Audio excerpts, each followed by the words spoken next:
Can you look and see if there's a Check. like FedEx sized envelope that's airplane parts ready in the trunk? Well, Matt was taking off and I couldn't hear what you said. I heard FedEx size envelope and that's it. There's a FedEx size envelope. It's parts for Eddie's plane. I'm trying to locate them. Can you check to see if it's in your trunk? Yeah. It's definitely not in the truck. There's no FedEx size envelope.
It's the 9th stop in the 2025 season, and for the second year, we've returned to Semper Fi Landing, the main private airstrip for Patriot Airpark. Get ready for Arklahoma STOL. Sitting on the border of Arkansas and Oklahoma in the picturesque Arkansas Valley, its central U.S. location is prime real estate for one of the largest competitor pools this season.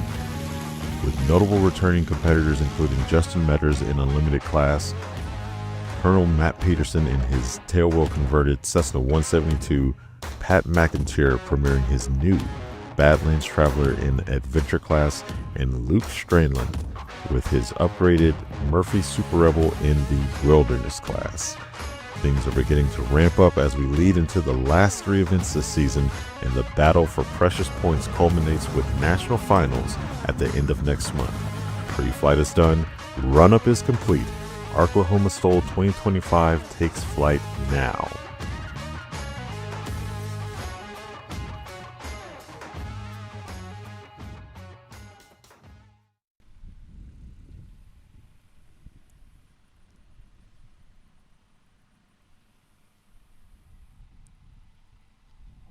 And welcome to Arklahoma STOL 2025 in Pocola, Oklahoma. This is the National STOL broadcast. My name is Cam Walton. I'm joined by... It's me, Ryan Dombrowski. It's you, Ryan Dombrowski. Heck yeah, so we have an exciting practice day for you today. All of our competitors are all lined up in the pits area, getting all squared away. We got some propellers turning right now, and a lovely crowd of students from the local area and some vendors along with that crowd. So I think we're going to have some exciting flying today. We're going to see some people who we haven't seen in a while, like Jeff Harrell. We've seen John Douglas, but it's always awesome to see him. And if he's here, we know that Angela Douglas is with him, his lovely wife. And then we have the intruder, the Cessna 172 converted to tailwheel with Colonel Matthew Peterson. Dude, so excited to see him back on the circuit, Cam. Yeah. So like Cam mentioned, we are at Patriot Airpark. Yes. Here in Pocola, Oklahoma, and it is an absolute cavalcade of returning pilots. We're very excited to see that. We had a lot of pilots you maybe saw in Roswell. Yeah. Just a weekend ago are going to be here too. So if you want to follow along, folks, check out Oscar Lima 42. That's Oscar Lima 42, OL 42 on your sectional. We're at Semper Fi Landing right in front of us here. That's the private airstrip here at Patriot Airpark. And we can't thank them enough. Oh, yeah. No, such a great time. You've been here a little bit longer than I have, Cam. I rolled in this morning. You've been hanging out for the better part of the week. Yeah. Yeah, dropped the trailer off a couple of days ago and just been kind of roaming around and hanging out. Yeah, it's a beautiful thing. I don't know if you can see behind us it's a little bit off the camera, but there's like an actual huge mansion that's becoming the clubhouse for the folks that are going to be living here as the air park grows up, and that's really cool. We were able to hang out there last year, and we're right on the Arkansas and Oklahoma border. We're adjacent to the Fort Smith metro area. I feel like I hear something with, look at that. We got a light flight helicopter or something flying overhead right now. Yeah, Mercy Flight EC 145 maybe? It might be 135, but if you're playing Sky Cards, you probably caught it a few times. Got to spend my day job is hanging out with some med flight folks earlier in the week, and they are cool people. Yeah, they work really hard. And unfazed by anything. So that's really cool. We already got a little aviation for you. The other thing, folks, you got to check out is go to nationalstol.com/vote. Nationalstol.com/vote. You can vote for your fan favorite, your favorite pilot. Maybe it's the mighty return of the Colonel Matt Peterson. Eddie Sanchez is here. We got Brandon Korn in the Backcountry Boss, and everything in between. Voting ends tomorrow at the close of competition. So you've got a couple days to kind of figure that out, see who your favorite is. And then, they're coming in, Cam. Yeah. They're coming to hang out. They look like they're coming to hang out. I hope they're just coming to hang out and that no one needs them. Yeah. But I think they're just coming to hang out. So The other thing you can do is check us out on Live Air Show TV. We're simulcast on Live Air Show TV, and that's pretty cool. Air show season kind of coming to an end in the next month or two, right? It's really going to start hitting really, really hard, right? Because the cooler temperatures, the airplanes like flying in cooler temperatures, so it's almost the best part of the season to see air shows at this point. Oh, yeah, they can ring it out a little bit more, some of the aerobatic pilots. Absolutely. Yeah. Got our chopper coming in there. That is so cool. I love those things. And I obviously appreciate the work they do. Oh, my goodness, yeah. Absolutely. Just hanging out there overhead. The other thing that's really cool that's happening right now, and if you're in the crowd, make sure you wave and say hi to all these kids. Today is Education Day for all the local schools. It's going on while we practice today, which is going to kick off in just a few minutes. We got some engines turning and burning over there. A number of high school students are on site. They're learning about different careers in aviation and catching the start of practice today, and that is super, super cool. So they're getting a little bit of a treat right now with the medical helicopter coming in for a landing, it looks like. Yeah, it's probably going to stage to be the on-site safety or on-site response, first response, in case anything happens. So we're very appreciative of them being here with us today.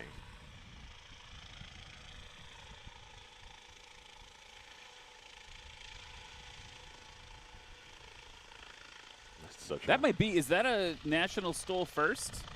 That instead of like an ambulance, we have like an actual helicopter hanging out? It might be a second, maybe. I think we've had, I think actually here last year we did have survival flight here. Is that man, I guess I didn't remember that. They didn't hang out very long, which I imagine they had some calls that they had to do, but. All right, Look at how the safety line for the crowd is just getting absolutely obliterated by that downwash.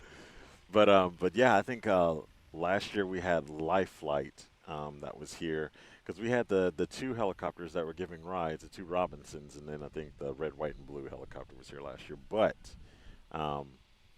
yeah, this is the second or the third time that we've had on-site first response in the form of a helicopter. Well, and then we also have, of course, at Appalachian Mountain STOL, there's like a MedFlight base there. Oh, yeah. That's true. That's true. That's part of it, too. Yeah. They're just there.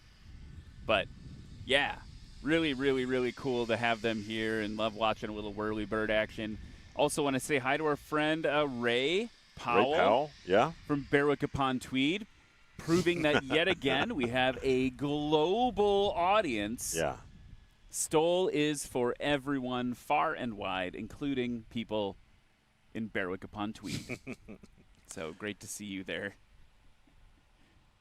But that's going to be really cool. So we've got a couple things we can talk about here while we gear up for practice. Again, welcome to all the students here for Education Day. We're so happy you're here. We hope that you're enjoying this and that you are going to have an awesome career in aviation if that's what you choose. It is a very rewarding field to be in and also just the warmest and best community that you might be part of. So really appreciate that. We also have, we were talking about Ray Powell from Berwick upon Tweed. If you want to chat to Cam and I and ask questions about practice today, you can actually do that online. You can go to YouTube, Facebook, kind of anywhere you watch live video. That is YouTube and Facebook, basically.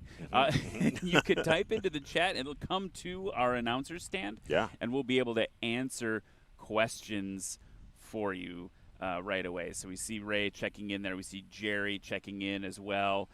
National eSTOL is in the chat, getting ready. Of course, we're going to be doing eSTOL of this event next weekend. Yeah. Very cool. I'm going to be on the mic for that one for the first time this season. It's going to be really cool.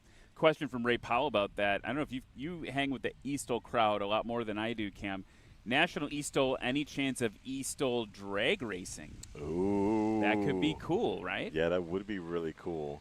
Now, I'm pretty sure he's talking about two lines of STOL pilots taking off not actual like STOL drag, which is completely different from National STOL. True. But yeah, I think we actually did talk about it.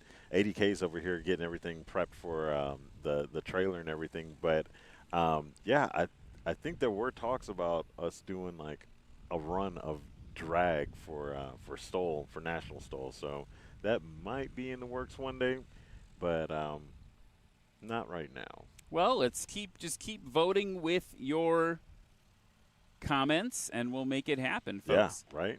So we're gearing up for practice right now. And if you're new here, folks, we got to explain to you a little bit about how this works. So what National STOL is, it's basically your spot landing competition at your local airport turned up to 11. It's simulating what backcountry pilots do, landing maybe on a sandbar or a mountaintop.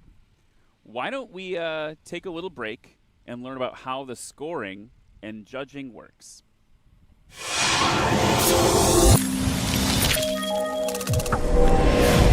Erickson. Takeoff and landing competitions are simple. We have the pilots here competing in separate classes to get the lowest score possible. As you see behind me, we have the start-finish line, so let's start with the takeoff. This runway is marked with a start-finish line, and as a competitor parks their main gear on the line, they apply power and position their aircraft to get off the ground as soon as possible. Once their main gear leaves the ground, a line judge will mark their takeoff score using the measuring line along the side. This score will be added to the pilot's landing score on this heat. The landing is in two parts. It's either over the line and counted, or if the pilot's main gear touches down before the line, or even touches the line, this heat score is scratched and results on a landing disqualification, and the pilot will have to rely on another takeoff and landing score to get them on the podium. A quick look at our aircraft shows we have two types of landing gear, tricycle and tail draggers. On the tail dragger aircraft, the score is marked from the two main wheels toward the front of the airplane. And for tricycle landing gear, the score is marked by the two main gear in the rear of the aircraft. It's a fierce competition out here, but at the end of the day, it's all about building better and safer pilots in the skies. It's a great day for STOL competitions. Let's get it started.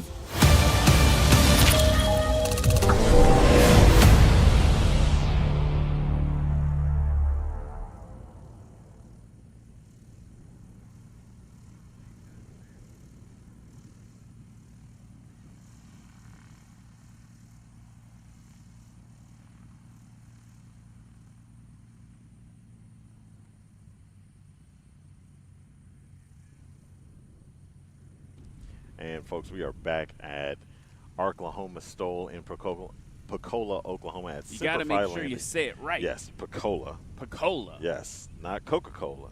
Pocola. Last year I said like Pocola. I said it, whatever it is. I said it wrong.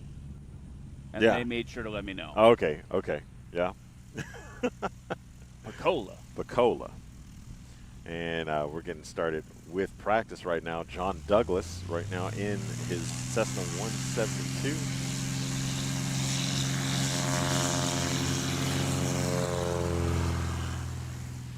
No, I'm sorry, that's a 182 correction. It's a 172. Now, excited to see this one. Here's Colonel Matt Peterson getting ready to take off in the updated Intruder. You'll know the little wheel has swapped to the back. Yeah. And then a bigger engine up front, too. And I gave him a hug today. I haven't seen him since Swamp Stole. Maybe Sun and Fun. And he's like, man, the new engine really rips. Getting used to flying tailwheel in the plane. He's got a little over 10 hours now. Easing off the ground there for Matt Peterson. Up next, Jeff Harrell in the 2016 American Champion Scout. That tail's going to come up and then come back up. He's going to pull stick back in. He's off. Pulled just a little early, but that's okay. He's got a lot to work with now because of that new prop. He was telling me yesterday that he had practice since Swamp Stole essentially. So up next, Brad Crawford in the Husky with the tail coming up. He got in late last night. Of course, it's always a show with Brad. Some heavy slips and some nice ag turns, if you will. Yeah, they were telling him during the pilot briefing this morning, like, hey, take it easy there. We all know you used to fly acro. we know what's up there. So really fun to watch him fly right now. So right now, we're seeing, again, this is the backcountry class. You've got Matt Peterson in the 172. You got Jeff Harrell in the Scout. And you've got Brad Crawford in the Husky. But from the touring class, John Douglas down and brakes locked up. Put it just a little bit past 300 feet, looks like.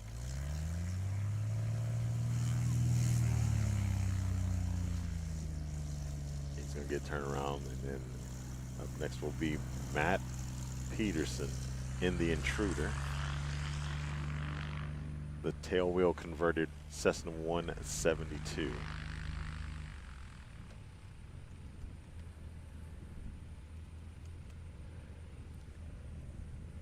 So first landing of National Stol practice for him now. Yeah. Excited to see what he does with it. Holding it Ooh, off. There okay. we go, Matt. Using that engine to keep him in the air a little bit longer, and still a scratch, but well managed. Yeah, very well executed. He's going to get it dialed in, as we like to say. Jeff Harrell coming in short final to your right.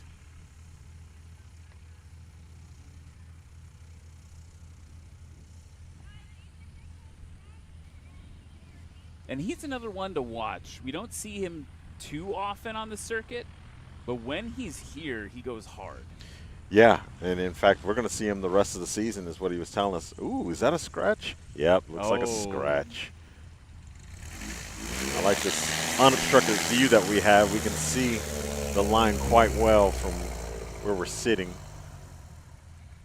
We'll have to count on Chief Line Judge Lexi Duncan there to just make sure we know what's what. Oh, yeah, absolutely. She is the boss. Next up, Brad Crawford settling in beyond the trees there here in, I guess, yeah, Arklahoma. Yeah. We're like so close. Yeah, we're on the border of Fort Smith, Arkansas, and Pocola, Oklahoma, so we're right there. Hanging it off the prop there, and nice over the line for Brad Crawford. Yeah, looking short of 150 feet on that landing. And now, who is this coming in? Is this one of our competitors coming into play? I don't remember. This is probably, actually, I'm not even going to guess. I don't remember it even taking off. It's Rick. Oh, Rick Boardman's here now. That's really cool. He's going to be fun to watch as well. Yeah. So he's not on this run of pilots, on this heat with us, but he has just made it in to Arklahoma STOL.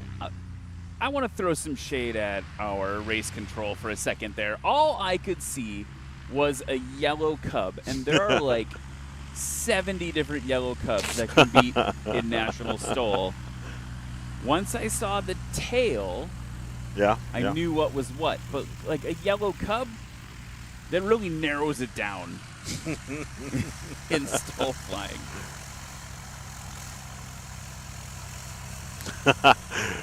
Russ Keith in the chat saying he wishes he was here. It probably was a voice chat with that exclamation at the end. Yeah, wish I was there, exclamation. A couple other people to say hi to in the chat. We've got Bubbles in the chat. Hello, Bubbles. We got Wes Campbell, the E-STOL pilot. How are you today? Everyone's kind of getting in here. Yeah, snazzy helo for sure, Bubbles. Oh, yeah. Looking good. Maybe you and I can go for a little tour of that thing later. Yeah, maybe so. I think they'd let the announcers in. We could talk about it a little more intelligently. If we could, maybe if we took a quick spin. Yeah, maybe if we call it the wrong thing, so that's definitely a Huey out there. Yeah, the Huey. We have to. Yeah, we need to go see the Huey. Yeah, we got to learn about that thing. So they're going to taxi back for their next run. So the way this works in National STOL is you have combined runs, right? Like we were talking about at the beginning. Yep. We're measuring those scores from the main wheels, and we combine the runs together, that takeoff and landing. You don't get to cherry pick your best landing and your best takeoff together. John Douglas taxiing up to the line right now. Folks, if you're here for practice in Pocola at Patriot Airpark, make sure to visit the merch booth, the vendor booths, the food trucks. We've got a beautiful tent city popped up here for everyone to enjoy as John Douglas goes full ponies down the runway, flaps down. Ooh, that was nice and Yeah, it clean. was very clean. Matt Peterson pulling up to the line. Our friends from Flying Eyes are here too, Cam. Yeah. Yeah, we're That's so really happy great. to see them. Make sure to stop by and say hi to Lauren and Brad and learn about your new favorite sunglasses. We love our Flying Eyes. Yeah, absolutely. Love mine. Wearing mine right now. You're wearing yours? I am wearing mine right now.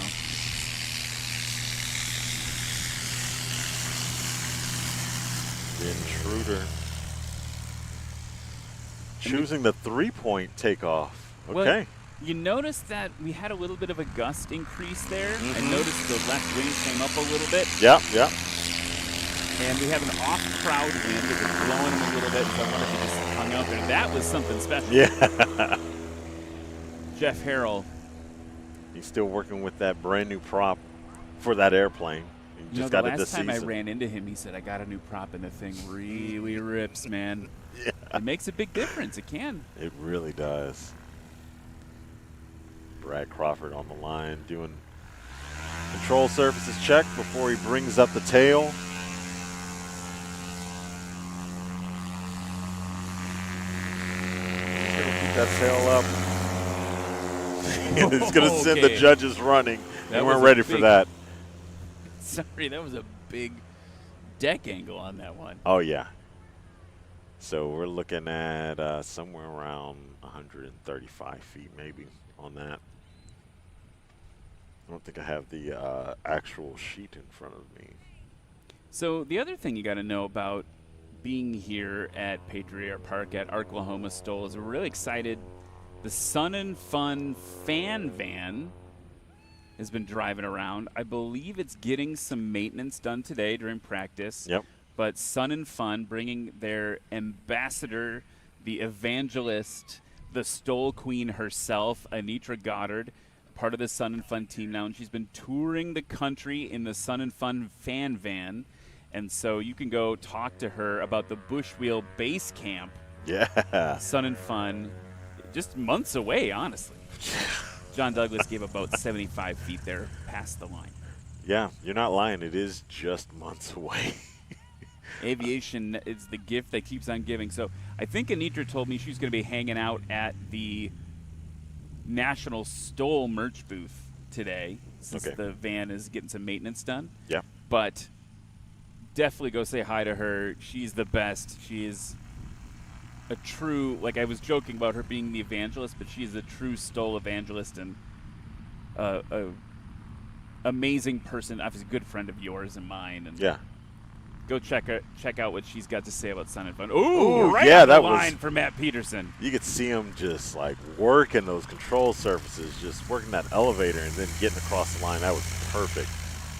I can't wait to see what number he's going to produce from that. Haven't ran into him. I'm sorry. I didn't I mean was to going to cut say you off. Jeff Harrell's on the left. Yep. Haven't ran into him and gotten the chance to talk to him about what he's been doing in the off season, and along with getting that new engine and just getting it dialed in with the Intruder. But I'm excited to see him put it to work this weekend. Ooh. Ooh. Yeah, burst of power. Oh, Yeah, that what was it. was that? That burst of power is exactly what he needed. Yeah. That was a good application of power. Yeah, absolutely. Just enough to get you across the line, and he didn't balloon at all. He just kept that momentum going forward. And that's really the balance, right? Normally Yeah. when you apply power, you see people get more energy. They're moving forward more. Now you got to work those brakes harder. This guy knows how to work the brakes. Brad Crawford wiggling in the wind. Ooh, yeah, it's good. Yeah. And you see there, he did. I don't know if he actually applied any power. I didn't hear the throttle go. No. I don't know if he's got the right amount of wind at the right time. Yeah, and it's funny. I mean, he's getting shorter and shorter. That last run. So his last run was around like 130 feet or so, and this is 125 feet easy, if not a little bit less. So, he's just out here playing. Love it. Yeah, dude. That aircraft control with Brad Crawford is insanity. It is absolute insanity.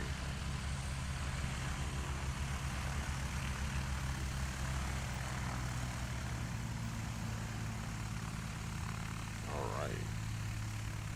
So they're going to come back around for their next heat. Again, we're at the alpha heat now for heated practice, where everyone's kind of separated and organized against their comparable airplanes they'll be competing with. If you're digging this already, folks, make sure you've got 3 chances left, including this one tomorrow. You've got 3 opportunities to watch National STOL in the 2025 calendar year. We're here. Arklahoma STOL this weekend. Next up, October 10th and 11th, Music City STOL in Gallatin, Tennessee. That is going to be really cool. We're going to have a Rockin' STOL concert Friday night after practice.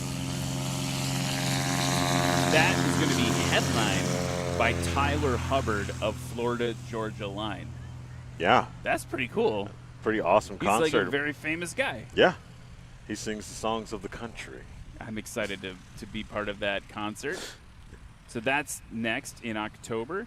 And then Lone Star STOL in the National Finals, presented by American Legend Aircraft in Sulphur Springs, Texas, October 30th and November 1st. One note from our air bosses, folks. We just got to note that if you're here in Pocola, you're here at Patriot Airpark, please do not fly a drone. We've got a drone in the air, and we've got to make sure that that drone is landed for the safety of our competitors. So no drone flights during practice and competitions here at Patriot Airpark.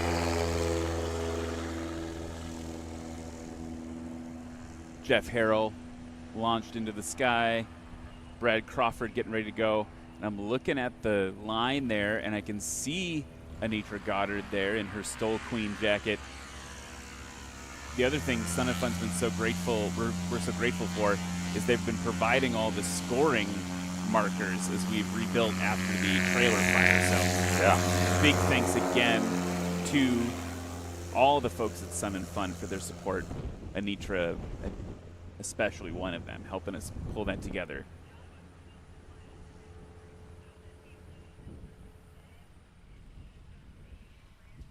Airplanes going around the pattern now here at Semper Fi landing. You got John Douglas about to turn left base. The airplanes, if you're new to aviation, they fly around an airport typically in a rectangle. And we have different names for the different sides of the rectangle. And right now he just turned base leg, which is the second to last one, to final. Everyone's heard final approach maybe in the movies. Yep. Final approach there. John Douglas now lined up with the runway. He's got the flaps down. Those are the controls on the inside of the wing that provide a little extra lift and a little extra drag. And he's descending down now very steadily. A little bit of a burble as he gets below the tree line. Now he's going to start pulling back on the yoke. And it's not going to be enough. That looks like he touched too soon there.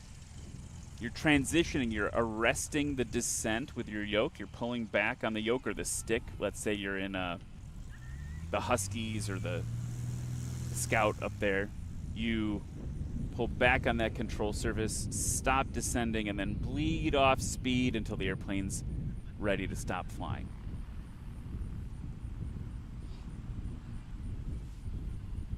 Yep, and if you come down too fast and you introduce a little bit of power to help arrest that descent rate, but it also is a double-edged sword as it's going to push you across the line or push you past your touchdown point.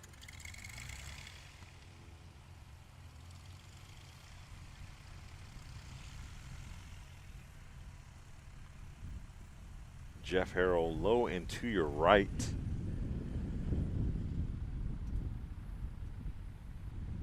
Right for the crowd, left for the audience, I guess. And he is modulating that power. Big gust of wind through the booth here.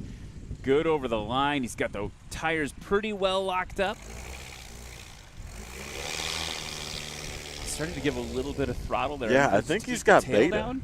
Does he, or did he have beta at Swamp STOL this year? I can't remember. No, that's not what was happening. I don't remember. But yeah, he could be introducing more power to put some air on the tail. Brad Crawford easing it in now down below the trees in the Husky.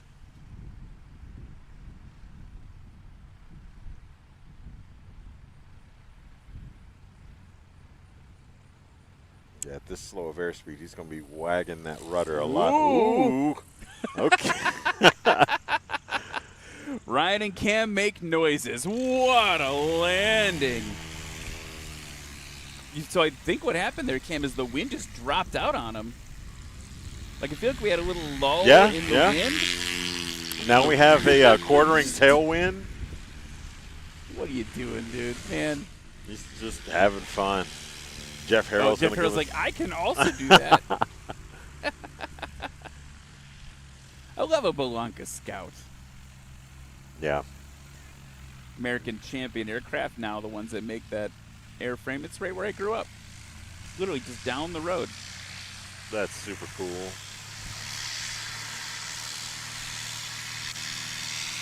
I know the guy that makes the landing gear for them, so next time we send some gear up there, maybe I can ride with them and come give you a visit.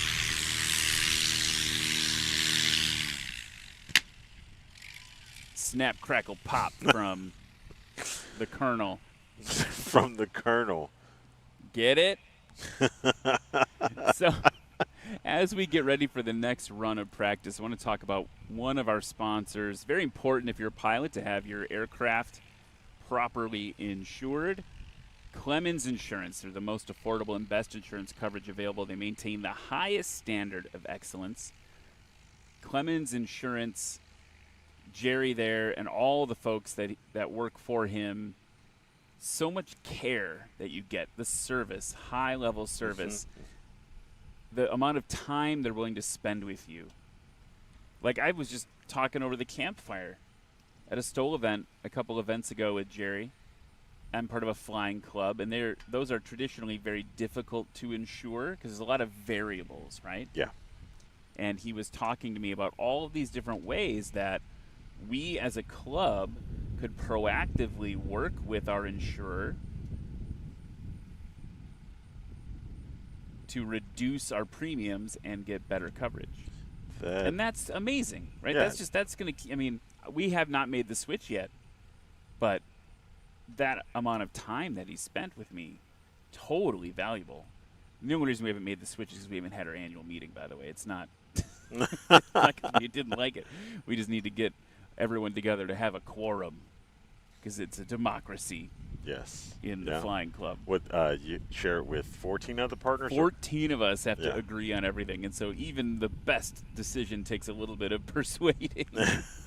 But anyway, Clemens Insurance, they're, again, the most affordable and best insurance coverage available. They also, if you have other needs, businesses, you can cover kind of anything. Yeah. Clemens will help you with anything, not just aircraft. So check them out.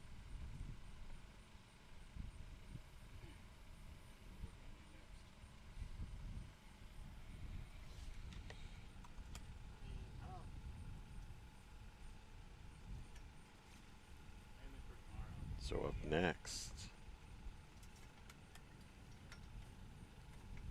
we'll have our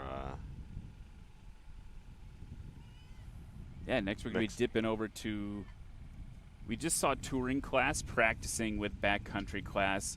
Next up, I believe, is going to be wilderness class. You're going to see Brandon Korn, John McCardle not here yet for practice. Luke Strandland's powered up and ready to go in his Murphy Super Rebel. It's exciting to see him back in the mix as well. Yeah. Do you remember what he said in the chat a couple of contests ago? No. He was talking. We asked him about how much horses he's got under the hood, and he said somewhere near 600. 600. That's a full stable. That is a yeah. That is a very full stable. So yeah. I wonder if he's got it dialed up for 600 horsepower today. Oh, I mean, we'll have to find out. Or if he was just lying to us. That's also possible. I mean, I think what's great about Luke is he's definitely like a strategic shooter. With his, I was going to say strategic, right? Like he did the reverse pitch propeller modification to his plane. Yeah. And that was a secret for months and months and months until one day he's at, I don't even remember what competition it was. Was it Nashville that he showed up and it was there and we kind of looked at each other during like, practice, really? we're like, what just happened? Yeah. And then someone got on the radio and said to him, oh, there's a new sheriff in town. And I was like, wow. Sneaky, sneaky Luke Strandland. Okay, we're going to be gearing up for the wilderness practice in just a minute, but let's take a little break. We'll be back with more still action just after this.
Special thanks to our annual sponsors: Legend Aircraft, Clemens Insurance, Behringer Aero, Sarasota Avionics, Lift Aviation USA, Flying Eyes Optics, Red Tag Art, Legendary Aviation Coffee Company, iFly EFB by Adventure Pilot, ICOM Radios, Tundra Tailwheel, Fly Orca.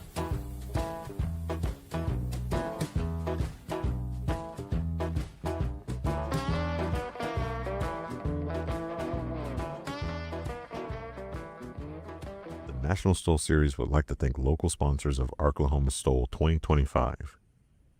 Patriot Airpark, Choctaw Casino and Resort, Arkansas Valley Electric Corporation, Central National Bank, River Valley Democratic Gazette, Elite Workspace Solutions, Fort Smith ER and Hospital, Metroplex Builders, Infinity Electric, Razorback Marine and Fuel Injector Service, Copco Metal Fabrication, Fort Smith Windwater Company, Grand Savings Bank.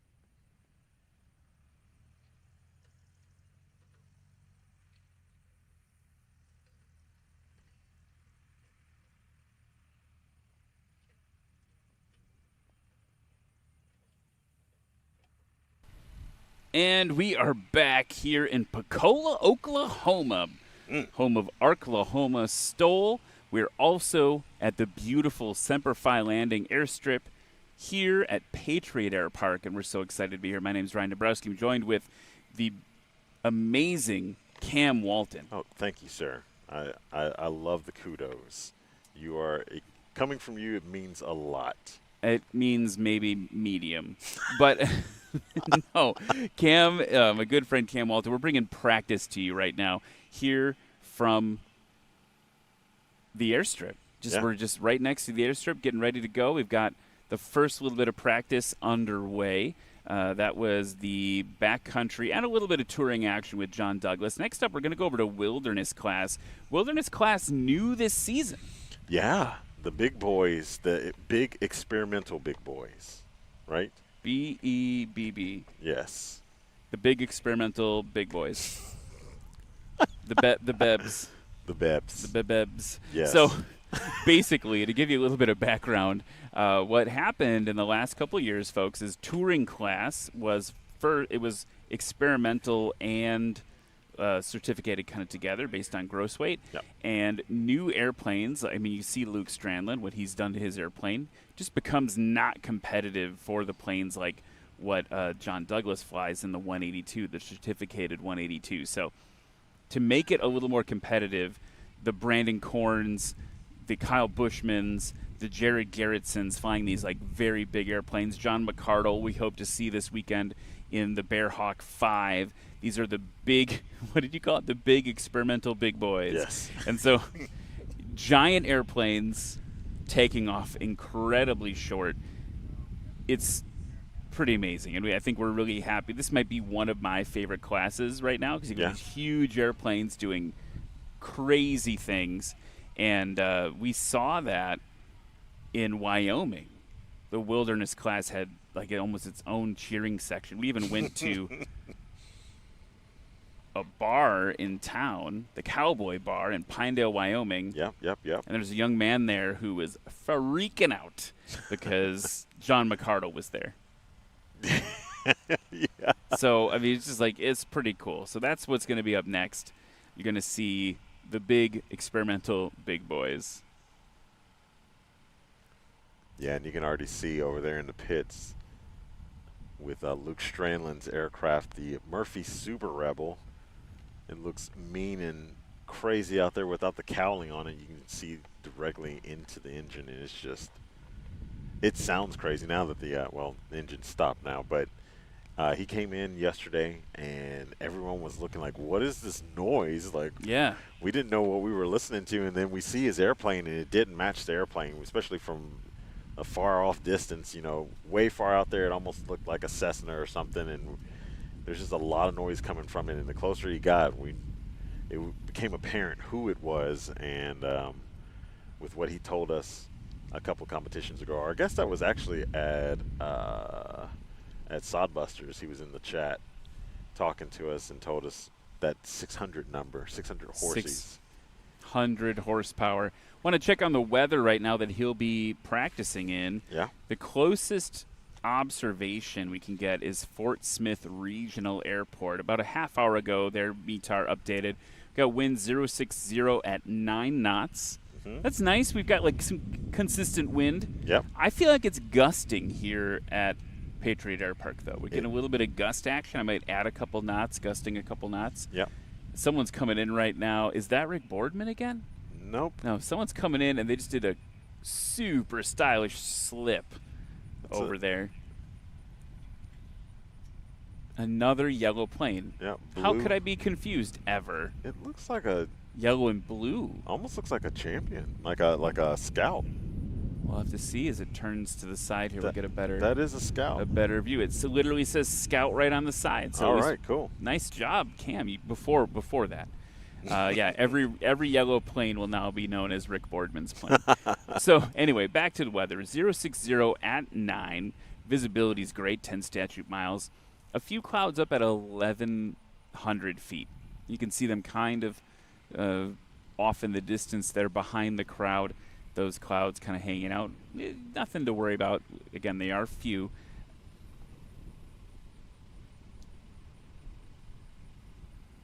Uh, 30.06 in Mercury, if you're really keeping score at home. And we're hanging out at 24 degrees Celsius. So we had some water coming out of the sky. Yeah. That is like the weirdest way I could have said that. There was rain this morning.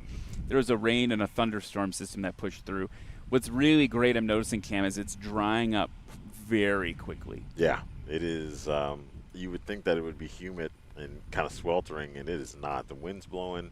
The sun is out. It is fairly warm. We're underneath the tent, but I mean, like, yeah, it feels really good right now. Yeah, very comfortable and hopefully drying out. The competition here at Patriot, definitely no stranger to mud. I think last year we also had a fair amount of rain, and we had a fair amount of mud and a couple of airplanes getting stuck in the mud. Yeah, that was a thing that happened. We actually even had, I think, a prop strike from someone who went the wrong way into a mud hole. Yeah, oh yeah. So that's something we're not, we're used to that here, but it's nice to have it drying out. And of course, the team here at Patriot Airpark doing their part to make sure that it's, safe. There's a lot of infrastructure improvements since last time in terms of getting the runway and things figured out. Now is a good time, folks. We've seen one class. Just a reminder, nationalstol.com/vote. Yeah. Go do that. You get a lot of airplanes to see. Matt Dorsam's here. I see him over there. That's pretty cool. He's been traveling for points, Lee Boyd. Those two were duking it out at Heritage STOL. In Blue Tranquility. Blue Tranquility. I like Iridescence, but Blue Tranquility, yes, that's the name of Lee Boyd's Cub. And I do see John McCardle's plane over there now. Oh, yeah. Yeah, the big old Bearhawk 5 copper. I love that like orange copper color. It is really stunning. Super sharp. And then what's that weird two-winged thing over there? Yeah, it looks like a Newport 11 from my buddy Merle Potter. He came in a Quicksilver last year and caused a lot of disgruntlement. Yeah, he did. So now he decided to show up in the Newport and just throw in there what a biplane is can do. He's flying it, yeah? I think he is. What class do you put that in? Sport? Would it be in Cub or would it be in Sport? Let's look. Well, he doesn't have. I don't think he has. No, flaps. you're correct. It's in Sport. He's going to be competing against Jared Justice, Scott Tyree, Tanner McIntyre in his dad's S7, Mike Buznitz, and a Zlin Norden. That's also going to be cool. You don't see Zlins very often. Yeah. And then there'll be Merle in the Newport. Yeah, that'll definitely be worth watching for sure. In a World War I fighter plane, essentially. Basically, with a Rotex on it. Brandon Korn coming out now to play in the Backcountry Boss. You'll see what we mean about the Wilderness class being something fun to watch. We are gearing up for our national finals. It's going to be at the home of one of our supporting sponsors, Legend Aircraft. Mm-hmm. It's where they have their factory and they build all the MOACs. All the mother of all Cubses. Red Tag Art will be making our custom trophies for the annual award winners. And Sarasota Avionics has provided Garmin prizes for our annual award winners. Pilots qualify for finals it's in a multi-step process. 80% of the regular season events will count towards annual points. Okay.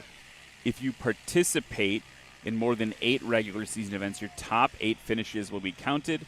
Lone Star STOL, which is on Friday, is considered a regular season event, but the national finals for qualifiers will be held on Saturday of that same weekend, and it counts for a separate event and double points.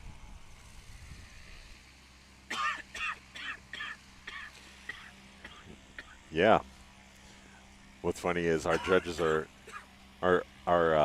air bosses are telling the judges to move closer to the line because they're all standing at 100 feet. I'm pretty sure Brandon Korn's going to take off and shorter than 100 feet. Especially now. Yeah. Now they're starting to move appropriately. But well, this is the thing. You see that plane, and if you've not been around much, You're like, that thing's going to take 800 feet to take Oh, off. yeah. All Wait, day. this is a fun one.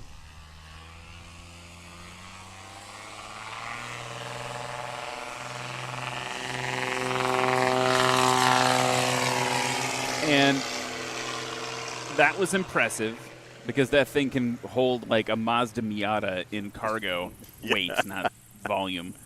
But did you notice what happened to the wind? Yeah, it died out. I mean, immediately. As soon as he ran up, it was done. And now we get to see what Luke Strandland is doing in this crazy beast. This is going to be wild.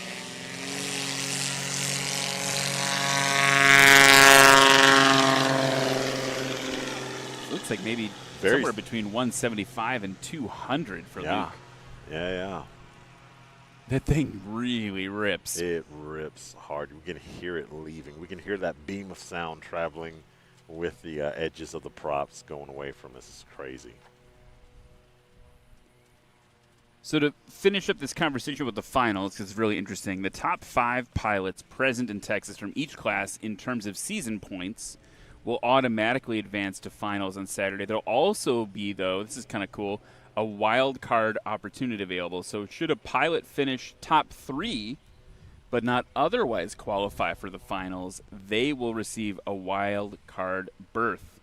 There's only one wild card available per class. So let's say like the first, second, and third winners of the class wouldn't for some reason qualify points-wise. Well, the first place pilot would wild card in, the second and third would not. So that's going to be fun to watch. No more than 6 pilots per class competing on Saturday. So that's going to be really, really cool. Again, thank you to our friends at Legend Aircraft for bringing that to you in a couple months. Dude, yeah. That is sad, but also exciting. Finals coming up. Sad sighting. Sad sighting, yes. You're filled with sad excitement. Yes, I'm excited and filled with dread at the same time. Well, you only have to hang on a couple months. Yeah? Because that'll be the beginning of November. He's got a little bit of a winter to hang on through. Yep. Brandon Korn on final. Just look how much wing the flaps take up. Those trailing edge control devices are just all along the back. Oh, hopping down a little bit on the right-hand side of the runway. Want to point out that our cameraman did not flinch at all. He's got nerves of steel for sure. That one, I feel like, and I hope Brandon doesn't mind me saying this, it felt like he was kind of just hanging on. he wasn't giving up. He was definitely still flying the airplane. You could see his feet moving the rudders and stuff. Yep. But he was definitely, like, braced. He was braced in there. Okay, Luke Strandl now. He likes this higher approach. We've seen this in previous seasons. He always comes in high, and then you'll see him put the nose up pretty early because he's got so much power to work with. Well over the line. Tried to get there it goes. Trying to get that reverse pitch propeller to do its thing. Missed the first activation. Second activation mostly just for style points. The big boys, the big experimental boys. They come in heavy and they come in with the nose high, and it's just, it's a lot of machinery moving. Wow, it's just a lot of weight. Yeah. Brandon Korn's plane has an empty weight of 1,780 pounds, can carry between the airplane, so we talk about gross weights with airplanes, folks, between the airplane's empty weight and then everything you have to put in it, people, gas, cargo, that combined total, what's what we call the gross weight, that's 3,600 pounds. That is a dumb number. Those are stupid numbers. I mean, his plane empty weighs more than my plane at gross. Yeah. So then John McCardle will be flying later. His airplane has a gross weight of 3,000, and Luke Strandland's plane has a gross weight of 3,000 pounds. Off shorter, I think, this time for Brandon Korn. What makes the Boss special is that it's empty weight. It is the lightest airplane in this. Oh, nope. Actually, I digress. John McCardle's plane is the lightest at 1,607 pounds. Okay. But the Backcountry Boss has a gross weight of 3,600 pounds. So the wing is doing some different things there. The structure is doing some different things there. What's weird is the Backcountry Boss is actually the lowest horsepower aircraft in this class right now. There's Luke Strandland.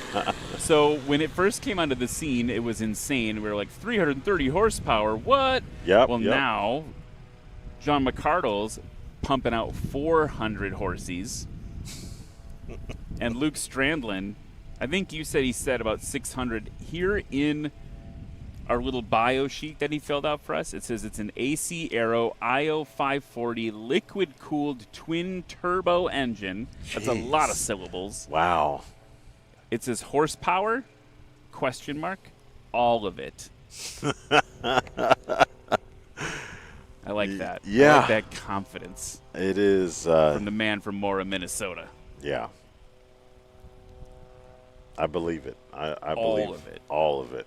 Yes. So much. Every piece. Jeez. I want The that Stampede. confidence. Yes. I want that confidence. Like, to have. Like, what kind of Stampede are we talking about? Like, Well, horses. Okay. What are you thinking, like Lion King? Yeah, oh yeah. Some wildebeest, you know? I mean, I don't want to take out any Mufasas, but. Oh, man. Spoiler alert. Spoiler alert. Oh. Let's see if Brandon Cord can feel the love tonight as he comes in on his next landing of practice. Things were a little sporty there. So we're hoping for a little, slightly less sporty landing by Brandon Cord. This is, what's interesting is he is a relatively new tailwheel pilot compared to a lot of these other pilots, right? Because he used to run the tri-gear. Yep. Nose is coming up. Behind the power curve now, using the engine. Yeah, that's gracefully done. Whew. More happy with that one. I think stopped right around the 150-foot mark. Big old flaps coming back up. Flappy doodles. That was really well done by Brandon Korn. That's like along the lines of what we're used to. What we were watching in Pony Express STOL during breakfast with him and Jared Garrettson, just ringing out the Boss. Luke Strandland high on final. He's going to start bringing it down here soon.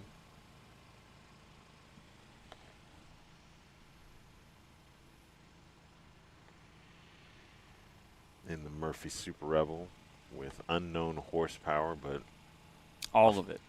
Full stampede of horsepower. So again, watch this technique. So most pilots are going to get closer to the ground when they do this, right? I think he's feeling pretty confident with the amount of power he has that he can kind of do a more traditional aircraft landing approach. Yeeting it over the line. That was loud and, dare I say, slightly frightening. Nothing about what he did was frightening. Just the sound, the roar.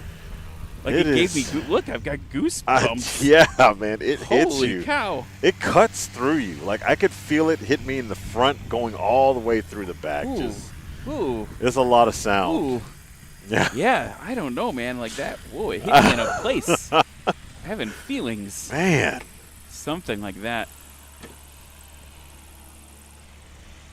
Luke was saying, by the way, that Race Control is just like updating us that in the chat, he said maybe 450 to 500 horsepower today.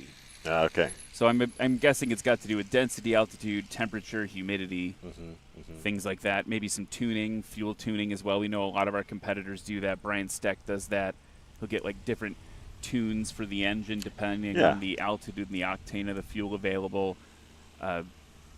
Steve Henry's doing that same thing with his race fuel. He's bringing it to every event. So I like how you just mentioned it was like 400 or so horsepower, and it's just like, oh yeah, yeah, just 400. Yeah, still the most. Brandon Korn rolling down the street. Woo!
So much energy into the ground, and that's energy that's not going to push you forward. Now, there is a side effect of that, which is if you do that enough,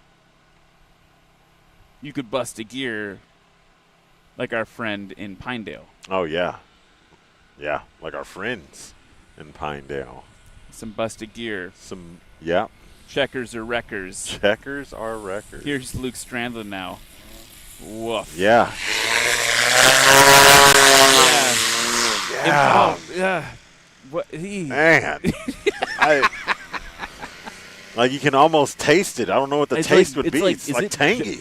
Generating like electricity or something, like the friction with the air. I feel like it's something. Oh, really? Like it feels like It feels like when you take a 9-volt battery and put it on your tongue. That is exactly what it feels like. What? Yes, dude. Oh.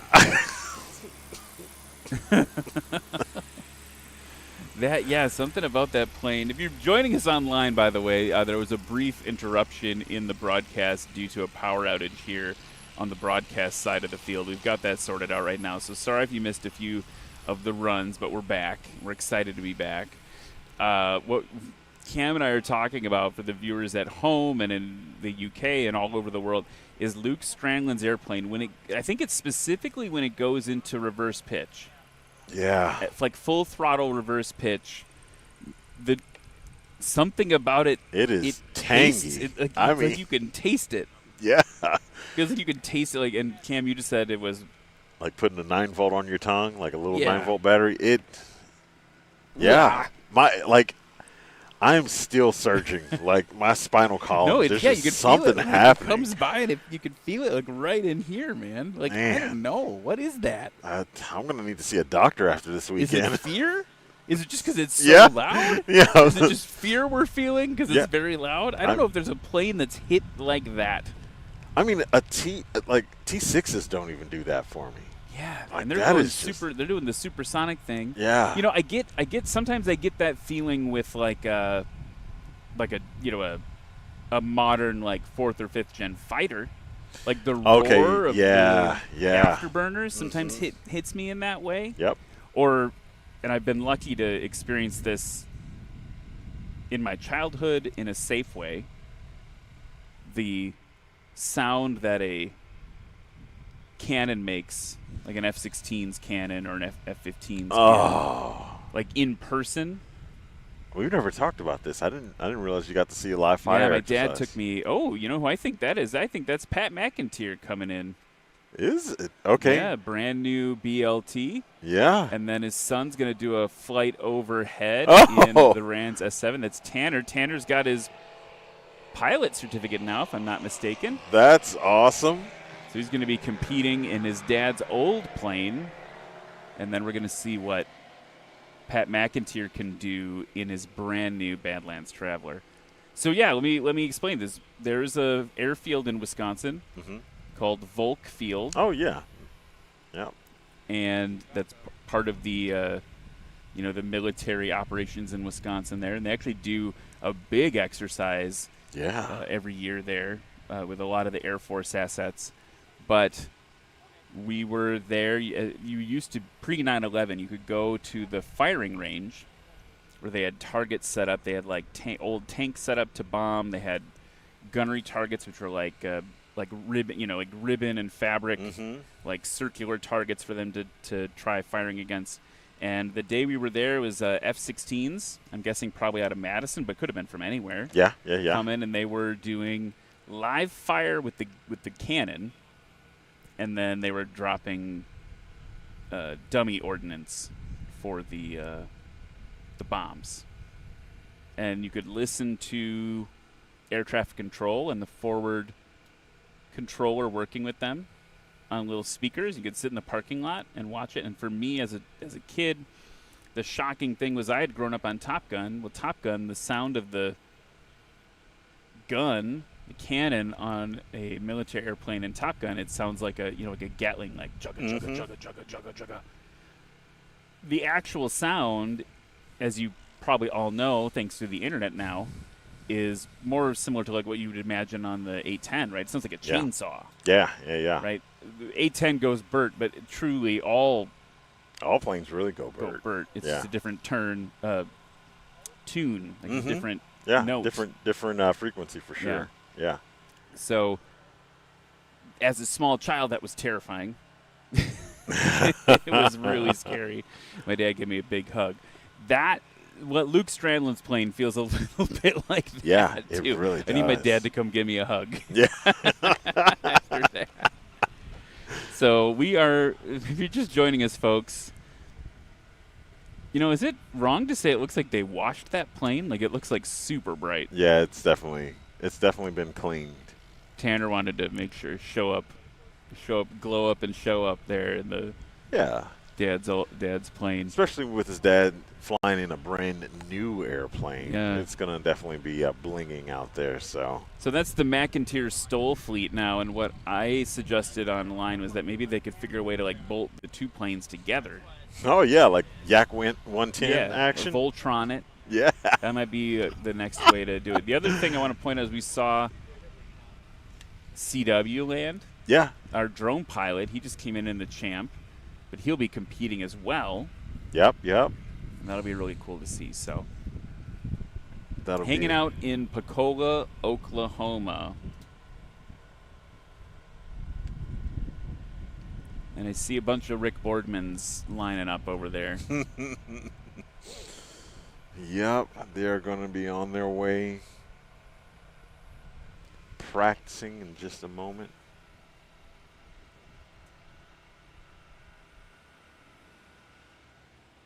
Yeah, it's kind of a flex to fly in with your dad. Dad lands, you pull an overhead brake essentially. Yeah, that's pretty cool. That is really cool. I'm judging my dad right now. I'm just like, Dad, get your pilot's license. Yeah, you want to do the overhead brake with your dad? Yeah. I think I'm trying to slowly convince him to become a A&P because he's just very talented mechanically, and he's not doing anything now that he's retired. So yeah, go get your A&P. Yeah, we always worked on his cars. What do you call your dad? So I call my dad Pops. I call my dad Pops. Oh, really? Yeah. So can I say like Pops Walton? Yeah. Right. Yeah. Come on, Pops. Yeah, for sure. That's funny. We call our dad the same thing. Yeah. I don't. Does your dad like being called Pops? Yeah, he does. Because I'm not sure my dad does. No, he definitely does. I think my dad's like, Pops, just call me Dad. Where'd that come from? I changed at some point. I changed it in high school, like towards my senior year, and just started calling him Pops, and it stuck. There you go. Yeah. We're heading over into the Cub and Vintage class. These are the Popses of STOL flying. Yeah. Right up front here, you've got one of the OG Pops airplanes, 1967 Piper PA-18, the Super Cub. This one's flown by David Warren. We've seen him playing around the last couple competitions. He was over in Heritage STOL. Heritage showing STOL. us what's what. And Appalachian Mountain STOL. And then behind him will be Andrew Jardetsky in a Pacer, Piper Pacer, short wing Piper. Yep. Interesting to see the difference between the two. He's got a lot less wing to work with, which means a lot less lift to work with. Ron Hansen will be doing his thing in the Aranca Champ,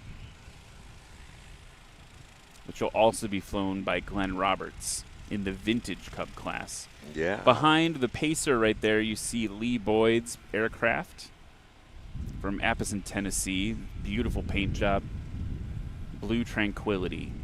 Tristan Nichols behind him in a Cub Crafters Carbon Cub, the gray one. That one's sponsored by his retirement. Here is David Warren. Nice. So you can see now why these airplanes are called the Pops of STOL flying. This one maybe not as much, but this is one of the best values in vintage aviation. 4 seats, flies maybe a little faster than a Cessna 172. Oh yeah, dude, you can totally rip in a Pacer. Little stocky looking. Yep. Short wing. I like the D-Day stripes. And good technique there, but you can see he's got like 3 feet less wing or more. Yeah. And that really makes a difference with the airplane leaping off the ground. Now, Lee Boyd.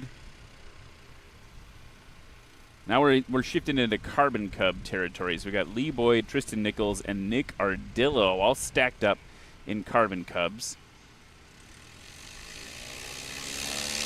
All running 180 horse, all within a foot of each other, empty weight. And look at Lee Boyd. Just practicing. Yeah, just sub nice 125. and easy. So the only difference between these planes is, for whatever reason, Nick Ardillo's weighs 1 pound more than the others. Interesting.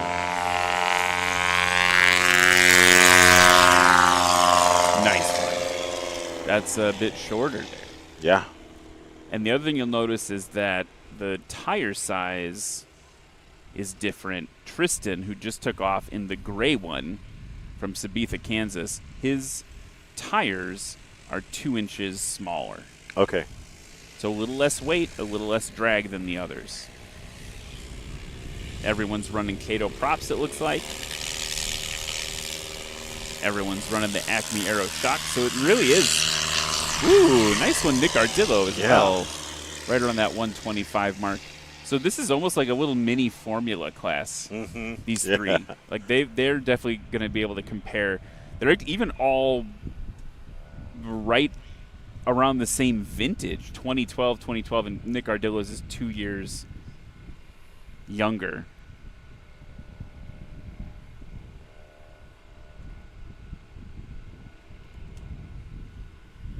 Couple folks we can say hi into the chat here. Levi Nogas Ooh. doing the King Air thing, but giving some feedback to the Colonel. Here comes our Super Cub now. Oop, oop. Yeah. Oh, not Oh. quite. Little bursts of power, but not enough. Not rocking the belly pod today either. No. Keith Lang in the chat, watching from Alaska. Yo. Wish you what's were here, up? Keith. Dan Thomas and Dan Stichnoth, both in the chat as well. Hello, thanks for joining. Kathy Joe in the chat. What's up, Kathy Joe? Now watch, the wind just came back, and we could see our pacer there really having to drop that left wing down into the wind, like really forward slipping it there. Holding it off. Good over the line. Yep. And we're heavy on the brakes. That was some good piloting. Yeah, some really good piloting.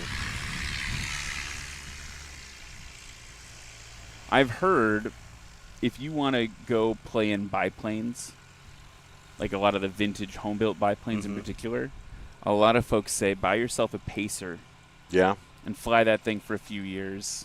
I would I believe it. Not as lifty, short-coupled gear, Yep. so you're a little more squirrely on the ground. Yep, absolutely. Lee Boyd doing Lee Boyd things. Bloop. Ooh. Look at that. That guy's Man. never messing around. That's you gotta hand it to those that gear, those Acme shocks. They I mean, he plopped it in like wheel landing, kept it plopped in. It didn't bounce very much. Like, they're putting in some work over at Acme.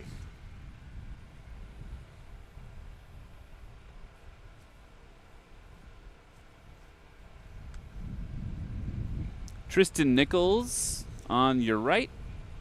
He's working with that crosswind as well. Almost a completely direct crosswind. Oh, Ooh. just short of the line.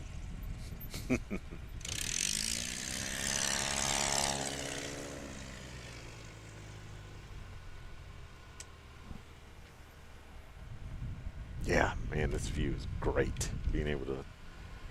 Nick Ardillo over on the left, hovering in the wind. He's someone who's got a lot of time in airplanes. Used to fly KC-135s, now flying big old jumbo jets. Nice over the line for Nick Ardillo. Now he's got to get his down and stopped. Kicking up a little bit of grass there. Right around the 175 mark.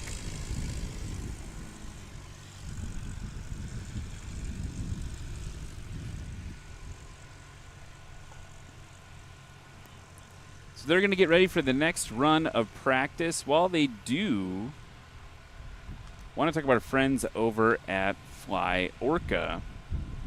So Orca was created to help you achieve your aviation goals. You can connect with community, discover training opportunities, and share your journey from tracking your improvements over time and reflecting on your progress to striving alongside your buddies, finding trusted instructors, and celebrating your aviation journey with familia and friends.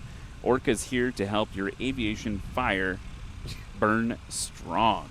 And Cam, you've spent a little bit of time with the Orca folks, and I've seen you goofing around on the app a lot. Like, any feedback for us now that you've got a little bit of testing time in it? I do like the ability to play back a flight. Like, that's super cool. I mean, there's some apps that can do that, but I like it through Orca because it's very simple. Not only that, my friends that are also in the Orca app, like Adriana, like, she can see exactly what I'm doing and ask me questions. She's actually asked me some questions about me doing like a test flight with the new prop and everything, and it's really been cool in the Fly Orca app. So I would highly recommend downloading it, connecting with some folks, and starting, especially in your community. You can just connect with your friends that are at the airport. You know, like, you don't have to announce every time that you go flying because they can just see it. You just log the flight. So if you were to fly, I could be like, hey, man, how are the winds out there? And you'd be like, they're whipping. I'm like, cool, Yeah. I'm going to stay home. Yeah, I don't need to be here. Yeah. Yeah. It's funny you mentioned that in my local group in Milwaukee, we've got a guy named Brad. Brad is been a pilot, part of the group for a long time, but his nickname in our Facebook Messenger chat is like Ultimate Flight Stalker. Yeah. Because he just has alerts set for all his friends, and he'll always be like, "Hey, go get it, buddy." Yeah, that's awesome. 175 for the Super Cup. Actually, I just mentioned Brad recently lost his mother, and it's a really hard thing. And so, Brad, just if you're watching, thinking about you, bud, it's a hard thing to lose a parent, and you will be okay. And your flying family is here for you. Heck yeah.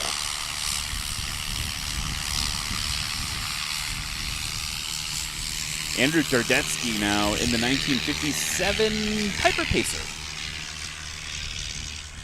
I mean, the technique he's got there is exactly spot on. I mean, 100%. Yeah, mains leave the ground. That's exactly what you want. Lee Boyd's on the line now. He's trying to grab a little bit of that crosswind. You can see how he's angled on the line, folks. What he's trying to do there is get a little more of this crosswind on his nose to help him make a little more lift, and it worked. Like just over 75 feet for Lee Boyd. Man, that's pretty darn cool. And Lee Boyd, by the way, has the shortest combined score of practice thus far with 226. Not surprising. Andrew Jardetsky.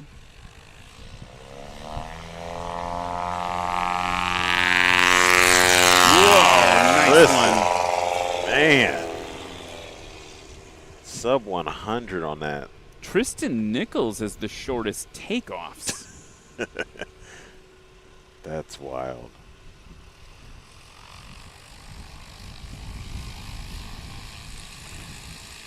Nick Ardillo.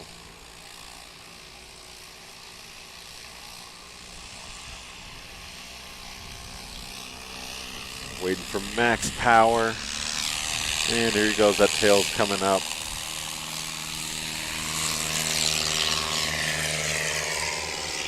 Yep.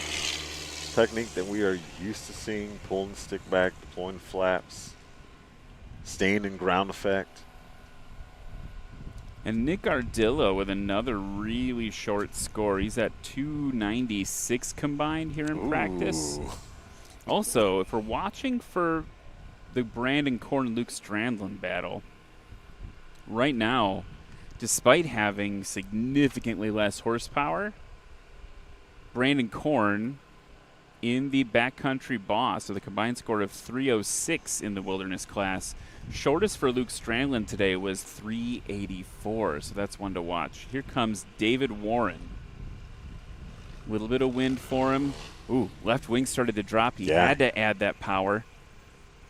Keep the plane flying. It's going to be a little bit longer of a roll up, but he scratched on that first run.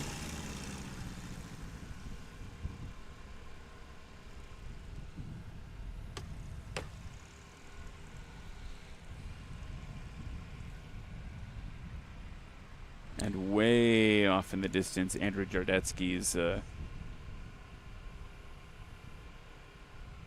Pacer, which if it's a 20, it's listed as a PA 20/22. So what that means is that it was a tri-Pacer, a.k.a.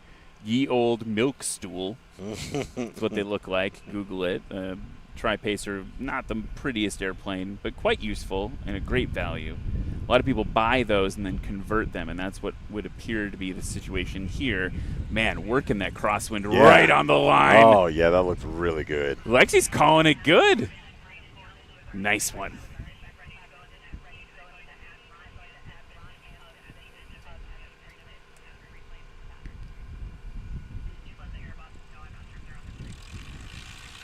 Go.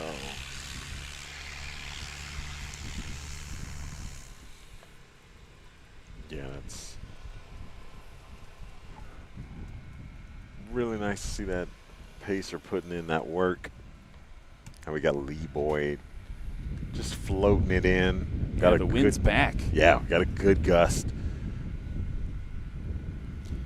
For a STOL competition, any wind is good. Oh, man. Just, it's like he's tapping his toes down a little bit. Yeah, But yeah, you could see him, again, losing that roll authority, right? We're getting that slow with the crosswind.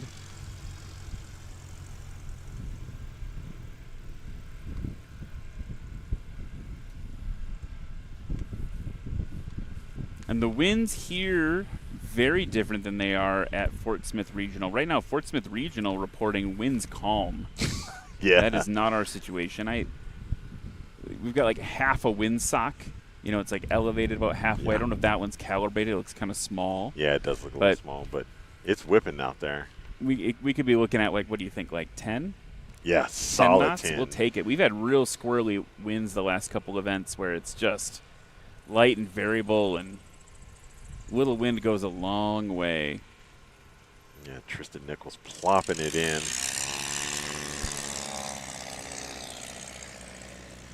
Once again, with like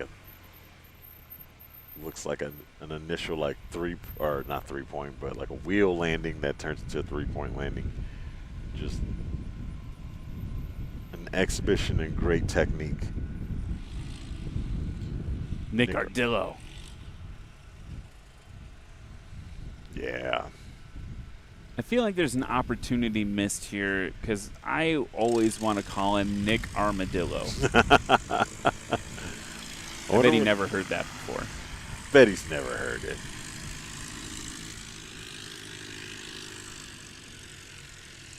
So that's going to be a real solid one for him heading into competition tomorrow. Again, this doesn't hit the competition anyway. It's not like qualifying or anything.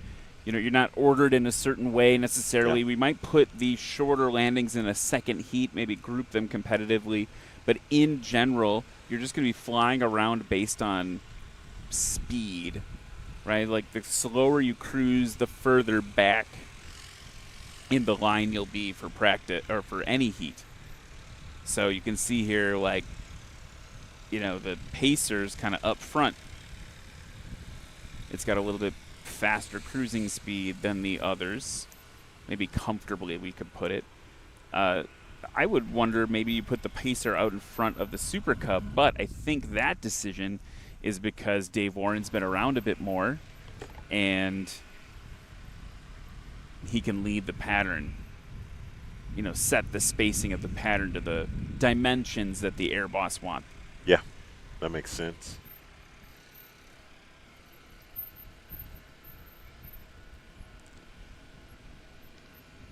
And while we're getting set back up, I want to talk to you about iFly EFB.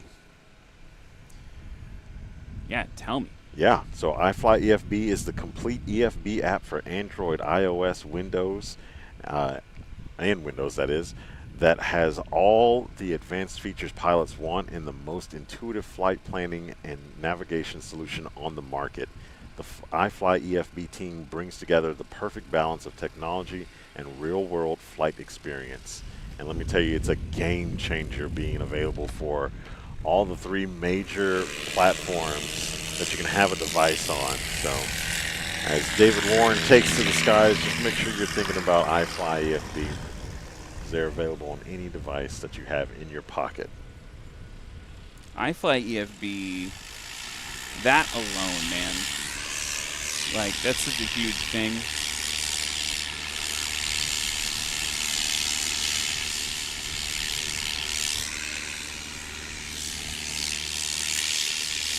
There we go. Yeah. Just waiting for the right moment. Right?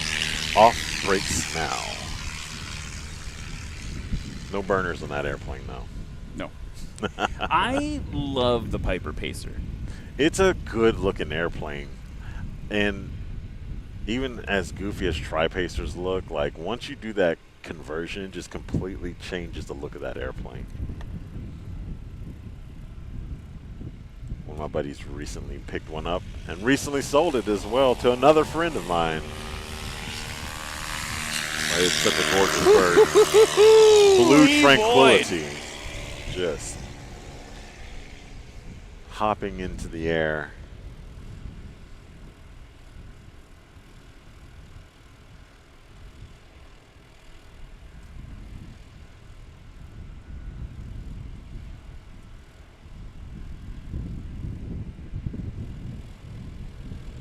Tristan Nichols in the gray Carbon Cub.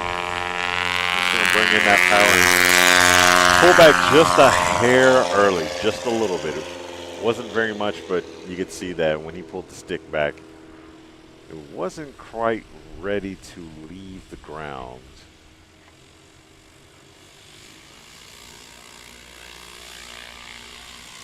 Here comes Nick Ardillo.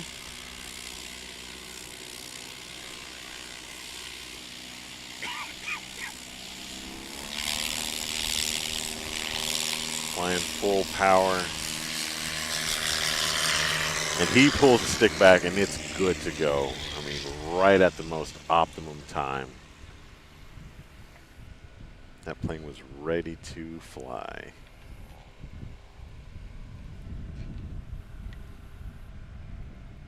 Nick Ardillo has been pretty consistent on those takeoffs, 120, 116, and 119. Ooh. Lee Boyd and Tristan Nichols are tied for the shortest takeoff of practice so far. Okay. Here comes David Warren, quite high. Yeah. He's gonna settle in. It has no power in at all. Ooh, Buck and Bronco. Yeah. He felt that one. He definitely felt that one. Man. I mean, here's the thing I'm going to say. He knew what he was doing. Oh, absolutely. Yeah, you could hear him introduce that power, and it might have been just a hair late. Oh, no. Sorry, I said that your Coke had flown off of the table. But anyways, yeah, he had introduced a little bit of power right at the very end. Wasn't quite enough at the right time, but the airplane's okay. He's okay. Cool. There we go. Yeah. That looked like just kind of cool. It just looked buttery smooth. That fits. It fits that color of the airplane for sure. Oh, buttery. Buttery Tri-Pacer yellow. We don't have a lot of luck, Cam, naming airplanes for other people. But I do think we should talk to Andrew Jardetsky about maybe just trying to call that plane Old Buttery. Old Buttery. It rolled right off the tongue when you said it. I mean, yeah. Let's see. Go in the chat. Let us know. Do you think Old Buttery? Or you said Old Buttery. Buttery. You kind of combined. Okay, here we go. Lee Boyd. Welcome to practice, folks. Okay.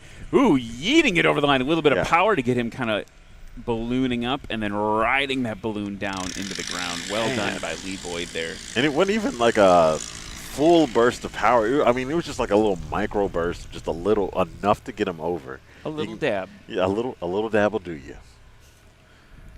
So Lee Boyd's takeoffs, Lee Boyd's landings. First landing was 128. Second landing was a little bit longer at 183. And that third one, with the little dab, 106. So well worth the dab. Here comes Tristan Nichols with a scratch. Oh, man. It's a good thing this is practice. I mean, like, he's getting it close to the line. I mean, I think we're just seeing him just figure out. Like, everyone's getting it dialed in, but I think he's doing some special things over there. Nick Ardillo. Now a little less wind for him. Ooh. Okay, it was good. That feels like a clinic. Yeah, that was, man, I was prepared for Lexi to say scratch. And kind of perfectly lined up. Yeah.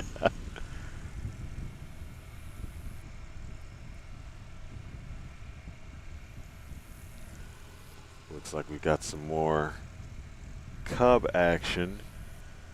I think that's Adam Gordon. Yeah, Adam Gordon with the belly pod. Yep. The red and white Cub. And then the champ, your favorite. Yeah. Ron Hansen. What does your champ look like? Mine is traditional champ colors.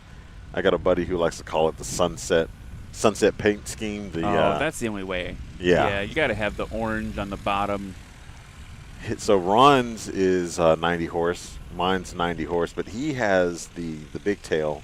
He's got the long dorsal tail. I have the STC to keep the old school tail, but that's really the only difference that you can see visually. Besides, he's got lights, but we both have wooden props. He's got different paint scheme. He's got lights in the dorsal, but that's really it. Well, we're going to see that champ fly in just a second. Looking at the weather right now, today, forecast here in Oklahoma, winds west-southwest at 4 miles an hour. I think we've seen a little bit more than that, especially after that thunderstorm went through. Tomorrow, it's going to be hotter and windier, so that'll be one to watch for folks. It's nice. Maybe we'll finally get a competition. The last couple months have been squirrely winds. Maybe we'll get some constant wind. We are going to move on now over to Adam Gordon, who's taxing up.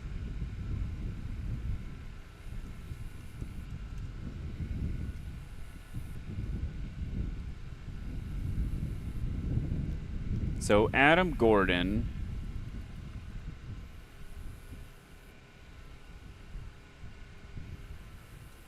is in the adventure class, so slightly different than the others. It's because he's flying an experimental Carbon Cub, 180 horse. Aircraft empty weight's a little bit higher than the ones you just saw. He's got 35s, I think, normally on that thing. 35-inch Alaskan bush wheels. It's rocking the Behringer wheels and brakes, sponsor of National STOL. Thank you. Absolutely see him from here. Big old ground adjustable prop on the front. And, of course, the belly pod, which we've talked over the seasons after talking to Josh Richling. Definitely something that is valuable because it doesn't actually impact your performance. Braden Young at the line. Okay, I was about to say I do not recognize this airplane, but he's sponsored. Well sponsored. I think he's sponsored by Vortex as well. That's really cool.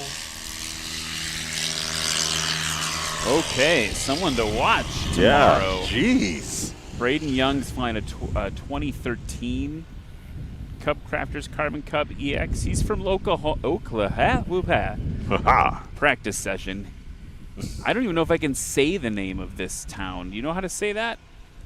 Tahlequah, Oklahoma. I'm going to say it. I'm going to go with Let that me know. as well. Put it in the chat. Tahlequah. All right. Tahlequah, Oklahoma. There we go. Flies out of birds a whole bunch. And now something completely different. Ron Hansen in the champ. The vintage Cub class is where he will compete against his aircraft partner Glenn Roberts. So I'm wondering, I need to look at the lineup. So I guess his number is 176 and Glenn's is 76. Yes. Okay, cool. I like the black one in front of the orange 76. Easy to help keep it separated. Yes. Adam Gordon now on your left, turning base to final.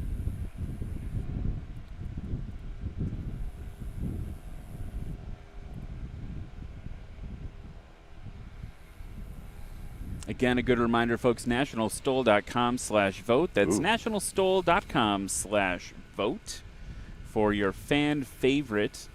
Voting closes at the end of competition tomorrow. So maybe you need to see the full spread of your candidates today and then make an informed choice tomorrow. Vote early, vote often, nationalstol.com/vote. I think you can actually only vote once. But anyway, here we go. Adam Gordon, plopping it in. Maybe once per device.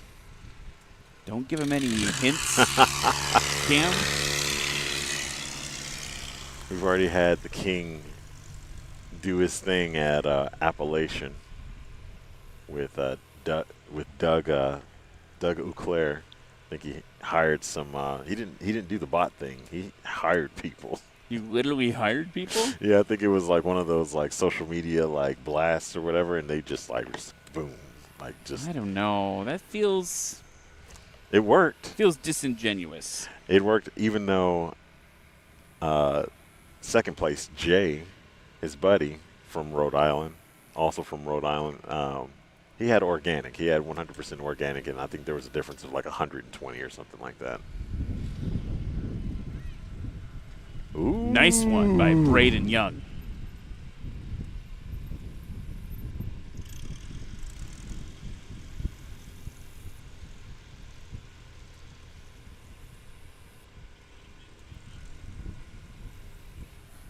All right, now Ron Hansen in the champ, keeping it really low, very low approach. He's just tickling the grass at this point. As long as the tires don't touch, it's all good. As long as the main tires don't touch. Oh, man. Too soon. But he's going to get it stopped really short. Jeez. I mean, for him to scratch, like he touched the line for sure, and then stop in under 200 feet, that's, Yeah. Were you thinking about your performance in the Cub a little bit? Yeah, I mean, like, I'm not stopping in under 200 feet by any means. Not in my champ. And we were talking, all three of us, Ron, Glenn, and myself, were talking when I went to go pick up the truck. So Ron and Susie, his partner Susie, they are leasing our current truck to us for the National STOL truck for $1. So I went to go pick it up. Yeah, very kind. Went to go pick it up, and we were all talking numbers and what was going to happen here because I was supposed to compete here too as well, but I haven't had any flight time. Their champ weighs a solid almost 200 pounds heavier than mine, but dude, if you're going to show up and land in almost under 200 feet, like that's, I'm not doing that. I am 300 solid at least, so I'm not shaking in my boots by any means, but that is, I'm going to be practicing really hard next few months. Can't wait to see what you do. Yeah, I'm excited. Adam Gordon with a combined score on that first run of 290 feet. Braden Young rolled out on the back end, but he had a 115-foot takeoff. Man, woo! Right around 125 for Adam Gordon there. So shortening his takeoff performance. Braden Young was at 115. Let's see what that does.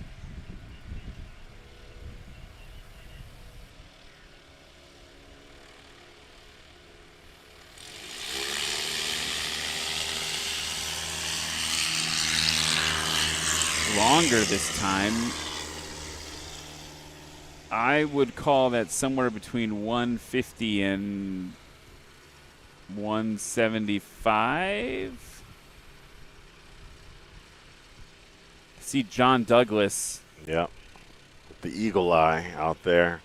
He saw the last blade of grass.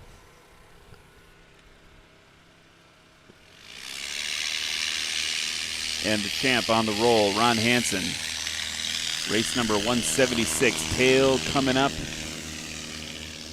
And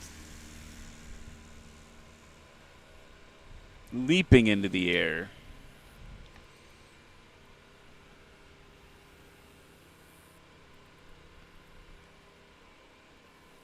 So that vintage Cub class is really interesting, right? Like these are airplanes that don't have flaps. Nope. They don't have big engines. Nope. But they're also the best entree into flying in general, in my opinion. And then also STOL flying. Yeah, you can get in and out of a lot of grass strips in those type airplanes. Like, no, you don't have 300 horsepower, 200 horsepower, but those are what everyone was flying back in the day, right after World War II. Ooh, good one over the line by Adam Gordon. Balancing it out, race number 88.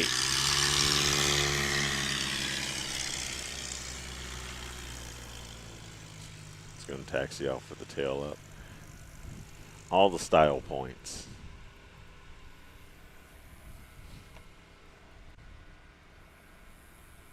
Braden Young bringing it in over the trees at the end of the runway.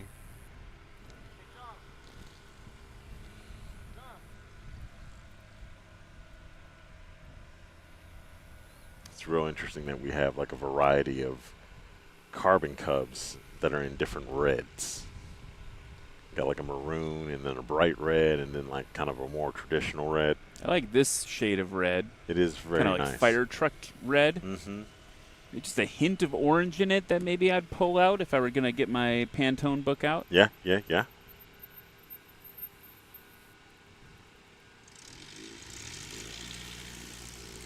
But the red and silver is a nice combo for sure.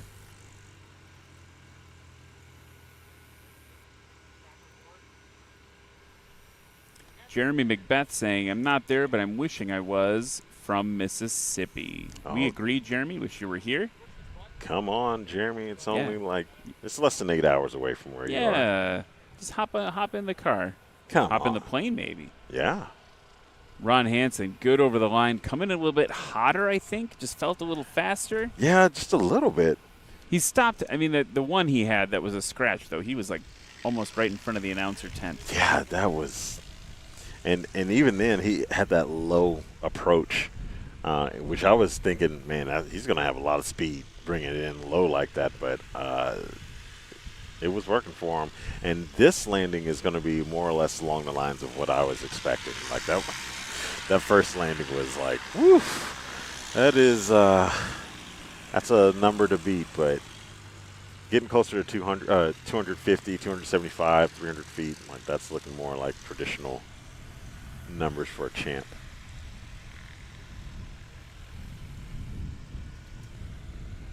So the competition is heating up here in practice, right? You're seeing people kind of feel each other out. Of course, Glenn is going to be watching what Ron's doing and wanting to do better. I think the last time they came, Ron won. I think so, yep. Between the two of them, they kind of duked it out. They were trading off with one of them had better takeoffs, another one had better landings. I can't remember what the order was, but well, in the end, Ron was victorious. I think this other thing that's happening now is Adam.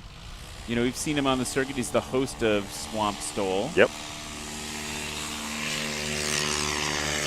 He's yanking it off pretty good there. Mm-hmm. Just a little bit over 125 feet, so.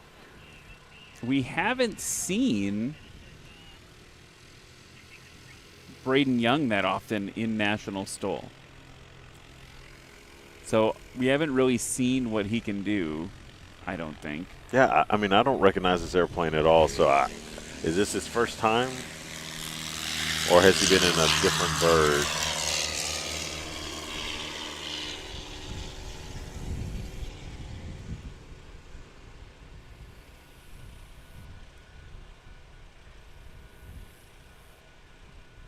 So far, he's got some catching up to do to get close to Adam Gordon.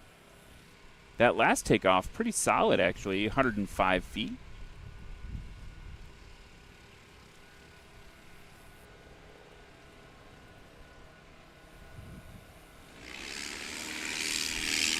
And actually, come to think of it, I think he might be brand new to National Stole altogether. Yeah. Ron Hansen on the roll.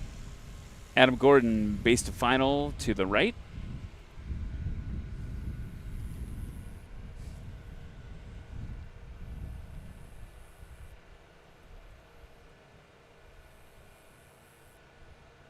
Got those flaps deployed.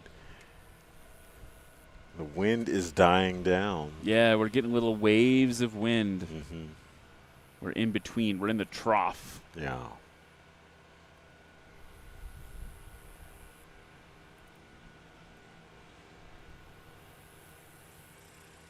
Ooh. Nicely done. That one was good enough to get a shout of encouragement from Lexi Duncan. Good to hear her all the way over here. Here comes Braden now on the right.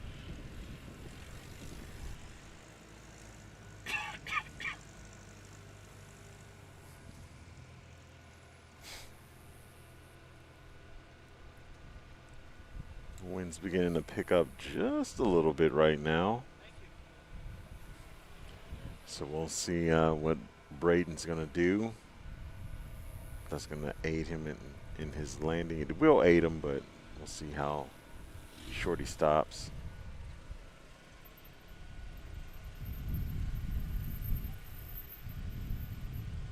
Yeah. A little bit over 150 feet. And he did what we're used to seeing, just dumping the flaps as soon as he touches the ground, as soon as there's deformation on the tires, dumping the flaps and making sure that all that lift is canceled out and putting the most weight on the wheels as much as possible. And past couple of competitions, we hadn't really seen a lot of that happening. Ron Hansen right over the line, good to go.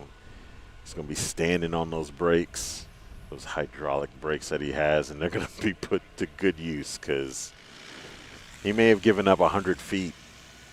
But, I mean, still, that's if he gave up 100 feet, then he stopped in 200 feet. So he's doing some things in the champ. I'm really excited to see what Glenn's going to do next in the same champ coming up. Yeah, just going to be just a minute. Speaking of just a minute, we're going to take a quick break to talk about some more of our sponsors that bring National STOL to you. Stick with us. We're going to see, so it looks like we got a Kit Fox rolling out. You're going to see more champ action. It's going to be really fun in just a minute. Sarasota was created actually back in the 70s, but we and Bert and Vince, my two partners, they've sold their business to Ryan and Sean, which is my two other partners now. We started around in 1999, 2000. Just had one little spot in this hangar, and we've built it up from there. So we've been here for 23 years now. So, and then we have 5 facilities now here in the state of Florida. First starts in Tampa, Sarasota. Venice here is our main headquarters, and we have Punta Gorda and then Fort Lauderdale, Lantana. Then we have partners in Brazil, South Africa, Greece, Tullahoma, Tennessee, all over the world. We're the largest Garmin dealer in the world. So that's probably what we've been known for. So we do more installs on aircraft, general aviation, anything really under 10,000 pounds than anybody else in the world. So, and we've been that for quite a few years now. So.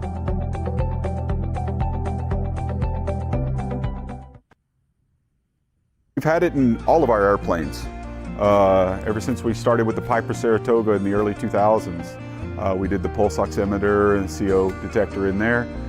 We've upgraded to there. Now we have a Cessna 340 that I actually was talking to him in Germany last year, and he was like, oh, you got to put the cabin altitude thing in the plane. I said, well, send it to me. So we put it in there, and it actually is really nice. This aircraft flies above 18,000, 10,000 feet, so up to 23,000 feet the other day. The cabin altitude light comes on the manufacturer's panel, and boom, the CO Guardian comes on and says, all right, you're above 10,000, your cabin altitude is above 10,000 feet. So watch out. So it's kind of nice to have that redundancy in the plane. So for a pressurized aircraft, that is so important for me. I get that oxygen mask ready, make sure my oxygen is good.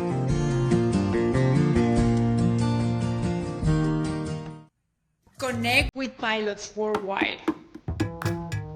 Watch your flights unfold with accurate range, scenery, altitude, ground speed, time, and flight path. Improving your wind situational awareness by reviewing your flight path with wind data.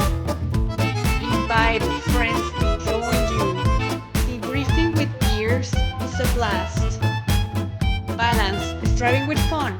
Never wasting a chance to look when bragging rides. Or continue to improve by connecting with pilots and instructors who inspire you. Just have to record.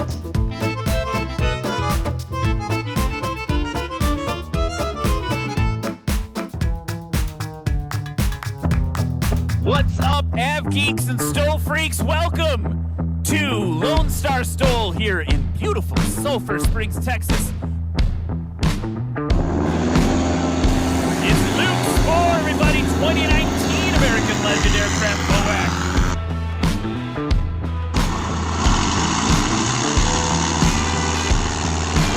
A round of applause for Chuck Olmstead.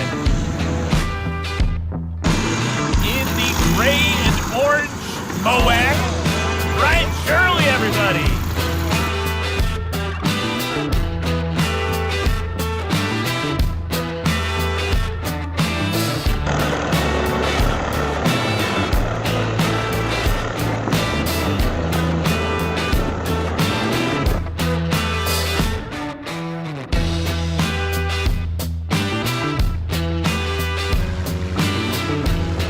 Give a round of applause for Brian Steck.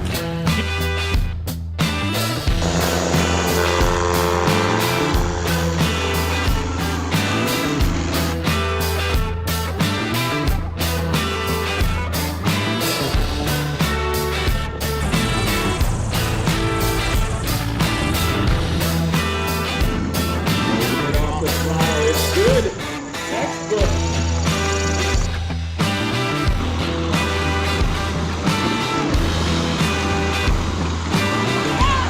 You might be sub 60 feet on that one. It's an unlimited class. It's what you've been waiting for.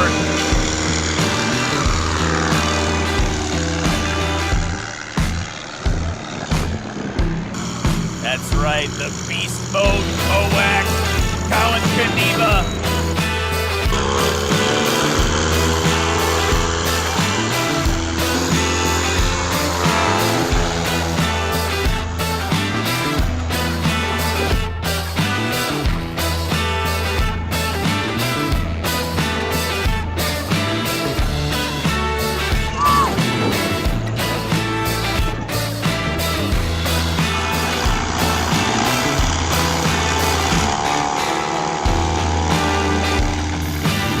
Oh my goodness gracious.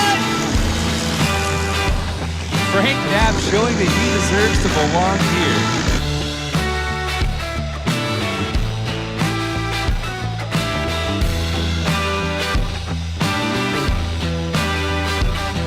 Whoa, that was legendary. And welcome back, everybody, to Arklahoma STOL, part of the 2025 National STOL Series. We're at Patriot Airpark right now on Semper Fi Strip, the landing strip here at Patriot Airpark, and we're in the middle of heated practice for the National STOL competition that's taking off, no pun intended, tomorrow. Right now we're getting ready for some sport class practice. You see Scott Tyree waiting for his turn into the sky in that Kit Fox 4. And something that's going to be, I love this guy, Merle Potter off in the distance there with a 2002 replica of a Newport 11, which is the best thing we've seen in a while. It's just silly. We have to wait, though, because the Mercy Medflight helicopter is going to depart, and when that thing takes off, it's going to create a whole heck of a lot of down wash, rotor wash, and actually can create kind of a lot of wake turbulence, right? As a fixed-wing pilot, we have to be very careful about coming in after rotary wing assets, and so that's going to take off right now. Thanks to them for visiting us. Always fun to watch a helicopter take off. Oh, so, yeah. 235 Lima is getting ready to go, that lifeline flight. If you're still playing Sky Cards after all the drama, you can capture it on Sky Cards like Cam and I do sometimes. Yes. No more drama on Sky Cards. I think it's gonna resolve, right? Yeah. They're gonna fix it. They made some changes. They made some changes to the game, and the nerds were mad. Yeah. I was mad. I was like, I don't like this anymore. Why'd you do that? Yeah, just a whole bunch of extra work. But creating some, they want to remonetize it. They wanted to make it more money monetizing, I think. And now they're listening to the user base, and it's still going to do well. I mean, that game is so fun. Like, it's going to make money. You don't need to, like, milk it for every ounce of cheese. That's a lot of metaphors mixed together. But anyway, so watching the Mercy flight take off here. Get your Sky Cards ready if that's your thing. yes. And we'll get ready to go. The sport class that you're about to watch practice, these are where we start to see even shorter numbers, right? We had really short numbers in the Cub class, particularly from Lee Boyd and Tristan and Nick. In the Adventure class, we did not see Pat McIntyre fly in his brand new 2025 Badlands Traveler. So that is, of course, one of the biggest stories of the weekend. Like, what does Pat do with that brand new airplane? Obviously, he's going to have a little bit of a learning curve in competition with a fresh off the line aircraft. Also, the other story is, I believe, his son, Tanner. Yes, Tanner McIntyre will be competing in this sport class as well.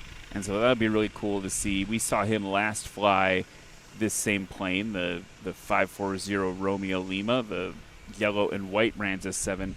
We saw Tanner fly it last at Sodbusters when he was still a student pilot. But now, if I'm not mistaken, he's off on his own. Yep. Fly, birdie, fly. Fly, birdie, fly. And his dad's going to be so proud of him. Dude, right? yeah, he's I mean, he's got to be just as excited for Tanner as Tanner is to be excited to arrive and compete at a STOL competition with his dad. That his dad has dominated at times, just like. Yeah. His dad is he's a competitor, and he has thrown a wrench into all of the competitive dreams of the other unlimited class competitors. And we're going to see Pat start off this new aircraft adventure in the adventure class.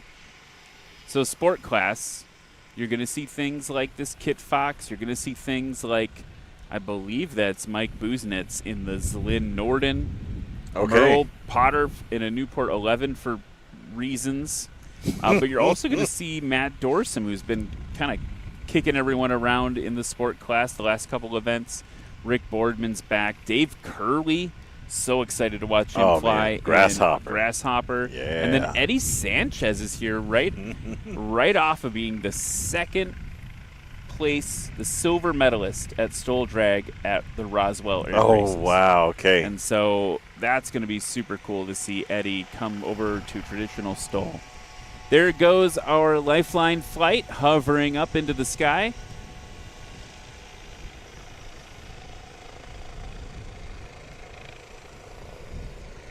Just waiting for him to show up in Sky Cards. Glenn said he was playing too.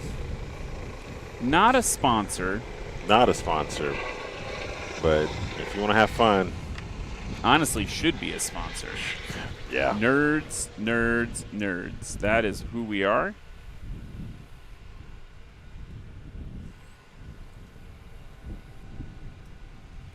And so off they go to protect us and take care of us. Save some lives. We're going to go get things ready here in the sport class. So really unique airplane mix right now getting ready to practice, right? It is. I mean, two airplanes that – have we had a Zlin Norden compete with us? I don't believe we have. I can't had a remember. Norden?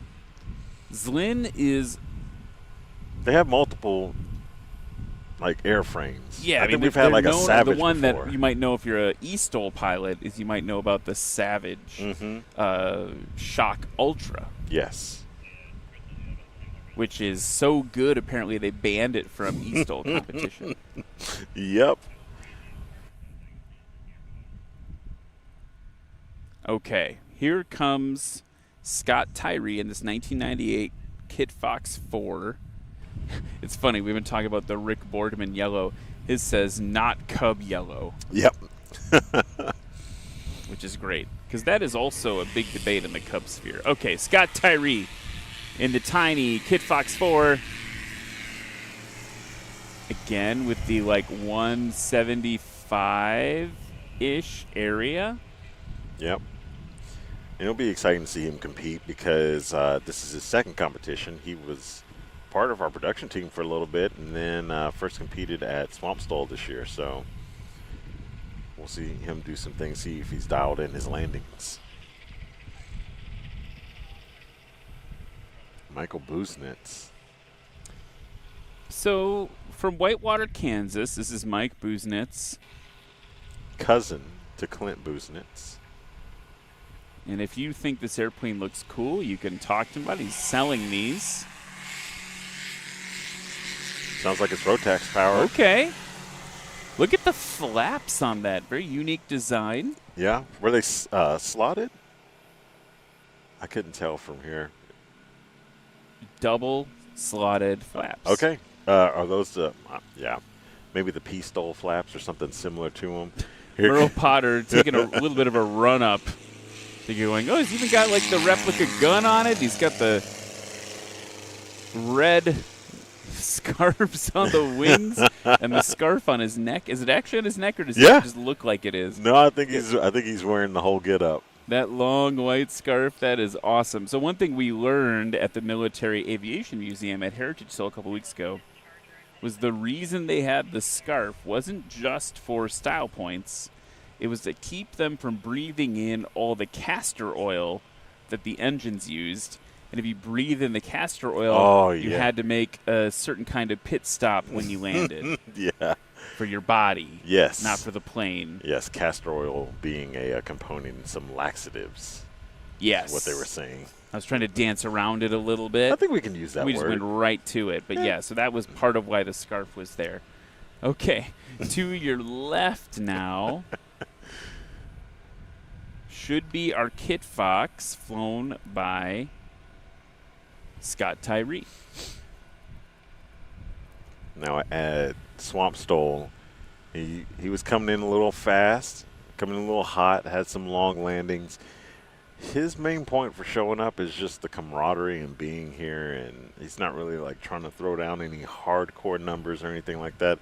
He's going to be safe no matter what he's doing, but most definitely he is he reiterated it last night to me that he's here to have fun. I mean, screw the points for him. Looked like he touched down there before the line. All right, so that is a scratch, but also something he was telling me last night was that, you know, he's still a fresh enough tailwheel pilot that touching the brakes is just kind of like a faux pas. Like, you know, initially you get your tailwheel endorsement, they're like, never touch the brakes. Right. And then you start backcountry and stole flying, and it's like, stomp on them things. Like, get on them. Do not nose over, but, like, you want to get on them. And he's still living that don't touch the brakes life. But I think he's doing better, especially with that landing. That was sub 300, even though he scratched. My tailwind instructor, literally, I was like, what are these brakes for? And he said, only press them if you're going to hit something and during your run-up. That's it. All right.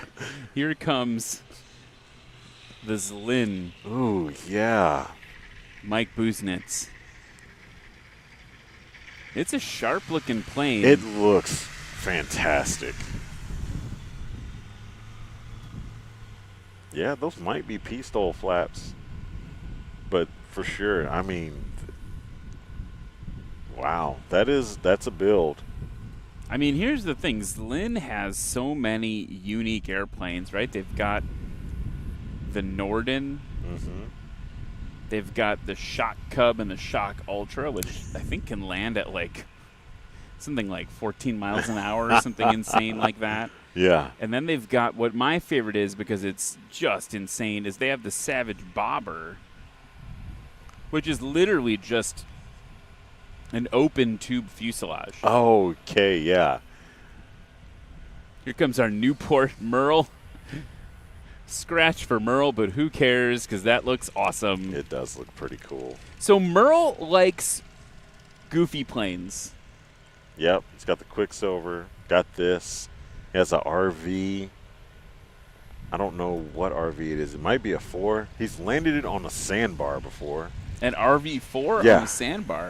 With little tiny tires. Maybe it's a 6. It's either a 4 or 6. But, like, yeah, we got pictures of him landing on actual gravel bars on the Arkansas River. He's just one of those guys, man.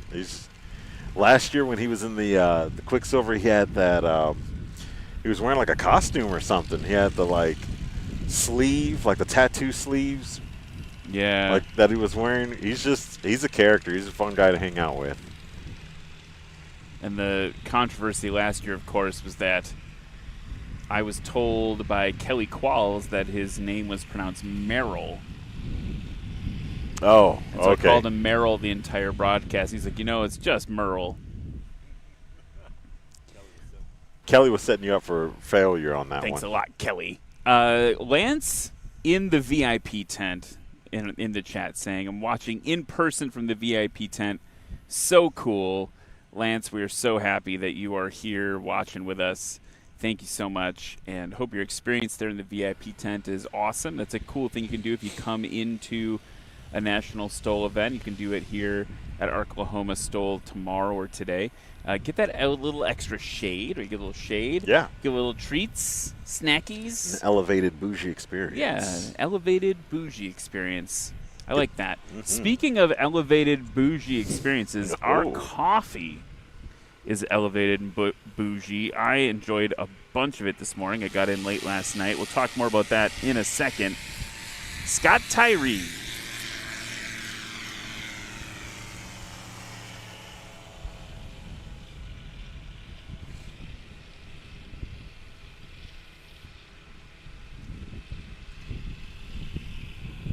Yeah, he's doing some good things in the Kid Fox, for sure. But one of those guys is definitely here to have a lot of fun and enjoy the camaraderie with a whole bunch of excellent pilots and good people.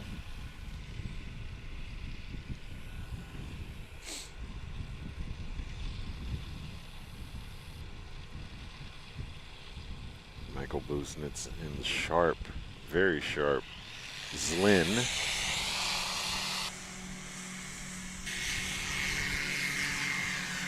Man. Rotex 916 on the front of that thing. Helping him claw into the sky. Yeah, man. I mean, sub 150 on that takeoff. 916 sounding very smooth.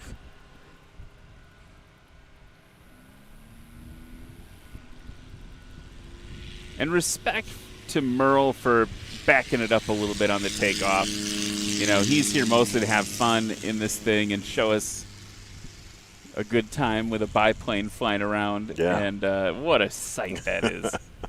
I feel like, for me, it's the red scarves on the struts. That really brings it home for me. It just looks like a lot of fun. That's definitely a very, very cool flavor. Add some flair.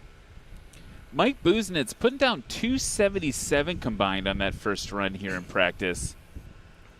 That's going to be good for 6th overall in practice. Right now, the shortest score we have is Lee Boyd.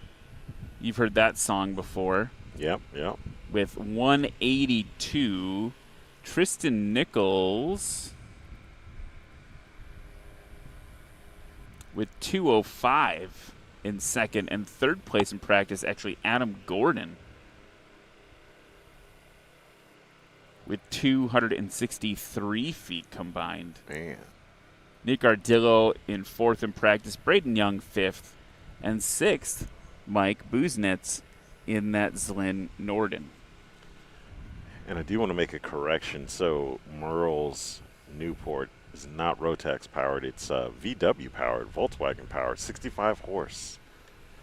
VW 1835. I think that makes it cooler. That makes it way cooler.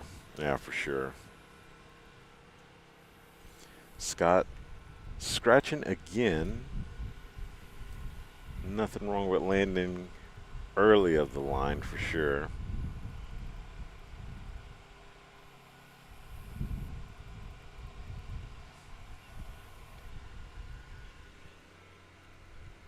Here comes the Zlin. Mike at the controls, now descending below the tree line.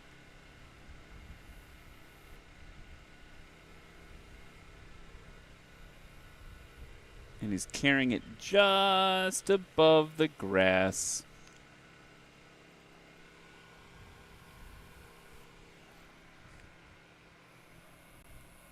Yeah, at that low airspeed, he's just dancing on the rudder pedals.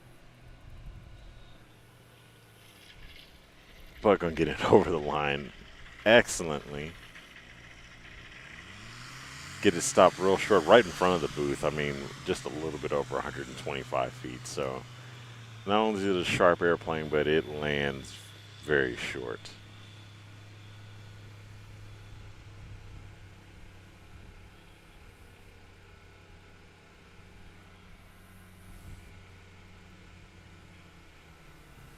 And off to your right, Merle in the Newport 11.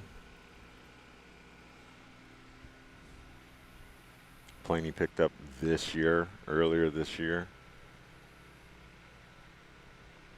I worry that if I were to get started with planes like this, I feel like they'd just be so fun that I would start collecting them the same way that Merle does. Like, I've always wanted a flybaby biplane. Yeah. Oh, a little short there for Merle. Okay, so that was a scratch. Like, little goof around biplane like that, I don't know. But then I feel like you start like the Pokemon thing, right? You got to catch them all, and you got to start having all sorts of unique and rare aircraft. Mm-hmm. So I'm just trying to avoid that. But I think a scarf, like wearing a scarf while flying, would be pretty cool. I mean, that thing is awesome. Yeah, it really is. I'm excited to see. So I get to see him this weekend. Get to see him next weekend at the Birds Backcountry Flight Festival, not too far away from here. And he likes to dogfight in the trees with a kit fox. Got some photos of him doing that earlier this year, so it'll be fun to see out there. He's also got a Corbin Jr. Ace. That's another very unique airplane. Yeah.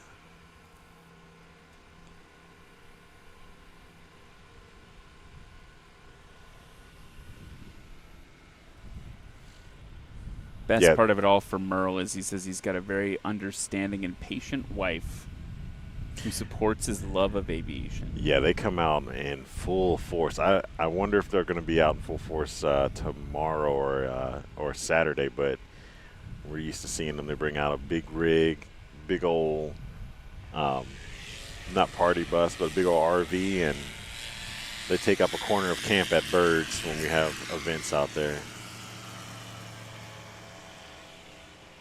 Scott Tyree off in the Kit Fox. He's not on the board yet, as a little side note, as we've been practicing here in the sport class. Double DQs for him. So the advice we'll give him, right, is just like extend. Like just aim a little bit further.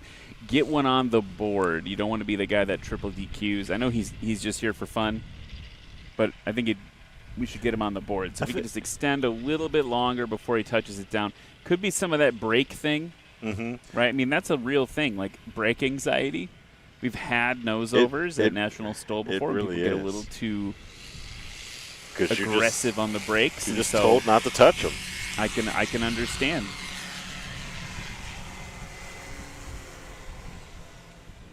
Mike Busenitz and the Zlin Norden. I think Merle could put it up on the line. I think he's got enough real estate to get it off.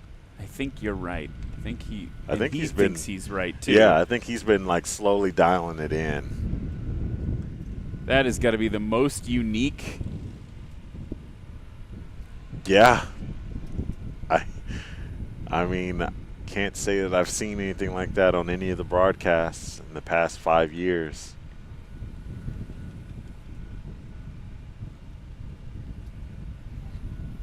What better person to fly it? Videotape this one for the social medias, but yeah, get your camera out. You don't see something like this too often. Yeah.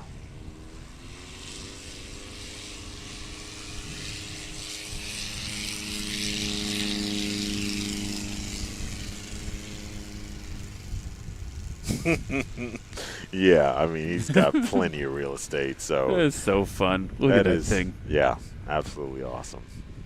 That is what flying is all about, I think. Open cockpit, wind in your hair, bug in your teeth. Yeah. Just one bug, not plural bugs. Oh. Plural bugs is too many for me. Yeah, yeah. We were making fun of him when he first got it because it looked like he had a lift helmet, which we love lift helmets. Don't get me wrong; they look super awesome and very futuristic. Lift Aviation is a big supporter of National STOL, and you look like a fighter pilot. Yes, absolutely. But he had that carbon fiber lift helmet with the Newport, and it just looked, in the pictures, it just looked so off because it's like. You got to call those guys and get you to make a custom one. Yeah. They actually make flying caps. They do. So maybe he has a Lift Aviation flying cap on now. He probably is wearing one. Too short for Scott Tyree. I mean, he knows what he's doing, right? Yeah. I think at this point he does know what he's doing. This is calculated. Because he's not even stopping. But stop. He should stop. So while Mike comes in the Zlin, we were talking about bougie coffee before. Yes. Where aviation passion flirts shamelessly with the seduction of coffee roasting, a premier, all-roasted, small-batch, single-origin, specialty-grade, direct trade with a promise of never bitter, always better, bougie coffee. Join this caffeinated joyride, and let's elevate your coffee experience to new altitudes, because life's too short for bitter dumpster fire brews. This is Use true. coupon code STOL10 for 10% off your order. Legendary Aviation Coffee Company. And look at that. Yeah, just down quite short. I mean, yeah, do it on your best. Do your best on the last run for sure. Michael Buznitz.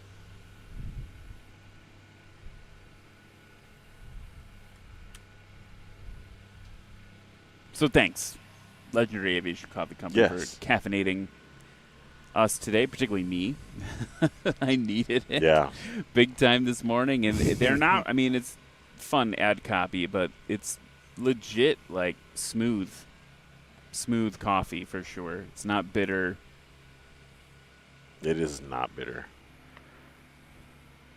Here comes the Newport Merle Potter.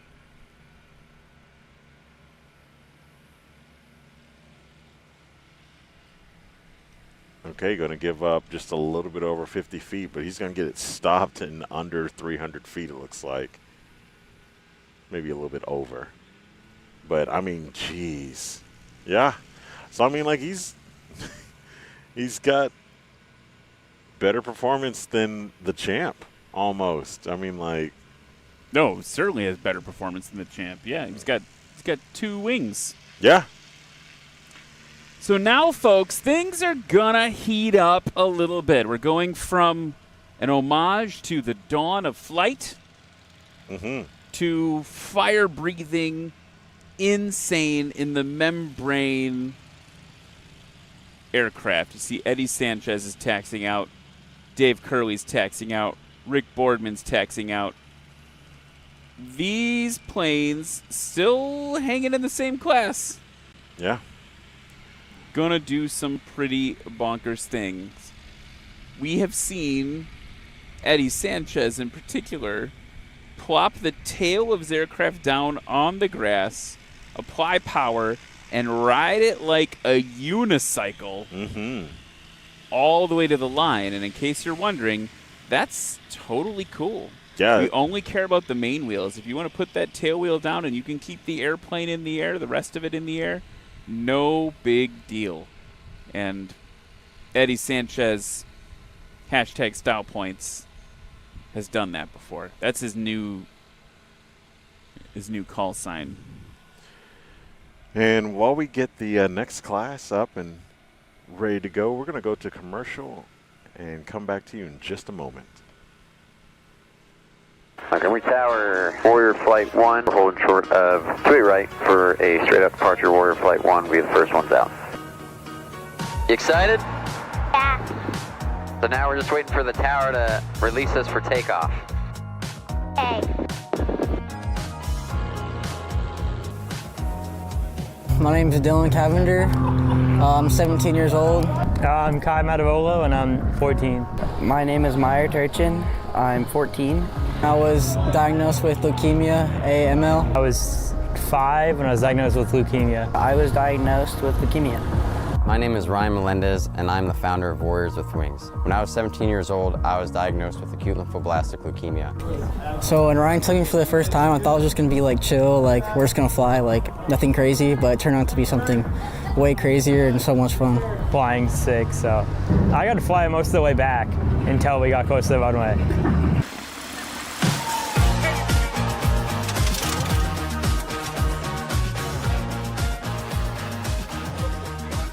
Eventually, I'd definitely be interested in getting a pilot's license or something like that. Maybe not for like a job, but just to have for fun. You just see everything. It's sick because everything's so small, but like you're only at we were at like 1,400 about like max, so you can still see everything because when you're in an airliner or stuff, you're really high up, you can't see much. All right, do it yourself. Go back. Go back, go back. Hard, hard, hard, hard, hard. Keep pulling.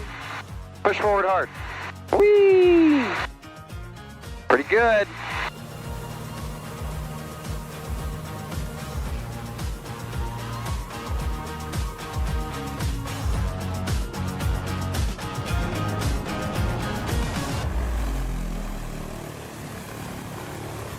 He was super excited to come and be a part of this wonderful day. I was having a blast being out here flying today. I don't think he ever really thought about flying or what that meant before. I think like the closest he came to really being in like a small plane or helicopter was on his Make-A-Wish trip, and he fell asleep in the helicopter.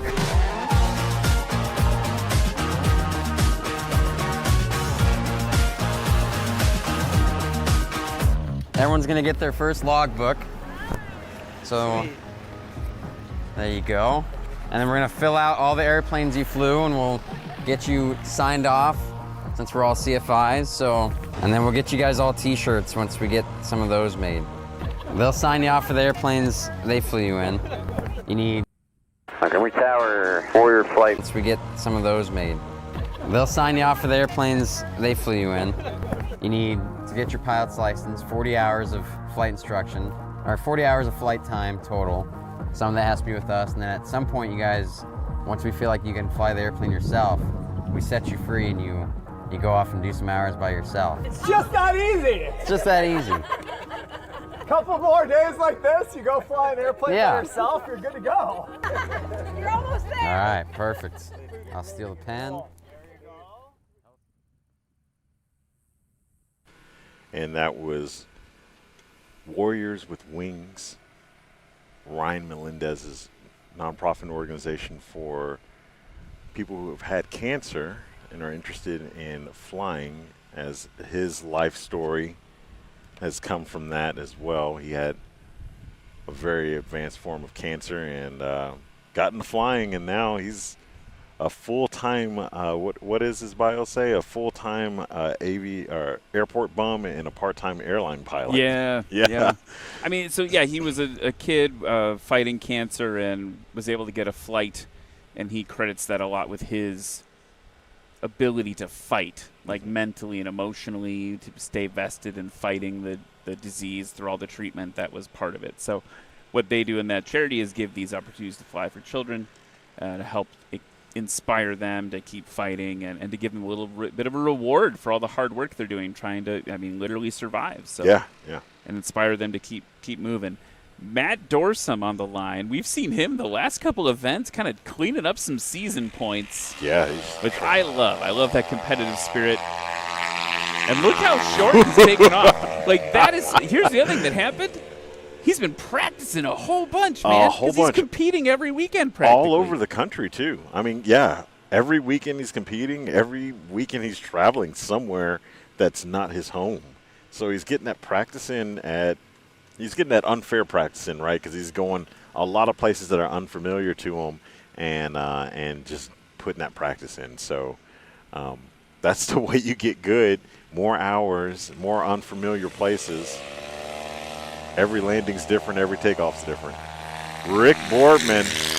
Whoa. Rick Boardman doing Rick Boardman things. Yeah, I mean, like, under 150 feet on that takeoff. That is that's a number. That is a serious number. David Curley in Grasshopper.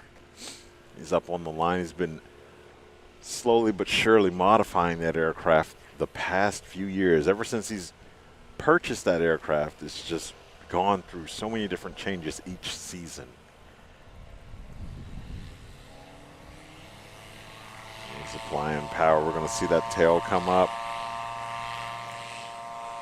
And he's going to let her loose and slam it back on the ground at the same time he's deploying the flaps. And there we go, lift initiate.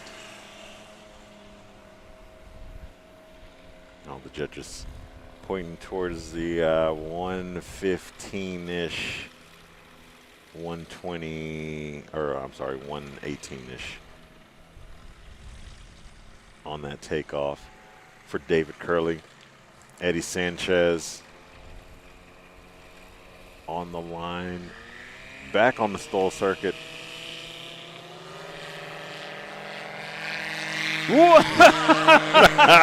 Stupid dumb. This is a sub 75-foot takeoff from Eddie Sanchez. He's just been getting a whole bunch of flying in himself. He just got back from Reno, the Reno Air Races, the STOL drag competition out there.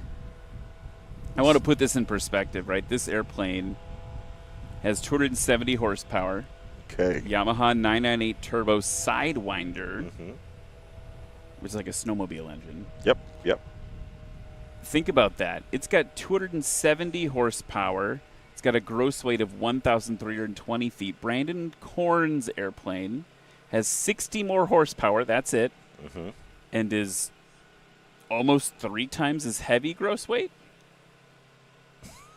So I just want to yeah. There's the power to weight ratio of Devil Girl 2 is insane. Yeah, it is. Here comes Matt Dorson now, ridiculous. hanging it on the prop. Oop. Get it straightened out there using the rudder. Yeah. And he's just going to let it settle down. I think after that, you're getting a little squirrely. Yeah, yep, yep.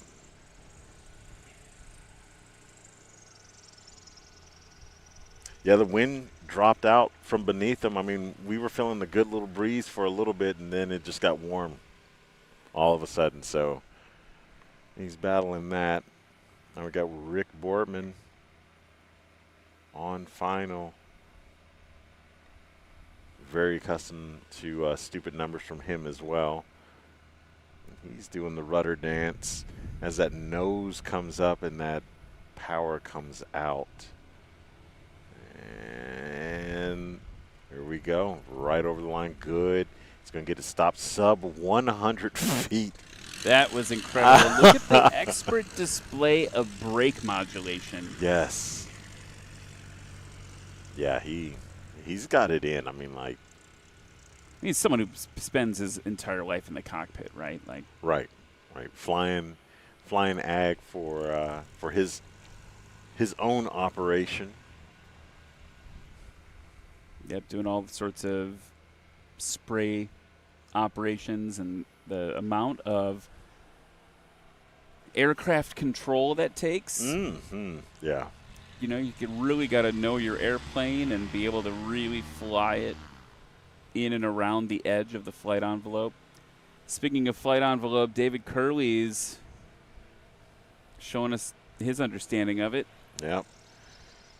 Good. Rocking the little wheels. Ooh. Another sub 100-foot landing. That might even be shorter than Rick Boardman. Yeah. I mean, he stopped solidly. Like usually I'm looking for some type of give, you know, like it still wanted to go forward. It was ready to stop. So Rick Boardman in practice, which again is an overall score, is up in second place. They will not be fighting each other like this tomorrow. They'll all be in different classes. He's currently in second place with a combined score of 194. Here, you can hear it prowling in. Little power. There Dragon you attack. go. Lexi was listening to me. Yes. You want to see it again, Ryan? I 100% want to see it again, Eddie. Yeah. I mean, Yes. that was a solid 50 feet at the least. That was awesome. Lexi's pumped. Look at the replay on this. Another TikTok star is born. There, the tail wheel touches down. What is that? Over 50 feet from the line. Yeah, that's way over 50 feet. Right on the line there. I'm hoping they don't call it a scratch. It doesn't really matter. It was amazing either way. Yeah, that was substantial. Watch this. Here they go. Frame by frame. Oh. I don't think there was deformation. I don't think. No, it's called a scratch. A scratch. Dang. That is a bummer. Wow. That combined would have been 159 feet, which would have been the shortest of practice, but no go because he did touch down just a hair too soon. So that's going to be a bummer for him. But again, it's practice. Eddie Sanchez and Dave Curley, flying pretty similar airplanes with a little bit different approach to things. Yeah. So David has the Highlander. Eddie has a Highlander XL, so it's just a little bit longer of a fuselage, but still very, very similar in performance. Yeah, I mean, Dave's running a Rotax 912, but it's got a supercharger and fuel injection on it. Yeah. So he's over 150 horsepower, still less than more than 100 horsepower short from what Eddie's rocking. And then Matt Dorsum, who you just saw take off, he's got a Yamaha Apex 160 horsepower. So he's got a similar pedigree as Eddie does. Yeah. But really, the one to watch tomorrow is going to be the battle, I think, between Dorsum and Curley. I also think Rick Boardman is, he's going to upset the apple cart. Watch him take off right now.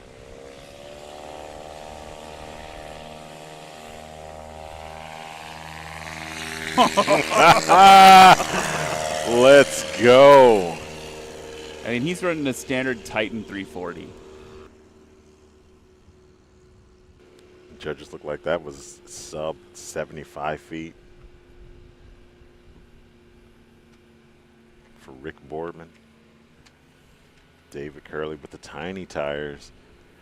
No lights today. No lights on the strut.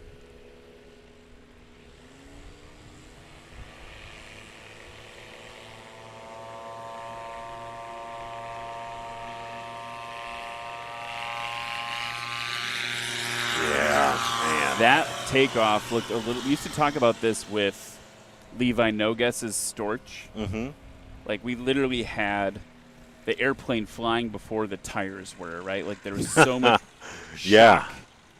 action that the airplane was climbing out as the wheels stayed on the ground as the shocks let loose, right? Yeah, he's got those oleo struts on the Storch.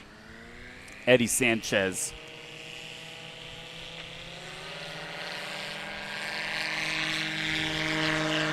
Man, I don't even know. I think where Eddie's going to really bring it home this weekend is the landings. He's actually slightly longer than Boardman on this run. He's also longer than Matt Dorsum on this run. But he's going to be able to, I think, put down shorter numbers on the landing if he continues to do 777s. Yeah. Whatever that is. The Sanchez tail wheel drag. Yeah, it is just phenomenal to see something like that. It's not something you see every day. Here is Matt Dorsum now. Last landing, kind of squirrely for him. Yeah. Feels more stable this time, and dropping it down real hard. Mm-hmm. Man, I didn't even see when he deployed and retracted the flaps at all. Like, it just looked like it was just all happening just there.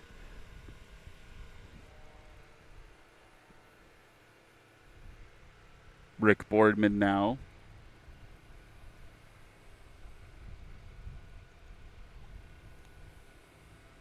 Takeoff was 73 feet. Ooh, that feels good. Yeah, that looks really good. Nice one.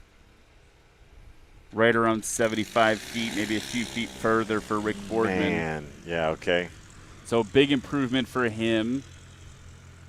I mean, and these are the numbers we're at today with the winds we have. He's down from a 99-foot takeoff to a 73-foot takeoff and a 95-foot landing to an 82-foot landing for a combined score of 155. He's currently in the lead for practice today. Just unseated Eddie Sanchez, who actually had a scratch, but had that not been a scratch,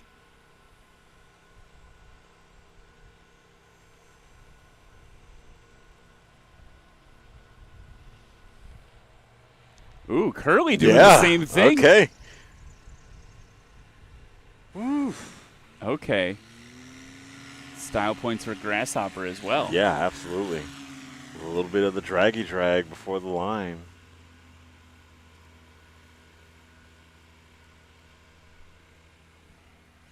So Curly now getting into, like, I don't mean it, this. I don't know how else to explain it. Getting down into Rick Boardman territory with his numbers. He's getting close.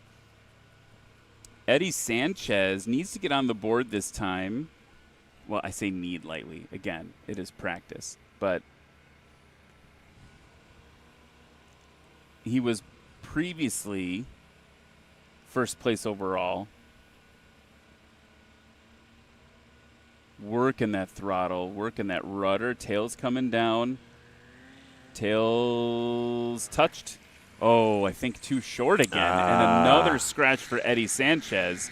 And look how short he was. If you add the foot or two short he was, he would have been right around 75 feet. That would have been the shortest landing of the day.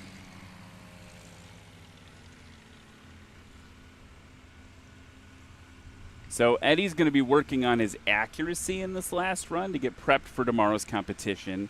I think Dave Curley's probably feeling pretty dialed in, right? He's getting more and more accurate and consistent. Rick Boardman, I don't even know what we're going to see next. He dropped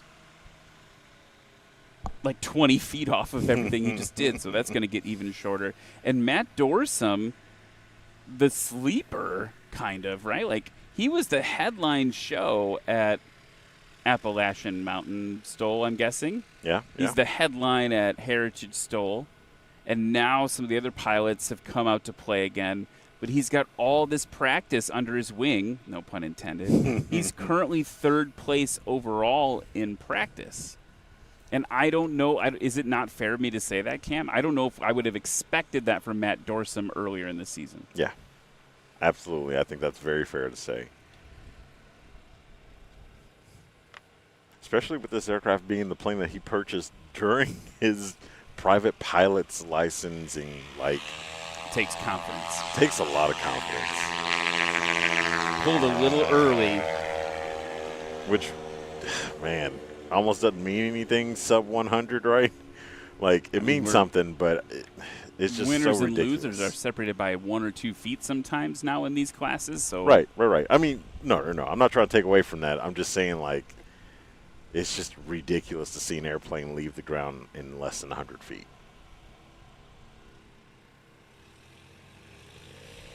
Here comes Rick Boardman.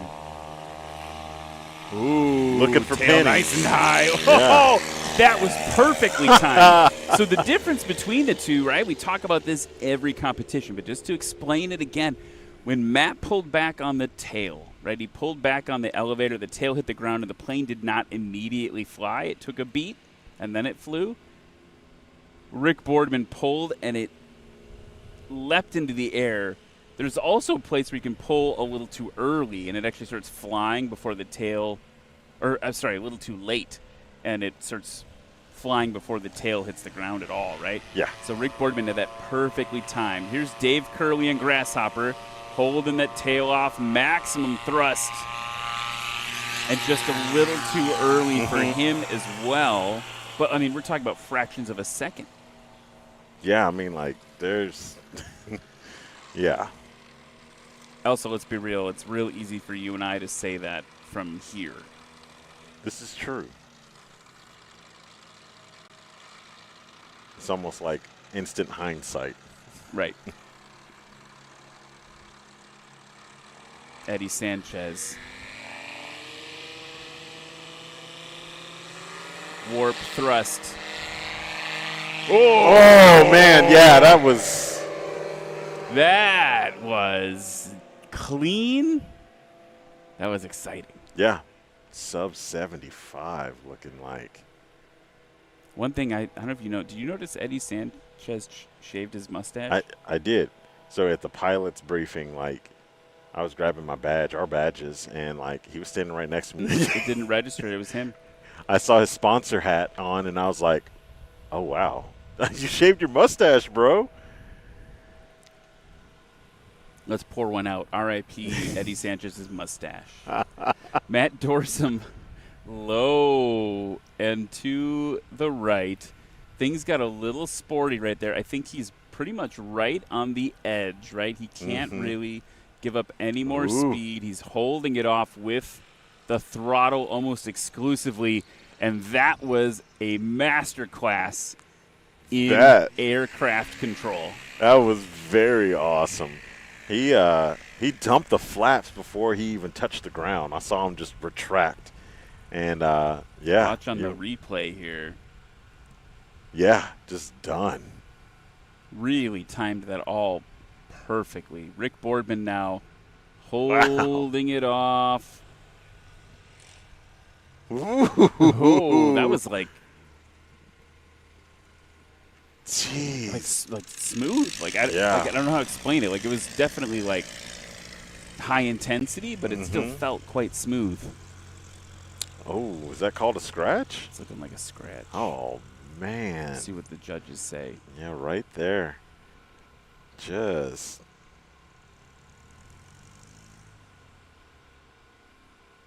Dave Curley and Grasshopper off to the right for those of you in the crowd here at Patriot Airpark.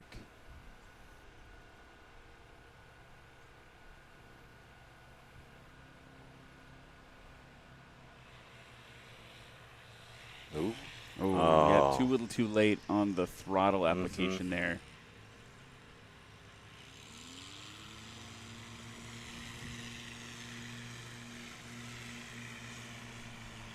And Eddie Sanchez is off high and to your left now, coming with a little bit of a different approach. We'll see if he settles down low or not. While he does that, I want to thank our friends at ICOM. ICOM, of course, you know, are the radio people. They're providing us with new radios so we can all communicate effectively at our events. You can also see the judges wearing the high visibility shirts from ICOM to make sure everyone's as safe as possible. Big thank you to ICOM for their support, especially helping us recover after a lot of the equipment was lost. Here's Eddie Sanchez. Oh, muscled it out! Yes! Muscled it out! Oh, man. Lexi says it was good. That was something. What happened? Let's see Eddie that replay. Sanchez. Look at that. He's just, now he knows that we like it when he does that. And he's just doing it. But there's a reason why he does it, too. Oh, no. Are we really playing with this? He's just over. I mean, he tickled. Like literally like millimeters. There was daylight definitely under those tires. Yeah, that is millimeters above the grass. Oh, man. That was exciting. Woof. After review, no line violation. That may go down. I know it's just practice. That may go down as the least amount of air molecules between grass and tire in National STOL history. Yeah, I want to say that's definitely a highlight moment for all the STOL ages for sure. That snuck up on us. Man. Snuck up on us. Dude, I was not ready at all. I mean, he just went Max Beans for a second, it seemed. And Max Beans. Jeez. So, folks, we've got the unlimited class that needs to compete in, or well, I guess practice And you got to get excited about this because we've got Hal Stockman, Jared Garrettson, and Dan Reynolds all getting ready to duke it out for you tomorrow. So we're going to take a quick break, and you're going to come back with literally legends of STOL. Although I don't know how you can't include Eddie in that after that. Right after this.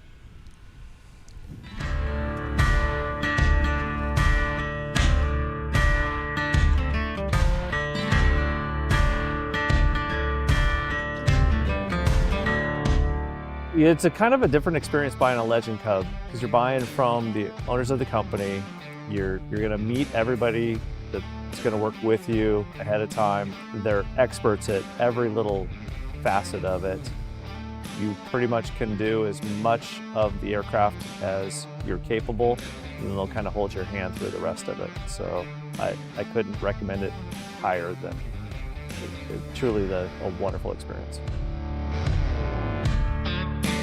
You show up and you watch how all the fuselages are all TIG welded, and their processes are second to none. They build by far the nicest airplane, lightest componentry, great styling. Ron, their painter, is spectacular. It's not like any other buying experience. You are truly buying into a family. A lot of longtime employees. I'm friends with a lot of the guys that helped build my airplane. Legend Cub owners typically buy an airplane and never sell that airplane. You won't find very many of them used for sale on the market. I think you get a slightly different owner with a Legend Cub. It's not just an airplane to them. It's a piece of art. It's a piece of them. It's custom designed and built for them. Any option you want is available. Hard to get much better than this.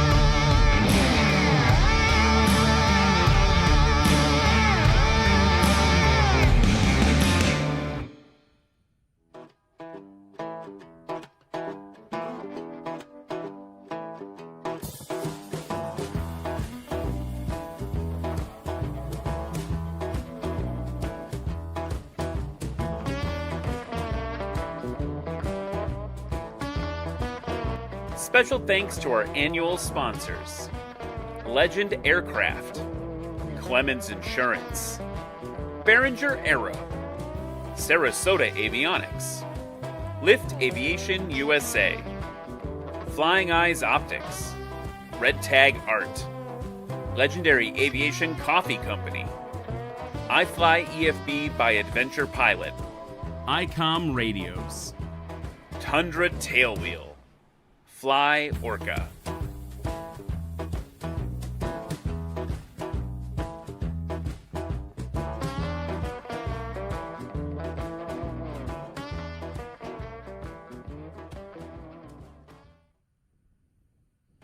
And welcome back, folks, to Pocola, Oklahoma, here at Arklahoma STOL. My name's Ryan Dabrowski. We've got the leggy and vivacious Cam Walton.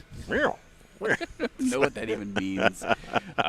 Cam Walton by my side here, and we are your STOL friends through and through, and we're going to bring the rest of practice to you right now. We are at Patriot Airpark on this wonderful grass strip, and we're getting ready to bring unlimited class practice to you in just a few minutes. Competition tomorrow. Things are setting up to be pretty exciting. Here, look, check out our weather there. There's a little wind marker there for a second there. Semper Fi landing is where we're at. You can check it out on your sectional. Oscar Lima 42. Oscar OL 42. Oscar Lima 42. We're literally like right on the edge of the Arkansas-Oklahoma border, and we're right next to Fort Smith. Yeah. And that whole area. Yeah. Great. So that's where we're at. You should come check us out tomorrow. Right now, our pilots have a little bit of a crosswind from the left. Not a ton, but it's just a little bit there, and that can make a big difference. While we're getting ready, Cam, you had a couple folks you wanted to thank for helping us out. Yeah, let's start off with Lift Aviation USA. You're going to see some of our pilots rocking Lift helmets, and they also are so gracious enough to let us use a couple of helmets for the rookie class. So if you're coming to fly with us and you've not purchased all the safety equipment you need, you can come borrow a Lift helmet. But Lift's love for flying drives them to deliver only the finest in aviation products to market.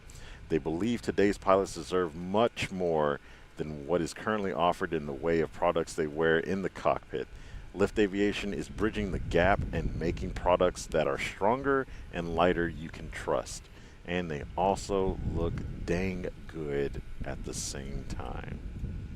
Also want to thank Tundra Tailwheel. Are you fed up with tailwheel shimmy? I know that I am. Yeah, tailwheel shimmies for the birds. Oh man. My goodness, it's horrible. Looking for a sleeker design with the added security of a locking tailwheel? Proudly made in America, Tundra Tailwheels delivers exactly what you need. Join the ranks of countless STOL champions who trust Tundra Tailwheels. Our products are now compatible with Leaf Spring, T3, Acme Aero, and TK1 suspensions. Upgrade your aircraft today at tundratailwheel.com. Do it. Yeah. Josh. You got to do it. Running that company has been also not only a supporter of National STOL for a long time, he's the crew chief of Steve Henry's. And you just know, you watch them compete, you can tell that there's a real spirit of innovation there, a real spirit of quality.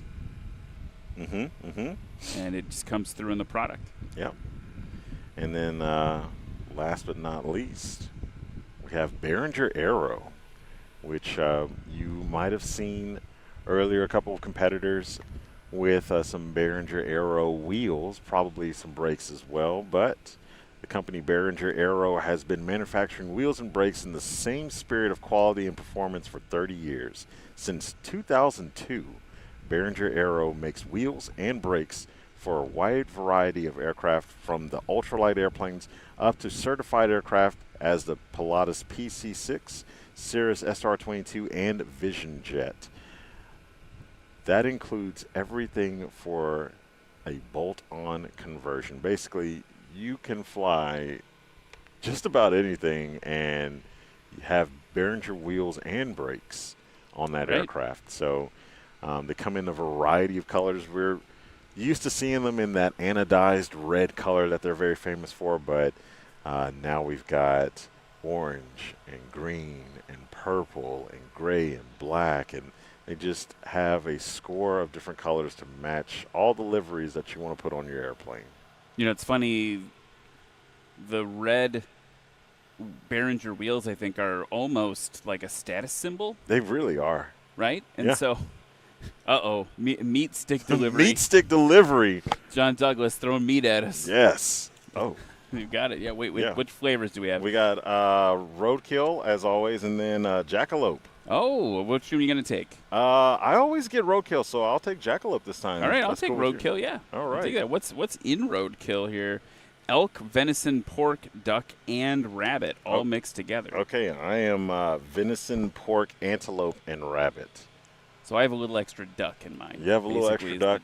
I get a little extra antelope. That's a very critical moment in every broadcast. It happens because, of course, John and Angela Douglas, Pinedale, Wyoming, Rocky Mountain STOL, the hosts of that, and they come to all the other events and promote by handing out these delicious meat sticks. And, of course, they always just appear. They just appear with meat for us to eat. Yeah. Because we get a little parched and hungry. Yeah, a little peckish. Yeah. So Hunter's Reserve. I mean, we definitely thank them for making the meat sticks. Yeah. And they're available at national parks, which is super cool. Yeah, it is super cool. So, real quick, Behringer, I think the red wheels, status symbols a little bit. I know people have built experimental airplanes that use them, that literally design the paint scheme around knowing they're going to have red wheels. Right? It's like it's a real thing. Yeah, that's super cool. I mean, that is a testament to the product and the quality of that product when you got people who are really just trying to base their liveries of their airplanes off of what you offer. Absolutely. For a wheel. For we got to start from the ground up, Cam. You see? I guess. So we're getting ready for the unlimited practice. Now we've got a couple people in different planes than you'd expect. So people are kind of sharing planes, moving around in different planes, different aircraft. So just to make sure we're all on the same page, Hal Stockman is flying the plane that Tanner McIntyre will be flying tomorrow, and Hal will also be flying it tomorrow. Okay. So he's flying that aircraft.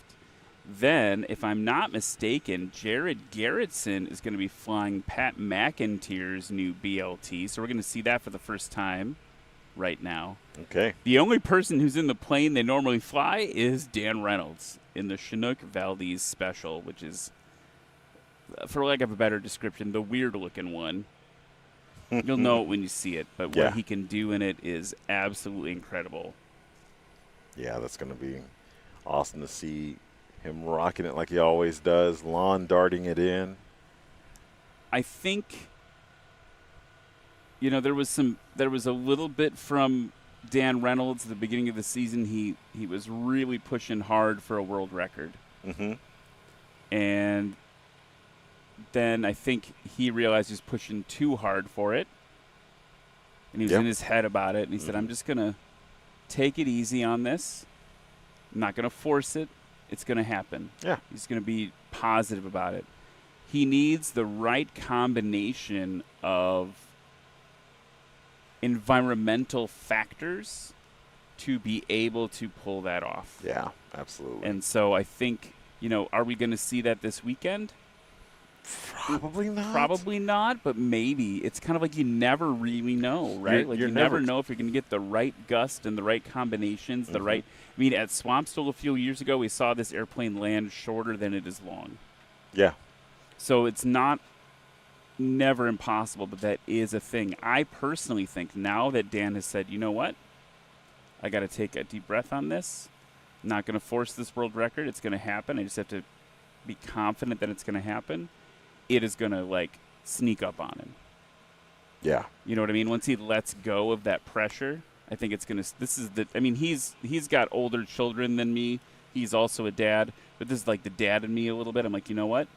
Like, what would I tell my kids the same thing, right? Yeah. Just got to, let it happen. Be the best you can be.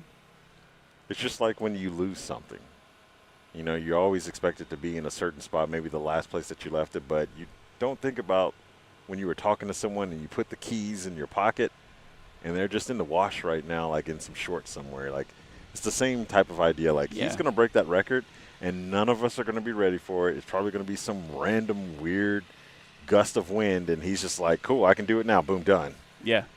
So. And he's going to know for a fraction of a second that it's right. And he's going to do it. Yeah, we need an in-cockpit camera for that moment because it's going to be special. Okay, Hal Stockman in the Rands S7. Pulling a tad too early there. Just a tad, but still getting under 175 feet on that takeoff. He... no stranger to the Rands S7. Exactly. Currently flying a Badlands Vaquero with canards bolted on the front, so probably feels a little different for him. Now, the new plane. No one's seen this one fly in competition yet. Jared Garrettson at the All right. Now, I know we're watching Jared fly it, and Jared is not someone you mess with. Right, yeah. He is a good stick through and through, but I'm still excited to see Pat fly that thing. Yeah, the combo is going to be incredible. Dan Reynolds now at the line in the Chinook.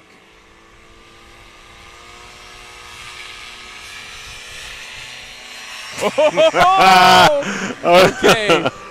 It's funny, he pulled and he's like, nope, pull again, and then it popped right off. Yeah, yeah. And that is the magic of that airplane. Hal Stockman diving in from the right, turning base to final in the Rands S7. His takeoff the longest at 156 of this group, Dan Reynolds, with a jaw-dropping 67 feet. Jared Garrettson, 88 feet. Jeez. Yeah. Hal Stockman just easing it in. Probably gave up 50 feet, but going to get it stopped at 150 something feet. That landing was so good it was unexciting. And he did give up a lot of footage over the line. But if I ever in my life am capable of doing a landing like that in any aircraft I fly, I will be happy. Oh, all day. Yeah. Watch Jerry Garrettson, by the way, off low over the grass. Gosh, man.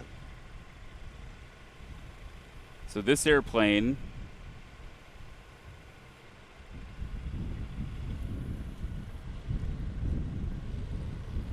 hot off the line. Look at that. Holy cow. Man. Slats. Look at the wing. Oh, like, wow. Just so chunky and like big. It feels like bigger ailerons than we've seen. Am I imagining that? They look longer in the chord line. Yeah. Yeah. Yeah. I'll have to talk to Pat and Jared about that. Yeah. The slats, man. Wasn't ready for those slats. Dan Reynolds just almost falling leaf. This is so nuts. Here he comes, just floating.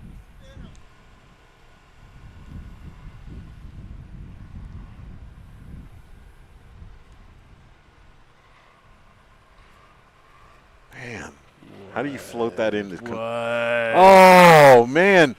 Look at that. Are we just over 25 feet? Maybe 40 feet there? That is just ridiculous. I mean, that, like, he makes it look effortless. That's what it is when you're a master pilot.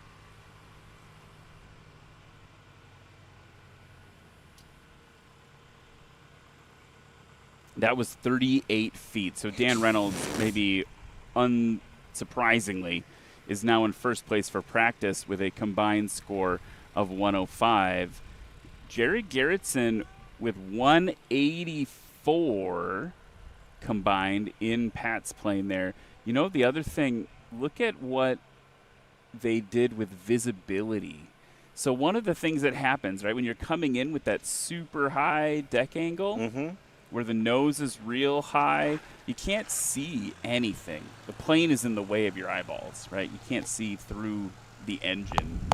And so you have to use your periphery, and when you're getting the nose really high, it helps to have some glass by your feet. Yes. So we see that on a couple different airplanes, right? We see that on this new one that Pat will be flying and Jared's flying right now. We also see it on the Backcountry Boss, right? You can look at that one and maybe more readily see it, the way the color scheme goes. They've got visibility through almost through the floor, right? Like it's right by where your feet are at the rudder pedals, and that really can help with that general sight picture to make sure that you're keeping the airplane straight. I love, like, visibility is like almost the number one thing for me when I fly. Yeah. Just make, like, that Savage Bobber we were talking about, or any, like, just make the airplane out of glass. I want to see in every direction. Give me the F-35. I want to be able to look through my legs. Oh, yeah. That's got to be the next move. Just having, like, a heads-up display or having some like, meta glasses or something that you can just see everything through. Hal Stockman pulling on the flaps. He's getting that thing figured out. I've been lucky enough to get a little bit of instruction in that airplane, and it put in perspective to me the power to weight ratio you're going to get in some of these other airplanes. It's got so much power. As I was getting instruction, Pat was in back going, no, we don't need that power anymore. You can pull it back. Right? Look at this. Oh, cow. one of his weights fell off. We need to hold. Yep. For some FOD, for some debris.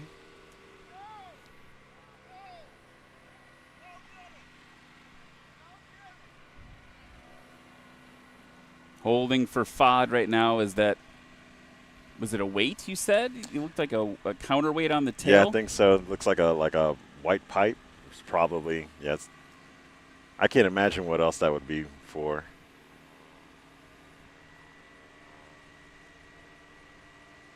Yeah. So working out the kinks a little bit. Too bad we don't have another BLT here to see about the ailerons or the flaps. And Dan Reynolds just being easy. Like he doesn't have like any type of grizzle on his face, like any type of just weird looks. He's just like flying the airplane, letting it do its thing.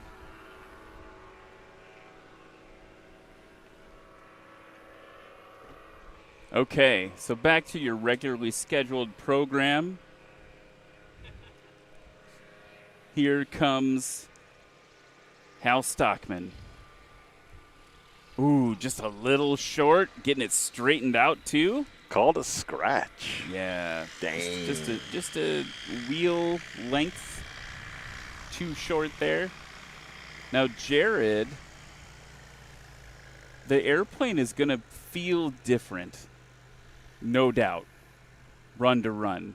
If a weight departed the airplane there, what that's doing is helping you keep the tail lower, right? It's going to help your CG move aft so you can get a higher angle of attack, particularly on landing. And so he doesn't have that. Like the CG of the aircraft has changed. Yeah. I imagine, obviously, Jared knows, right? He felt the difference. He was communicated by the air bosses to him. He's not overly concerned. Yeah. So you can see the other one hanging down. Yeah, it's just dangling. And that one's departed the aircraft as well. Okay. And some other pieces of aircraft have Yeah, it looks departed. like some twist ties or something that's come down. Yeah, I think, there's Tanner and Pat McIntyre out there watching Jared. So do you think that was strategic by Pat to have Jared do a shake it off flight? Like like literally? Yeah. Okay. Maybe so. I feel like I feel like all of the I feel like that's what happens. Like new BLT shows up, Jared flies it. That's true. Okay, let's move on to our friend Dan Reynolds. Nice wind coming over the nose right now, almost right down the runway. He's going to lawn dart it a little bit. Ooh. Not total lawn dart Dan right there, but pretty close. Sub 75 feet for Dan Reynolds in the Chinook. That was a 63-foot takeoff combined with a 73-foot landing.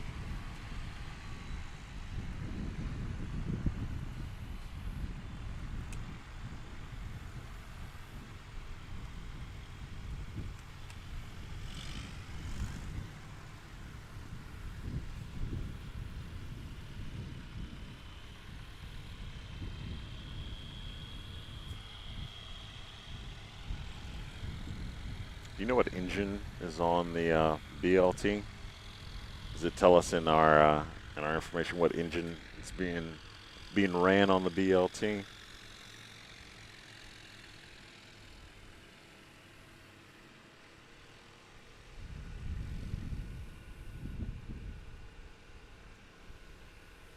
So setting up for a third run of the Unlimited class practice here at Arklahoma STOL.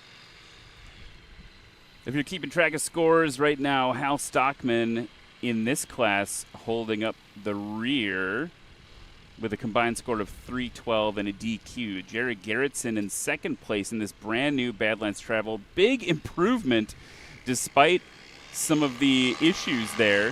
184 down to 148.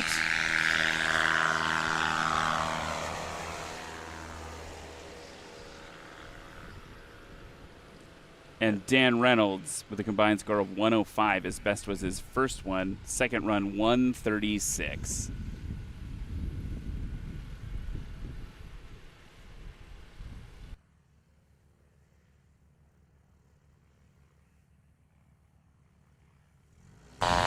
Here we go with the BLT mowing the lawn. What?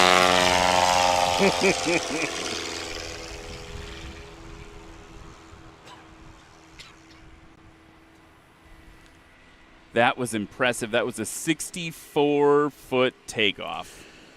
Whew. These numbers are nuts, right? Like, think about it this way. Most pilots in a Cessna 172 are taking off on a 3,000-foot runway, maybe as their minimum. Right, room. right, yeah. They're going to be off shorter than that. I mean... Now, this is what's interesting. Dan, his superpower is almost directly connected to the headwind on takeoff. Mm-hmm. So, Jared Garrettson off shorter this run than Dan Reynolds, 64 feet to 77 feet. Because Dan lost the wind. Gotcha. He needs that wind on the nose to really get aggressive against these higher horsepower airplanes. Here comes Hal Stockman on the right. Ooh, right on the line. So he's getting it dialed in.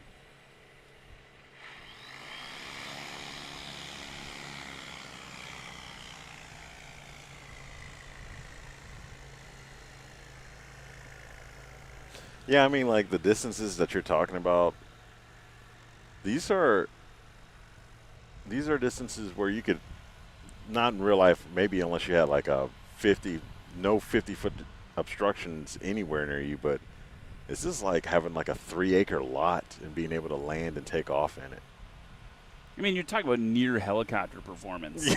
Yeah.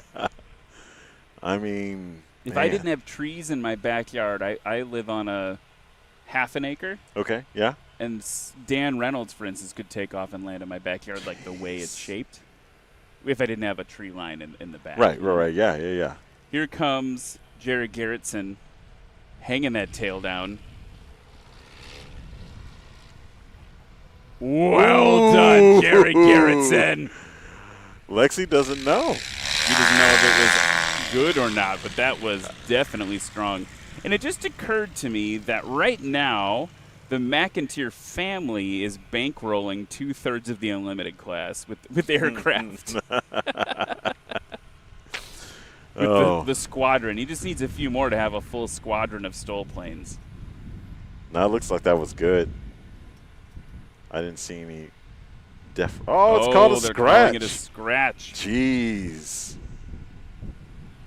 All right. So let's see if Dan Reynolds is the only one not to scratch in the unlimited. And now he's got wind. He's got wind. So watch him fight it.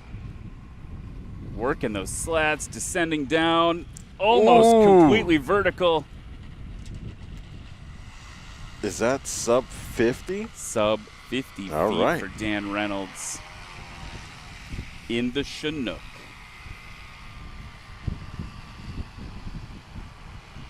And when he gets wind on the nose, he can just almost vertically descend. So much lift over that wing. The slats doing their work as well. And he can be a little more aggressive with his braking, I think, than some of the pilots because he's got a pusher prop. The rules of National STOL state that he can't, like, jam the nose into the ground. Like, if he were to, like, oh, yeah. for lack of a better term, like, purposely crash it in, mm-hmm. that would be against the rules. But so that is unlimited class practice done and dusted here at Patriot Airpark. What a fun battle we are going to see tomorrow in that class. I think we know we're going to have more wind tomorrow than we have today.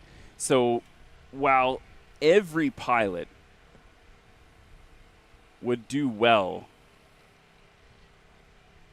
to keep Jared Garrettson in their sights, mm-hmm. I think tomorrow Dan Reynolds is, if that wind holds out, we're going to have a real dogfight between the two of them. Yeah, I tend to agree. It's going to be like so excited about tomorrow. Man. So that's where we're at right now. We have a lot of cool battles to watch, folks. We've got that unlimited class battle, sport class, all very tight. Looking at the scores, they're all within 20 feet of each other. Hey, the Newport's flying. Hey, Merle, that looks cool. Yeah. So, like, sport class is super tight. That is anyone's battle. And then if we go up into the pilots, we didn't even get to see today, right? We didn't get to see Pat McIntyre fly. John we saw his McArdle. airplanes fly. We didn't see, John McArdle didn't fly. What's he going to do tomorrow? I mean, yeah, big boys. Yeah, the big experimental big boys. That's going to be one to watch. In sport class, by the way, we've got everything super tight. Those scores are all super tight. We also have Jared Justice, who we didn't see fly today. Tanner McIntyre, who totally did a great job at Sodbusters. Got a lot of folks that are yet unseen here at this venue. Yeah. So now that Unlimited is over, we're back to we're at open practice, so anyone can fly. Well, they're going to go saddle up. Do you want to take a little break? Should we take a little break to go to our sponsors, and we'll be back with open practice? I think so. Let's do that. The National STOL Series would like to thank local sponsors of Arklahoma STOL 2025. Patriot Airpark, Choctaw Casino and Resort, Arkansas Valley Electric Corporation, Central National Bank, River Valley Democratic Gazette, Elite Workspace Solutions, Fort Smith ER and Hospital, Metroplex Builders, Infinity Electric, Razorback Marine and Fuel Injector Service, Copco Metal Fabrication, Fort Smith Windwater Company, Grand Savings Bank.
Special thanks to our annual sponsors: Legend Aircraft, Clemens Insurance, Behringer Aero, Sarasota Avionics, Lift Aviation USA, Flying Eyes Optics, Red Tag Art, Legendary Aviation Coffee Company, iFly EFB by Adventure Pilot, ICOM Radios, Tundra Tailwheel, Fly Orca.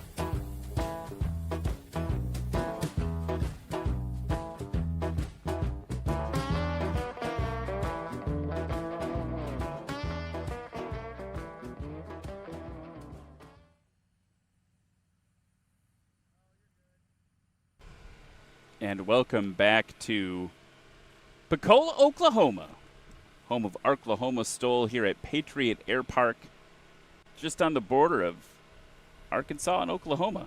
That's why we call it Arklahoma. Arklahoma. And we are having a great time in practice right now. We saw, Cam, just then in unlimited class practice, like what progress keeps happening, right? We get new airplanes getting built and modified, and like with the Badlands Traveler, what's really interesting to me is that every time a new one gets built, the whole line gets improved, right? Like they're clearly doing some stuff based on just visual assessment. We have to talk to Pat later. Some different things going on different with that things with the airplane. wing, right? Like there's some stuff happening. Yeah. And so that keeps getting modified and bettered and bettered and bettered.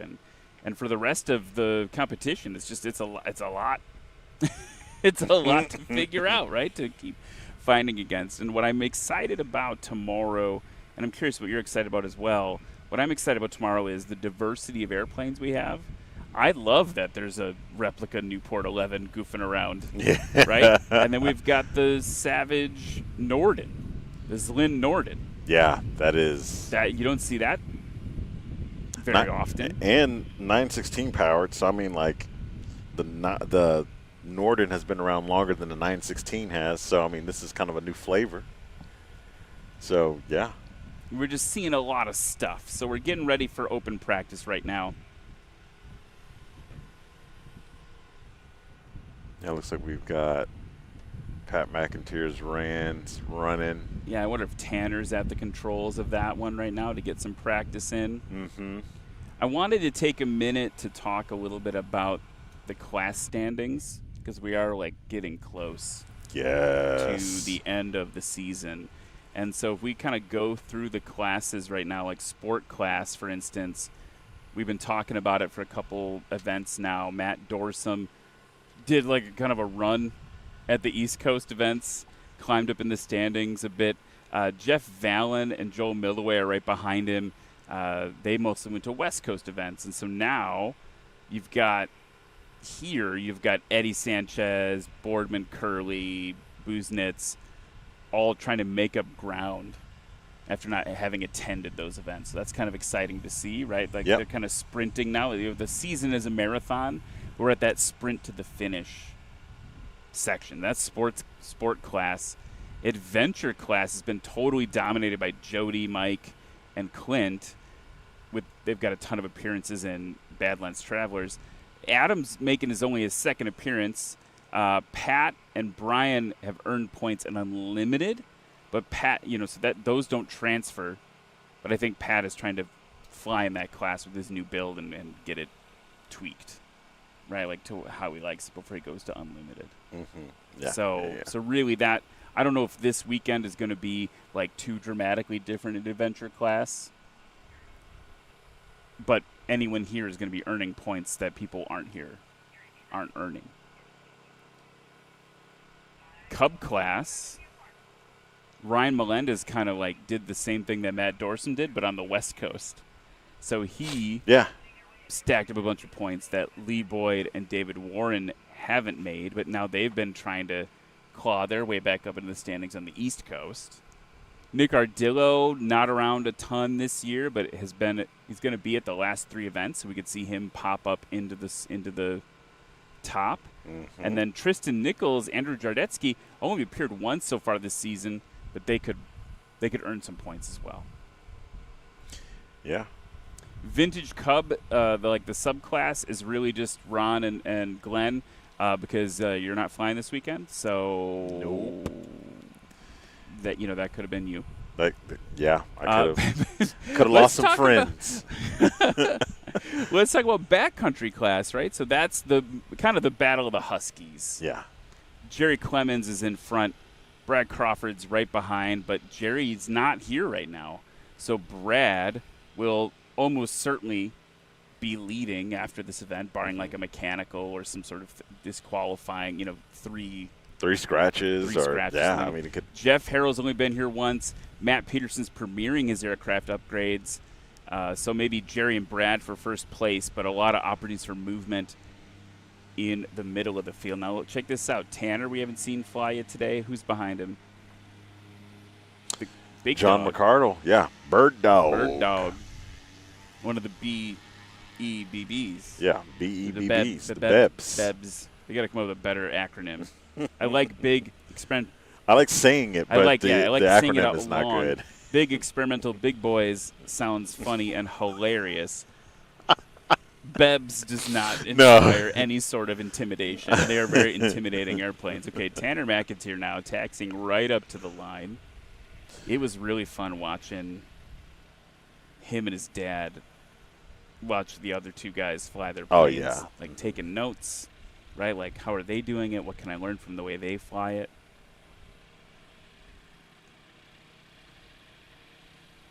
Wilderness class, by the way, the BEBS. Jared's been, very commanding lead right now. Brandon Corrin's behind him.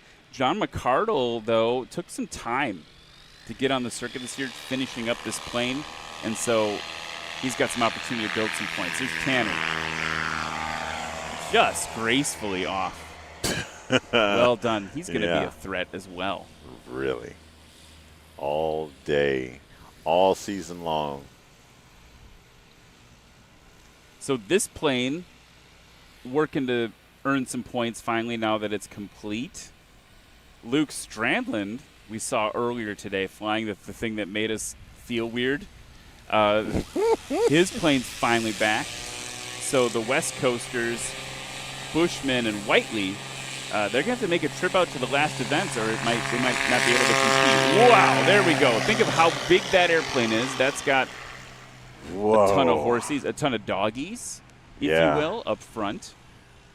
What was really amazing to see just now was once he lifted in the air, retracted the flaps, kind of settled back down, I could really see it accelerate. Like it just started darting off. And man, 400 horsepower.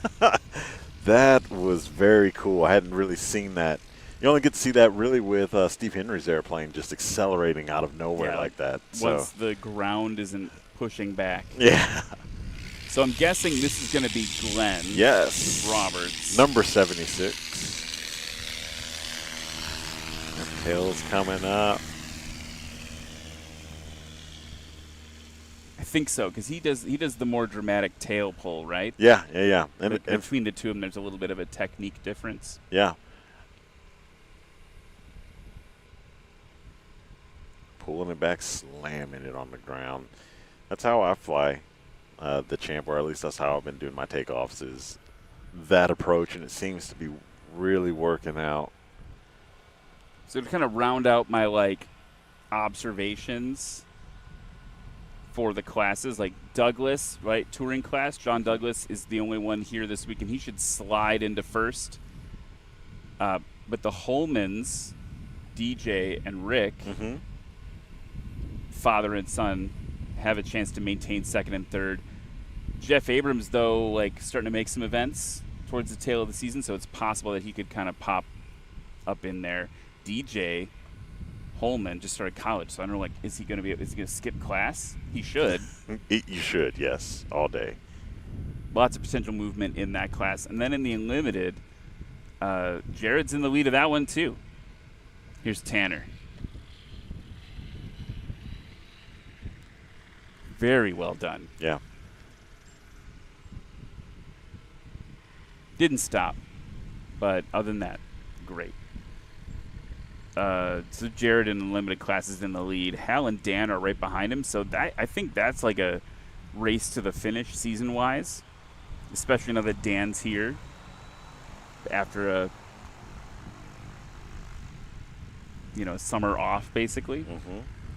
We haven't seen Justin Metters yet this season. Steve's hanging out lower in the season standings than usual. He just hasn't been to as many events.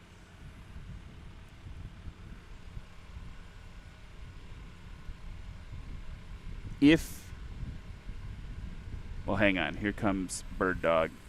A little bit of a balloon dropping down, heavy on the brakes. And my favorite part is, how do you know that John McCardle is here to play? Oh, he's not wearing a shirt. Yeah. Oh, yeah, yeah. Shirtless wonder. McCardle's muscles. Yes. On display. So here's the big thing. If Brian and Pat switch to adventure class for the rest of the year, the last couple events, it leaves a clear top 5 for finals with Dan, Hal, Jared, Steve, and Justin if they all attend the remaining events. So it's getting kind of dicey. Big scratch for Glenn Roberts. Maybe just feeling out the field, right? Do you do that in your champ, like a runway like this? You just want to kind of see how it goes first?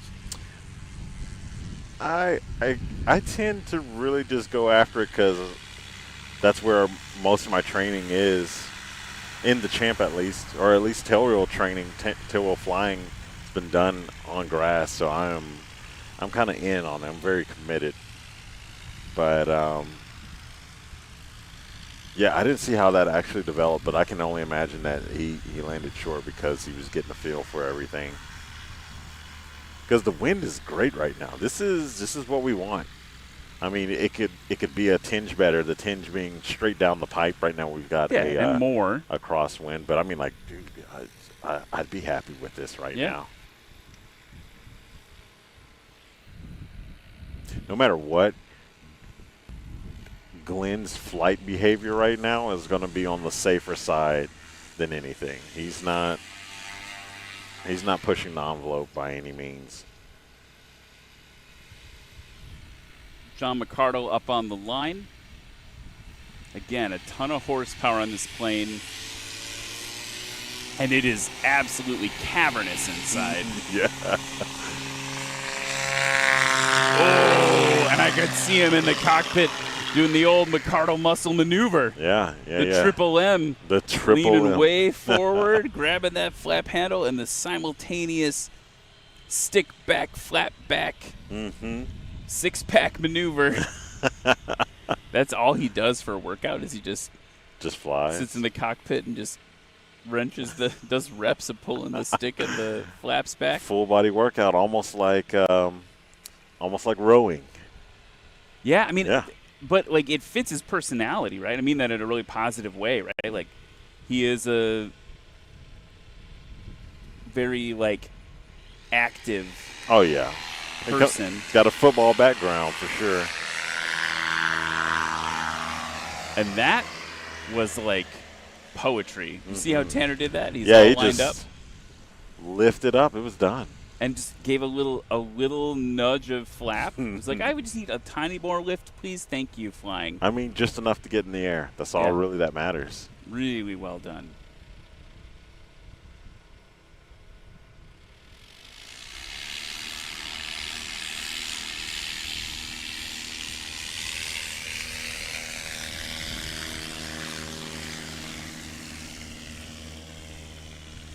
Yeah, the engine sounds great. I mean, Glenn and Ron have maintained a really good airplane.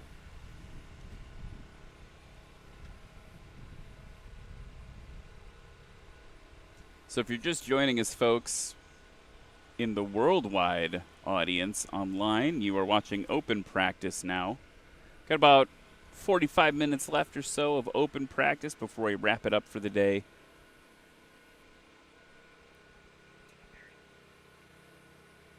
We're in Pocola, Oklahoma for Arklahoma STOL here at Patriot Airpark.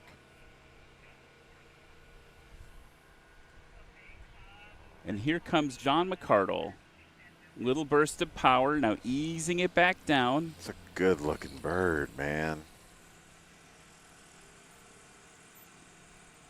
Honestly, the more and more I look at the Bearhawk that he's built, and you think about how he came from a mall, it like makes a lot of sense, right? Yeah. The Bearhawk's kind of like an experimental mall. That might be like a understatement, right? Like it's got like very similar lines, like, and I don't know. I feel like they fit the same purpose. Probably felt a little comfortable, like the first time he got a ride in a mall or a Bearhawk. He's like, okay, this feels like a variation on the theme I'm used to. Here's Tanner McIntyre now, just tickling the top of the grass. Good over the line. Oh, look out for Tanner. Yeah.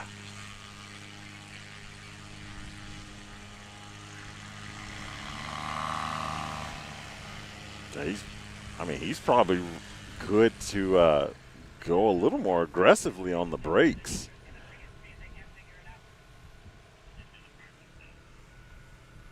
But that was an expert approach and landing.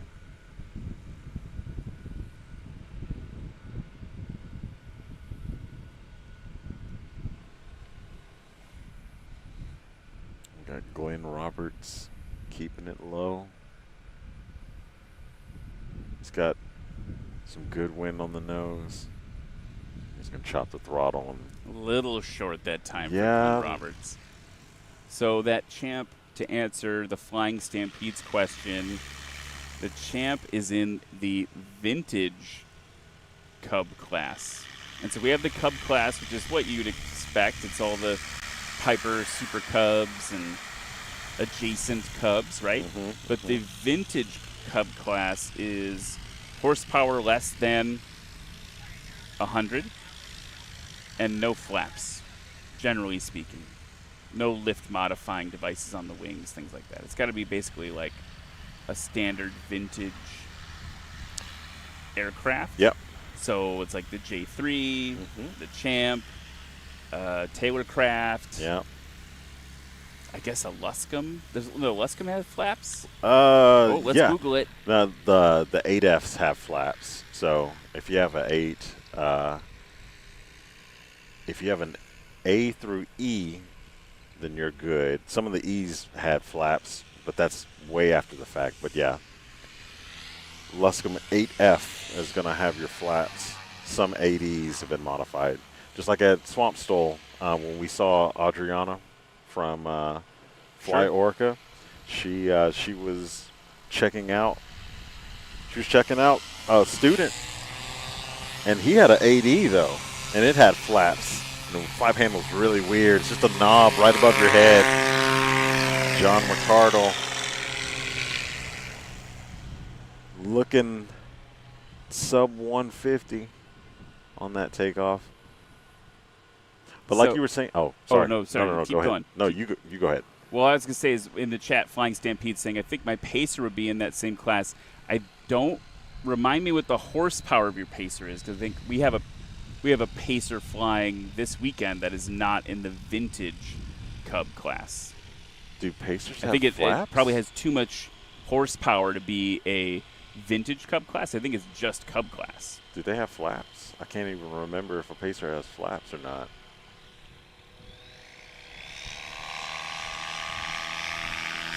Tanner McIntyre. He is just being super consistent. Yeah. And very conservative, but it's consistent. Like it's putting in good numbers for him. Yeah, both on takeoff and landing. I mean, because I think he could be a tad more aggressive on the brakes, but he's doing very well.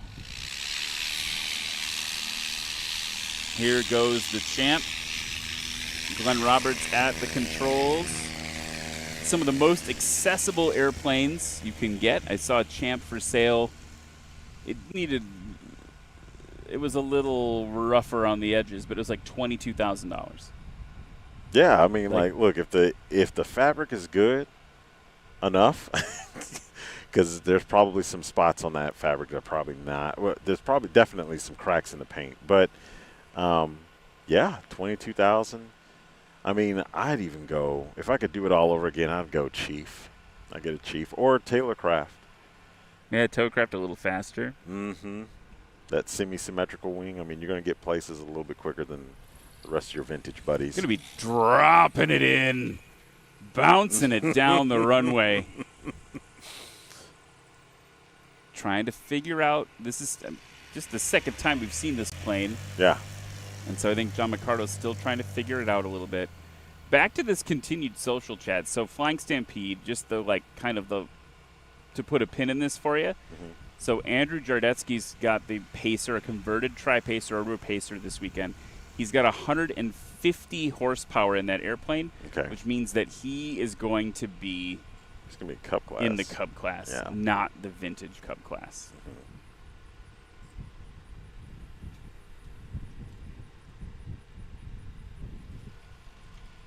Tanner McIntyre. It's also got flaps. Yeah. So it's got like two things that would disqualify it. All right, yeah, Tanner McIntyre coming in. Gonna scratch. Short, just touch down a little bit, but let's use the opportunity to practice. No big. A little bit heavier on the brakes. Yeah, he's starting to get comfortable with it, yeah? Yeah.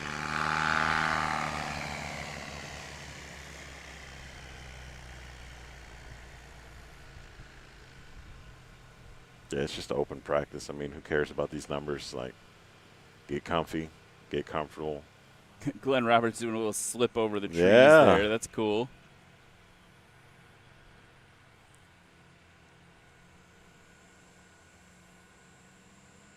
So I announced my local spot landing contest last weekend. Yeah, how'd that go? It was really nice. We had a lot of fun. We had someone literally land right on the line, but the judges gave people extra points. Ooh, just a little too short. I think it might have been a little bit too short there, but now he's starting to get the landings nice and stopped here. Oh, there we go. If you did a good slip, like a really cool slip down to the runway or something like that, the judges would subtract a foot or two off your score. Just like they had a style point section. So it was like done stuff cool, okay. safe but cool. Yeah, I thought that was a fun little addition to a local event. Yeah, that's cool.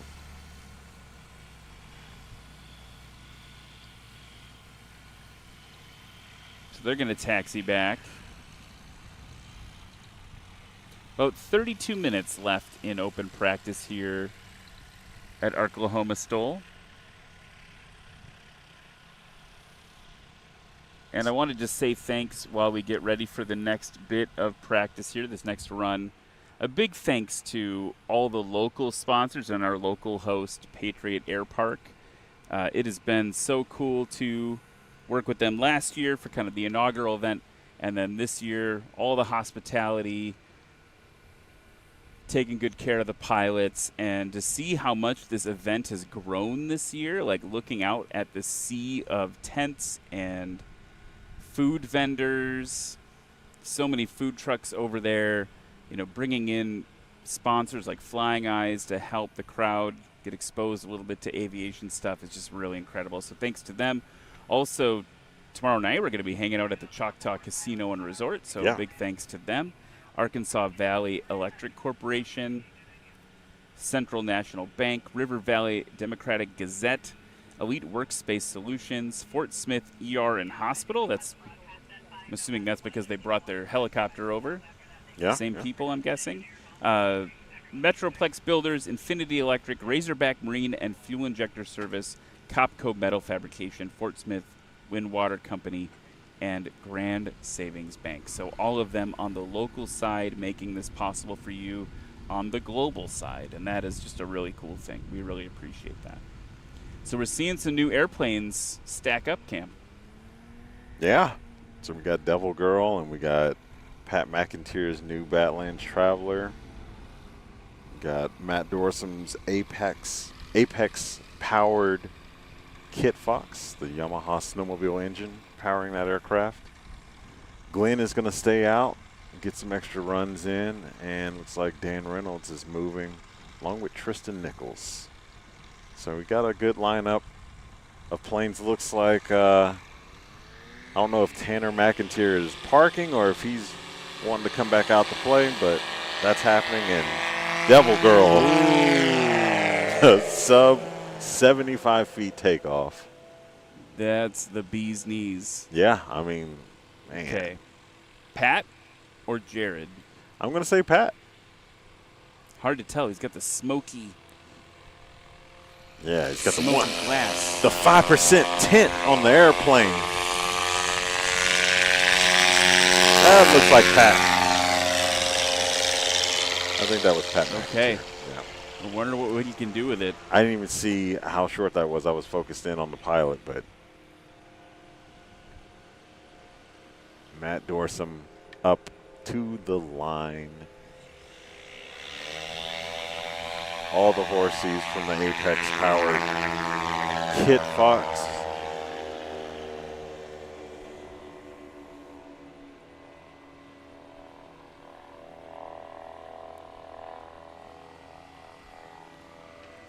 Dan Reynolds giving it a go.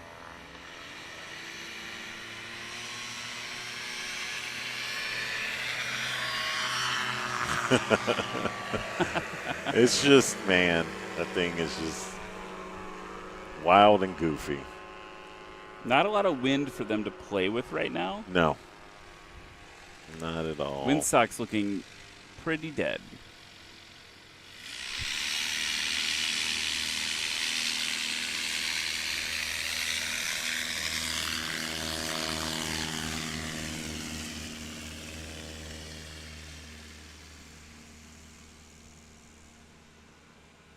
Yeah, so, I mean, that's working out for Glenn. That looked like it was the right pull at the right time. I'm looking at 48 knots. I mean, 48 mile per hour on the airspeed indicator when I'm pulling. So it's pretty true, especially if you're doing that. Doing the tail high, take off, pull back on the stick, just launch yourself.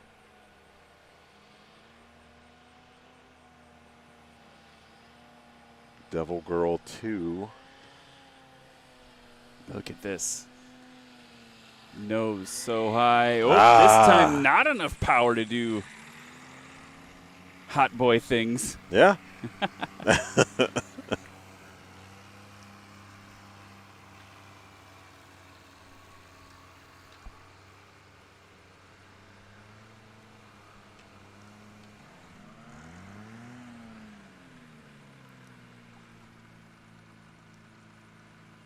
See what Pat's gonna do.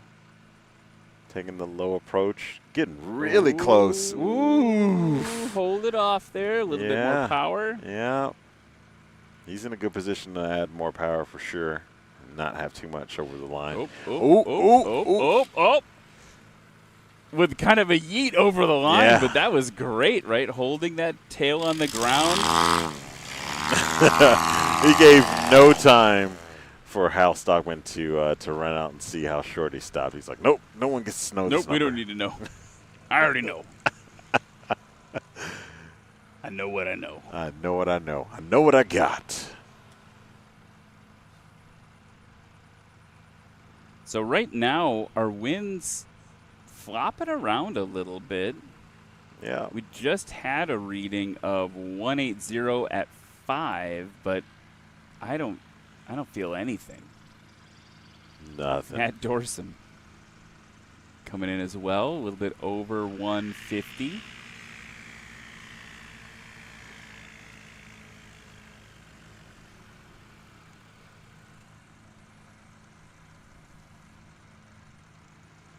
Here comes Dan Reynolds.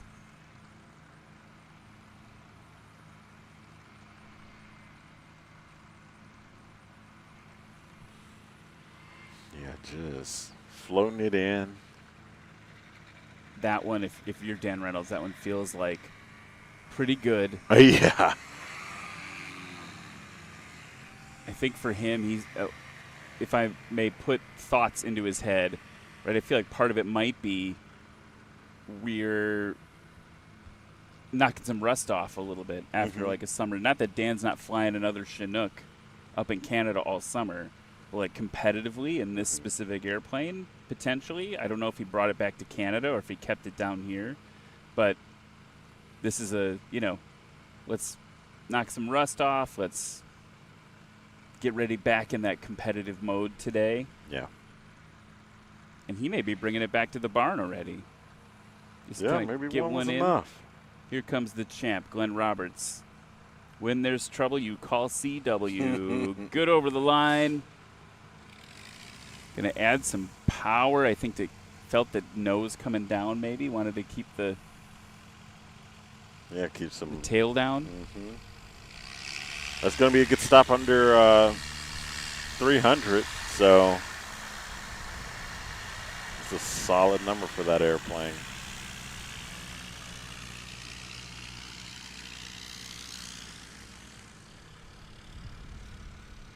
So he's going to be taxiing back. Eddie Sanchez hanging out there. Looks like Pat McAteer's going to be taxiing past him. Matt Dorson. Matt Dorson likes to burn a lot of dinosaurs. Yeah, Just absolutely. likes to fly. Just like flame on Tyrannosaurus Rex. Stegosaurus.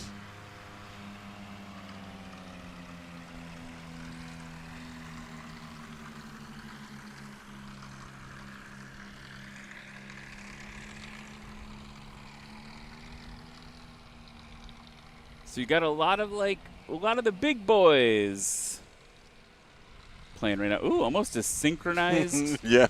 pirouette. Almost that stole drag synchronized turn. We did that at the STOL demo at Oshkosh as well. Oh, nice. Yeah, nice little ballet, aircraft ballet. Eddie Sanchez tail up. Nuts. That was crazy. Yeah. That you talk about the acceleration, like on the ground. Yeah, absolutely. I feel like that plane happens faster than I would be able to think in the cockpit. Yeah. And I dare say that takeoff probably happens faster than most fighter pilots are used to. Oh, absolutely, yeah. You're definitely pulling a Maverick, right? Like, don't think, just do. Yeah. Just execute your training. It's ingrained.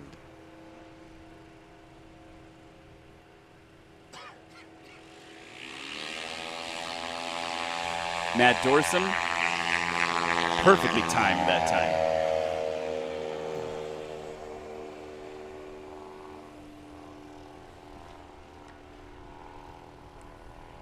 And so Pat McIntyre's first takeoff and landing in the new BLT 219. Oh, there we go. That one felt like it was flying before anyone expected it to. That was a nice one there. Dan Reynolds down to 163. Or sorry, up to 163 there. He's his other set of 3 still much shorter with a 105 combined.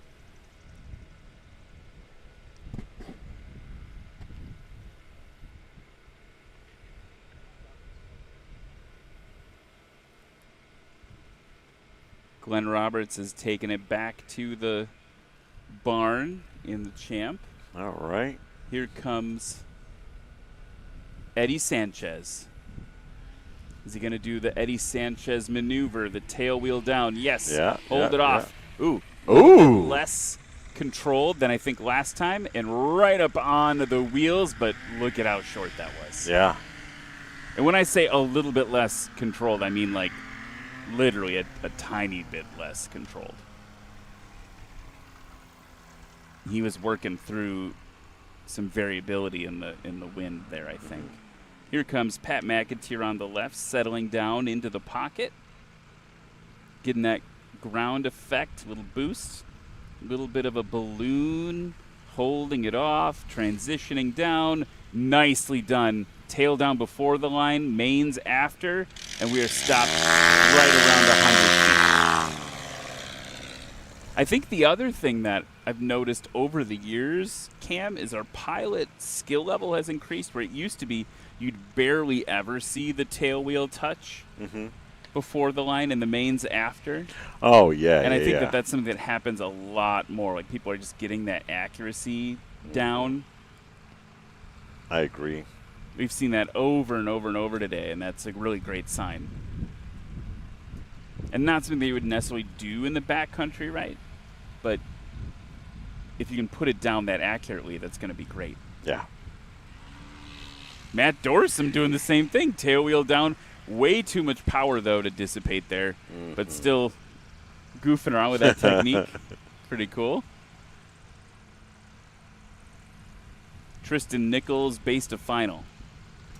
Looks like the Zlin's coming out to play. Luke's coming out to play in the Murphy.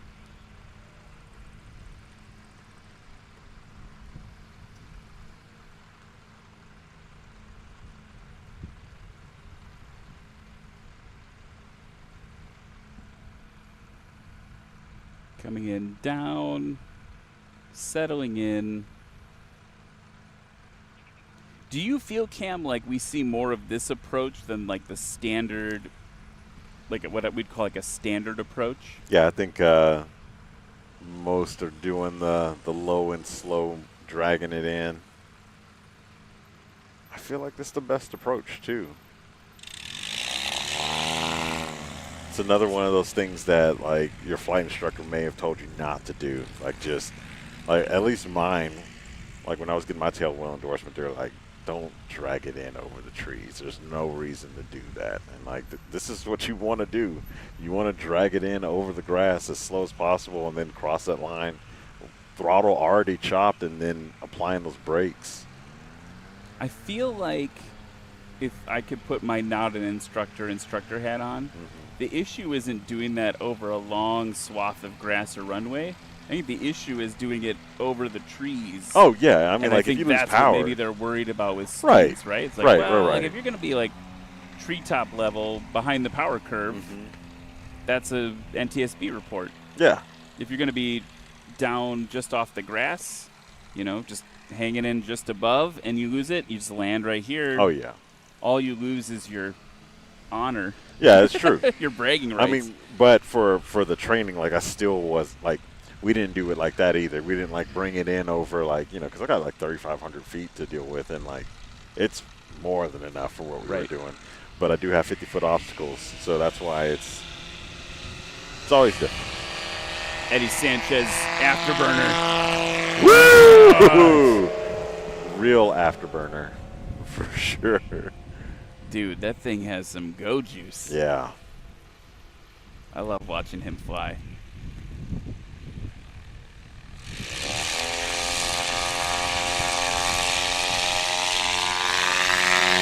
Whoa, okay.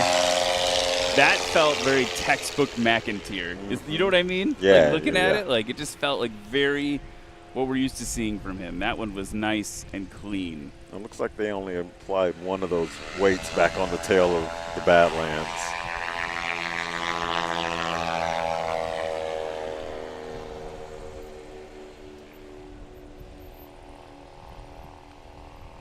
These guys need to stop. I'm getting like conditioned for sub 100-foot landings or takeoffs. Yeah.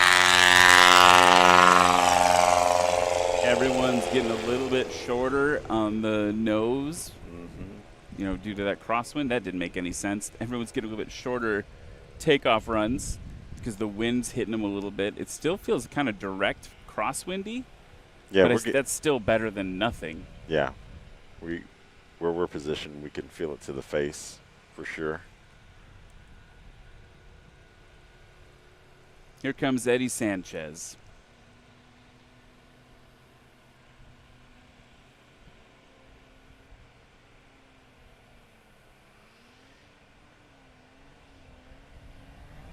Working that rudder.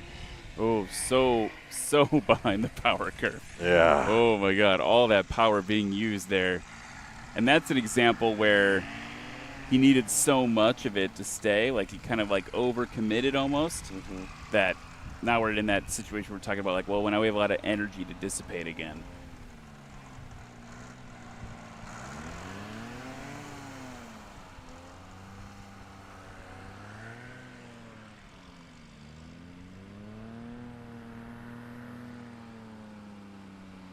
So roughly 15 minutes left in practice, in open practice.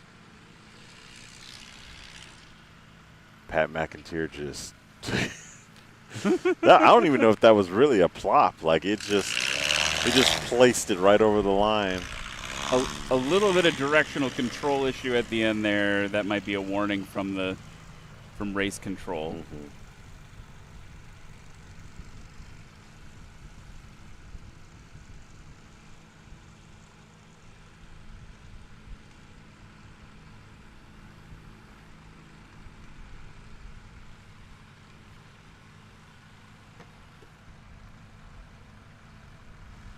Matt Dorsum.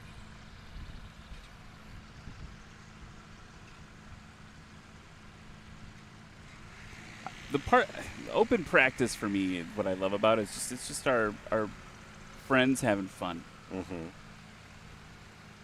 About 14 minutes left of it.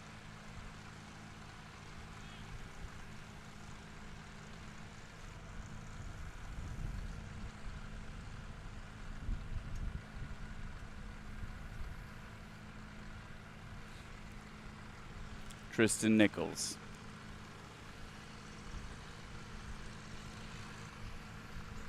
That was right on the line.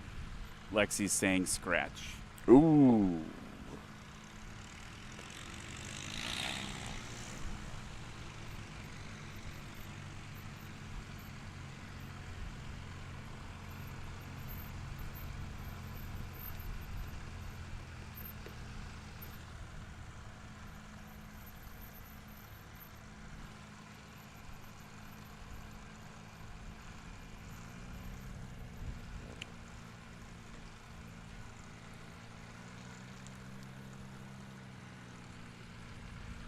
So looks like we get some more competitors coming out for more open practice now. I see Grasshopper, Dave Curley at the controls, Rick Boardman's out in his Cub, and Mike Busenitz coming out in the very fast-looking Zlin Norden. Yes. It is a sleek-looking bird.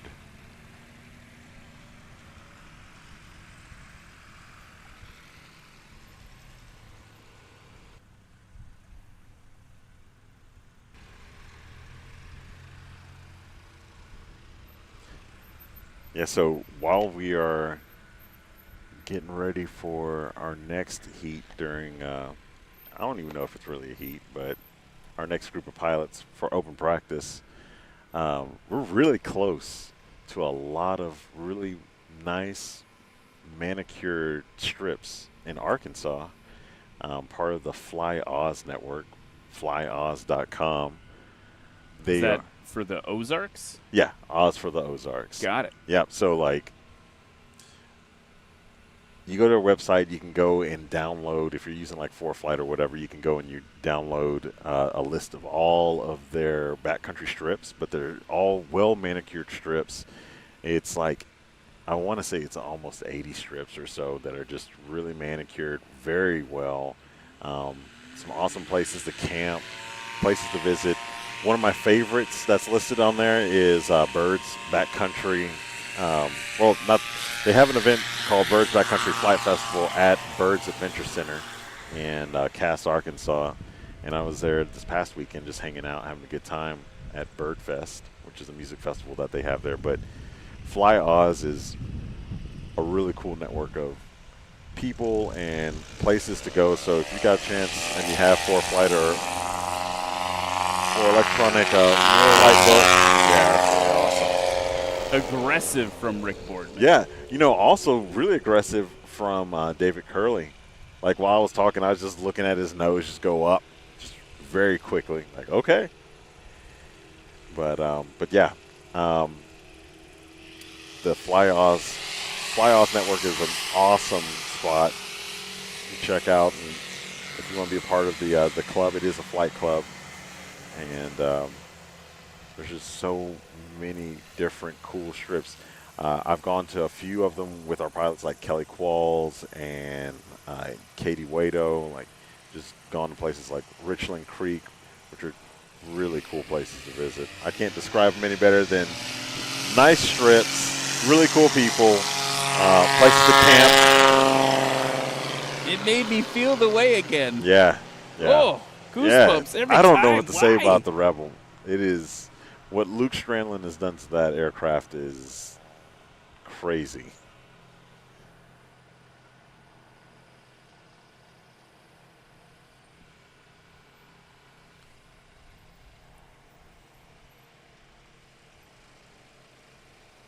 Blue Tranquility on the line, piloted by Lee Boyd.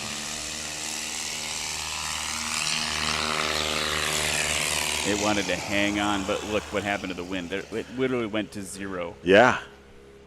And so I feel like if you're Lee Boyd in that situation, you're going like, okay, I got this much wind. I know where to pull. Oops, it doesn't want to fly. Where'd the wind go?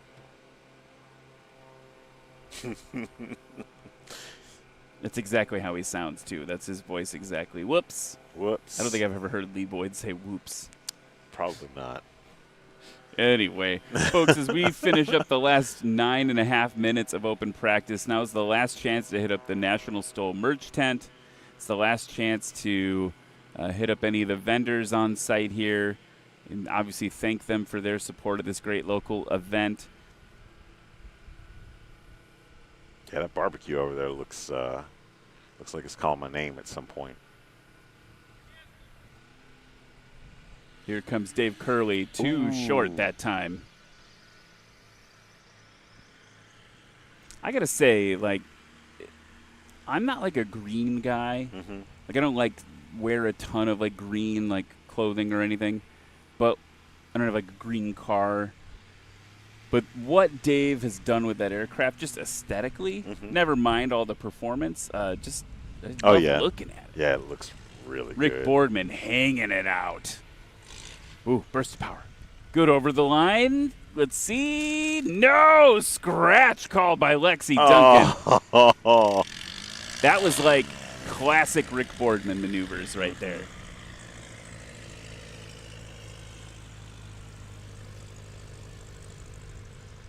By the way, I don't know if anyone from Rick Boardman's operation is watching, but it's practice, so I'll ask. I've been coveting the R&M Flying Service sweatshirts I see around every once in a while. If there's any way, what I have to do. I'm man, I want one too. Oh, a little too short for Mike Buznitz in the Norden. Extra large for me. Yeah. Extra large. Just put it out there. Yeah, gotta love what Rick and Mary are doing out there. Miss Mary. I hope she's here. I don't know if Rick brought her, his wife, but she's always a joy to have around. Luke Strandland now coming in to make us all feel weirdly uncomfortable. Ooh. What? Okay, yeah, that's a scratch. Yeah, scratch for that one, and he didn't go full ponies on the reverse pitch either. That's something we'll talk about again tomorrow, but the reverse pitch propeller, it started, that whole wave of people using it started, I think, with Austin Clemens. Yeah, I want to say that's years ago, like 5 years ago. Austin Clemens showed up in his Husky with a seaplane STC, puts the reverse pitch propeller in it, gives you beta thrust. You can actually reverse the airplane in the water. That's why it became useful. People started using it in STOL as well, and it's not a silver bullet because your workload as a pilot in those moments is so high. Yeah, it's a Just critical. adds one more factor. Lee Boyd.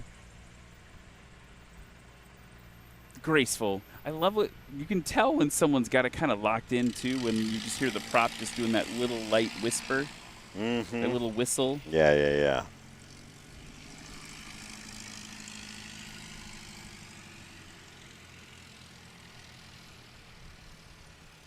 6 minutes left. There's going to be enough room for one more run, I think. And make sure you join us tomorrow, folks. It's going to be 10 a.m. Central Time online and here at Patriot Airpark. So come on by, 10 a.m. Central Time for Arklahoma STOL. It's going to be a wild ride. Music City STOL coming up. Gallatin, Tennessee, October 10th and 11th. Lone Star STOL and the National Finals presented by American Legend Aircraft. That's going to be in Sulphur Springs, Texas, October 30th through November 1st. So those are the last two times after tomorrow that you'll get to see this in person this year. And we really hope, folks, if you've been waiting, this event, if you can make it tomorrow, look at all the infrastructure that's been put in place for you, but also Music City STOL with a live concert after the competition, and Lone Star STOL, of course, the home of one of the legends, no pun intended, another synchronized pirouette. Are they doing that on purpose? It is really nicely done, very ballet-like. Manufacturers of one of the quintessential modern bush planes right now, and they're welcoming us into their home. Here comes Dave Curley. Wow, he's got it really wound up. Yeah. Maybe just a little early on the pull, but off and running. Rick Boardman.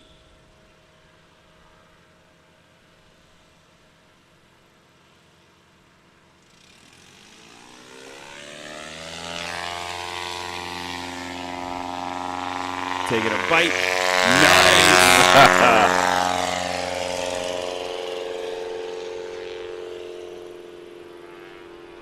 So proficient.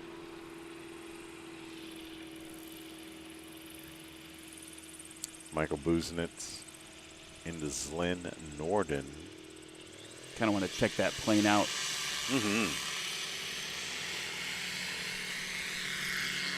Ooh, okay. That may be the shortest we've seen from him yet. Everything else earlier today was in the 146 down to 124 range for takeoffs.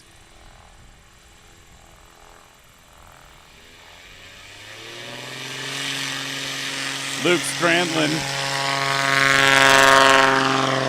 Little early on the pull for him as well.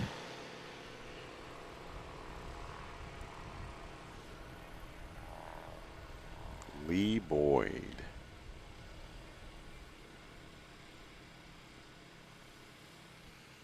Blue Tranquility. Race number 219.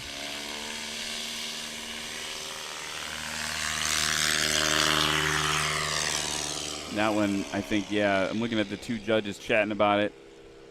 A little bit sub 125 is what it feels to me. Yep. I think that's when I saw the right main leave. Left main was already up. Yeah, so you have to measure from the one that leaves the ground last. Yeah.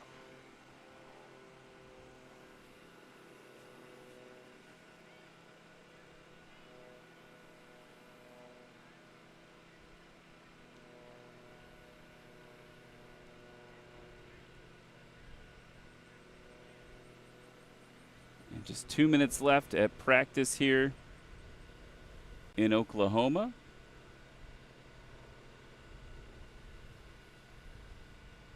Here comes the Grasshopper.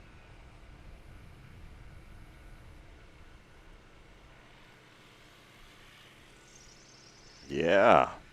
See, turn the lights on for you. Yeah, I did see him.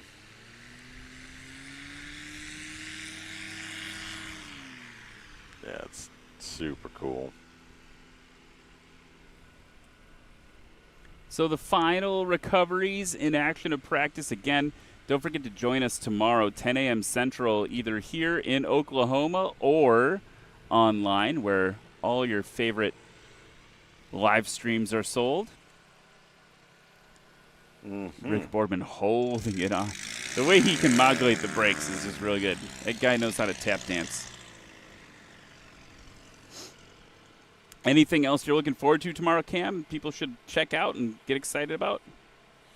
I mean, I'm really excited to see Jared Justice back on with us. We hadn't seen him since Pony Express.